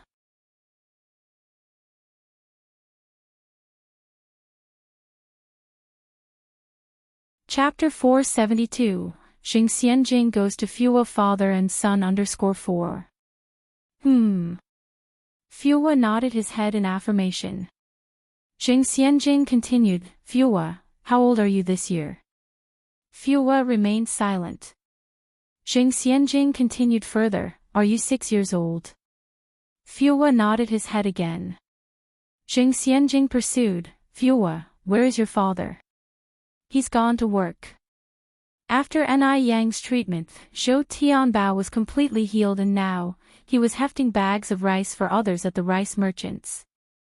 Though the labor wasn't high-paying, it was enough for the father and son to survive. Fuwa, where is your mother? Fuwa shook his head, I don't have a mother. Seeing this, Xing Xianjing squinted her eyes. It turned out that the information she had was indeed accurate. Li Xianxian is just a malicious woman who abandoned her husband and child. A woman who had given birth to a child and had a husband, yet she had the audacity to imagine marrying into the Mo family. She was truly shameless. A look of disdain filled Xing Xianjing's eyes. Fuwa, do you want to find your mother? She asked. No. Fuwa, who had never experienced maternal love, had a vague impression of his mother. Having his father was enough. Doesn't want to find his mother. Another ingrate. He doesn't want his mother anymore. As the saying goes, as the beam is, so is the pillar beneath. Xing Xianjing continued, Fuwa, I know your mother, Sun Dalian. Would you like me to take you to find her? No. Fuwa shook his head again. Xing Xianjing furrowed her brows slightly, You, child. How can you not want your own mother? Fuwa retorted loudly, She was the one who didn't want me first. Xing Xianjing didn't want to argue with Fuwa, she simply asked, When will your father come back? Fuwa didn't reply. Xing Xianjing continued, Will your father be back for lunch? Fuwa nodded his head with tears welling up in his eyes. Xing Xianjing looked at her wristwatch, it was 11 in the morning. If Zhou Tianbao was coming back for lunch, he shouldn't be long. Fuwa, would you take your sister to wait at your place for your father? Fuwa hesitated for a moment before nodding his head. Ever since Fuwa's home was tidied up by house cleaners, it had remained the same. Spotless. But for someone of Xing Xianjing's affluent background, this environment was still unappealing and chaotic. Staying even a minute more was torture. At 12:30, a short man walked in from outside. This man was Zhou Tianbao. Fuwa immediately rushed up to him, exclaiming, Dad. Xing Xianjing also stood up with a shine in her eyes, Are you Zhou Tianbao? Zhou Tianbao wore a stern look, Who are you? What are you doing in my house? Would a destitute beggar dare to use such an attitude with her? This was totally uncalled for. Suppressing the fire in her heart, Jing Xianjing continued, "You must be Zhou Tianbao, right? My last name is Zheng. I am here to help you. I don't need anyone's help, you can leave." Zhou Tianbao pointed towards the door, speaking dismissively. "I really came to help you," Jing Xianjing emphasized. "I've news about your wife, Sun Dalian." She assumed that after delivering this bombshell news, Zhou Tianbao would definitely be very excited. But instead, Zhou Tianbao had a displeased look on his face. What's going on? Did Li Xianxian abandon her husband and child, and Zhou Tianbao didn't get angry at all? Jing Xianjing was extremely puzzled. Zhou Tianbao spoke then, "What does news about Sun Dalian have to do with me? Isn't Sun Dalian your wife?" Jing Xianjing asked, "Don't you want to find her? We're not husband and wife anymore." Zhou Tianbao stated, "Do you have anything else to say? If not, please leave immediately." Zhou Tianbao's face was stern, not joking at all. The way things went was totally different from what Jing Xianjing had imagined. In her imagination, Zhou Tianbao would be eternally grateful to her if she told him about Li Xianxian. Whatever she asked him to do, he would obediently do. She didn't expect that Zhou Tianbao would show such indifference. This was just unbelievable. Jing Xianjing questioned, "Don't you want to know about Sun Dalian's current status?" "No." Zhou Tianbao shook his head. Jing Xianjing continued, "Sun Dalian has changed her name to Li Xianxian now. Moreover, she is about to get married, her wedding date is set for next year." Upon hearing this, Zhou Tianbao's face still didn't display any particular expression. It's as if nothing had happened at all. "Don't you feel angry at all?" Jing Xianjing asked. "What is there to be angry about?" Zhou Tianbao retorted.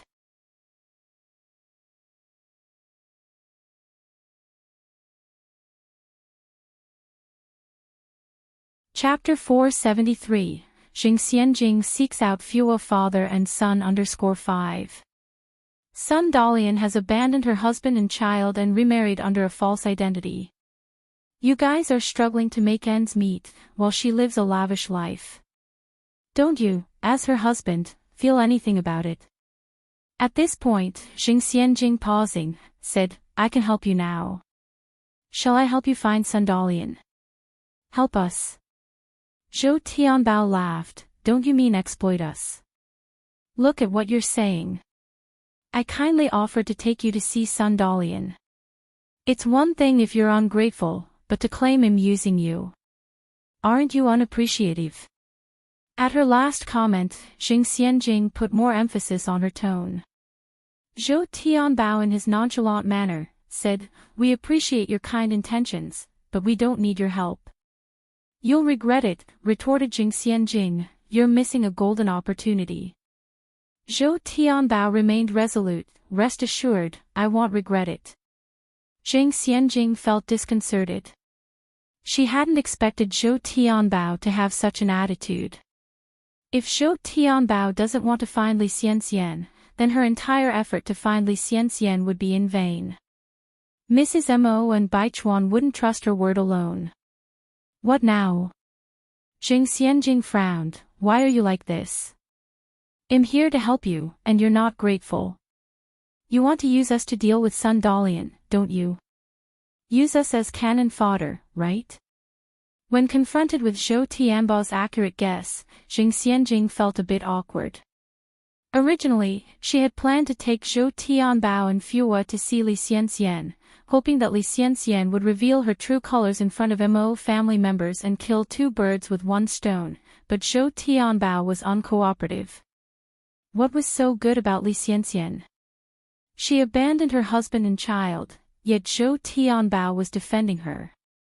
"So, what do you want?" asked Jing Xianjing. "If you want us to help you, fine."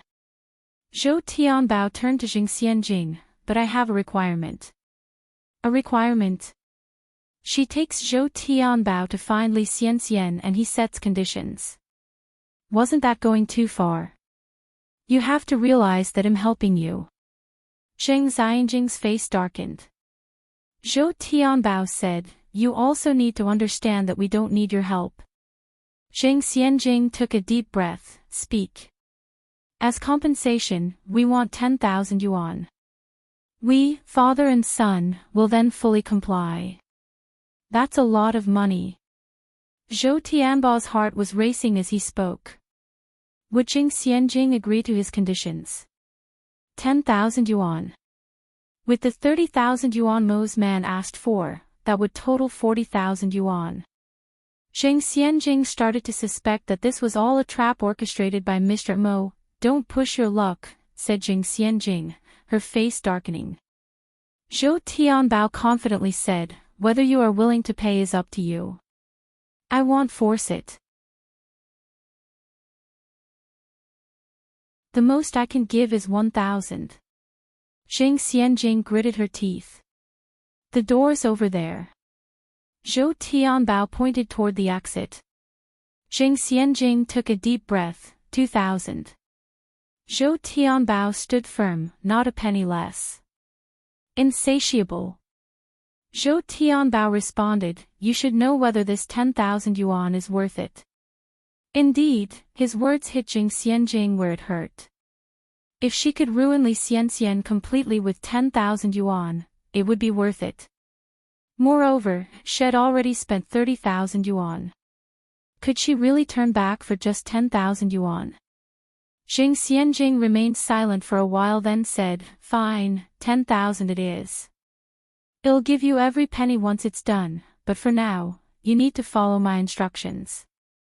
Payment first, work later, Zhou Tianbao said. Do you think I might cheat you out of your money? Possibly. Poor people will always be poor. Such small-mindedness. This was the first time Zheng Xianjing was left speechless by such a petty action. I will bring you the money tomorrow. Okay. Zhou Tianbao nodded, then, come back tomorrow. Zheng Xianjing pulled a 7-inch photo from her pocket, then asked, do you know this person? She's Sun Dalian. Zhou Tianbao answered indifferently. However, immense resentment surged within him. Years ago, when Sun Dalian abandoned them, Fuwa had a high fever of 39 degrees. He was on the brink of death. Over the years, he had wanted to find Sun Dalian every second of the day, but he had never been successful. Upon seeing that Zhou Tianbao could recognize Li Xianxian, Zheng Xianjing felt assured and said, I'll come find you again tomorrow. Before then, don't go anywhere. Zhou Tianbao nodded. Zheng Xianjing left Walled Road satisfied, feeling exhilarated. Zhou Tianbao watched the retreating figure of Zheng Xianjing feeling an indescribable sensation. Days before, when Ni Yang had come over for a checkup, she had told him about this. In a few days, someone would come, claiming that they could lead him to Sun Dalian. Zhou Tianbao was ecstatic at that time. Over the years, he dreamed of finding Sun Dalian. They had come all the way to Beijing for the sole purpose of finding her. But Ni Yang told him not to agree hastily. She instructed him to demand 10,000 yuan. Zhou Tianbao was astounded then. The other party could lead him to Li Xianxian, and there was also a hefty reward. Could there be such a good thing in this world? Initially, he was a bit incredulous. Who could have anticipated that all these were actually true? Ni Yang was truly the lucky star of their family. She not only cured his legs but also helped him find Sun Dalian. Moreover, she had helped him earn unexpected wealth. Fuwa. Zhou Tianbao called for Fuwa. Daddy. Fuwa came running. Zhou Tianbao continued, Fuwa, from now on, you cannot tell anyone you know Sister Ni Yang. Although Ni Yang hadn't said anything to him, Zhou Tianbao had a hunch. If they told other people they knew Ni Yang, it would definitely cause trouble for her. Ni Yang was their benefactor, he couldn't cause her any difficulty. Why?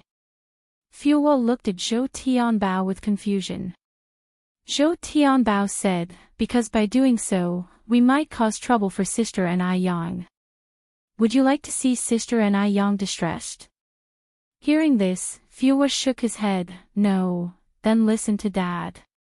From now on, you have to pretend not to know Sister Ni Yang in places where there are many people. Okay, I understand, Dad. Fuwa nodded wisely. Mo Baichuan's wedding was approaching, the Mo family was very busy. After all, Mo Baichuan is the legitimate eldest grandson of Mo family, so his wedding cannot be simple. Baichuan, you have beautiful handwriting, so let's leave the invitation cards to you. Xiao Jiao handed Mo Baichuan a stack of invitations. Alright, Mom. Mo Baichuan nodded. Xiao Jiao continued, Baichuan, have you been visiting Xianxian these days? Mo Baichuan paused for a moment before replying, I've been too busy these days. Xiao Jiao went on, Baichuan, Xianxian is pregnant now, and it is a critical period. She feels sensitive and has no other close family members. There are more than 10 days left before your wedding. You should find some time to see her. Xiao Jiao also felt sorry for Li Xianxian, who is an orphan. While it's bustling over at Mo's house, she was solitary and alone. Mo Baichuan nodded, all right, I got it, Mom. As long as you understand. Xiao Jiao added, and by the way, don't forget to write an invitation for your sixth uncle's girlfriend. Your grandmother specifically asked me about it. Mo Baichuan looked up at Xiao Jiao, sixth uncle's girlfriend. Xiao Jiao smiled and said, the girl named Ni Yang, who came to our house for your grandmother's birthday last time. Mo Baichuan was startled. Right. How could he forget that Ni Yang is now Mo Kishan's girlfriend? You're tuning into the Path of the True Immortal YouTube channel. Don't forget to subscribe and join us on this journey to catch the most captivating stories.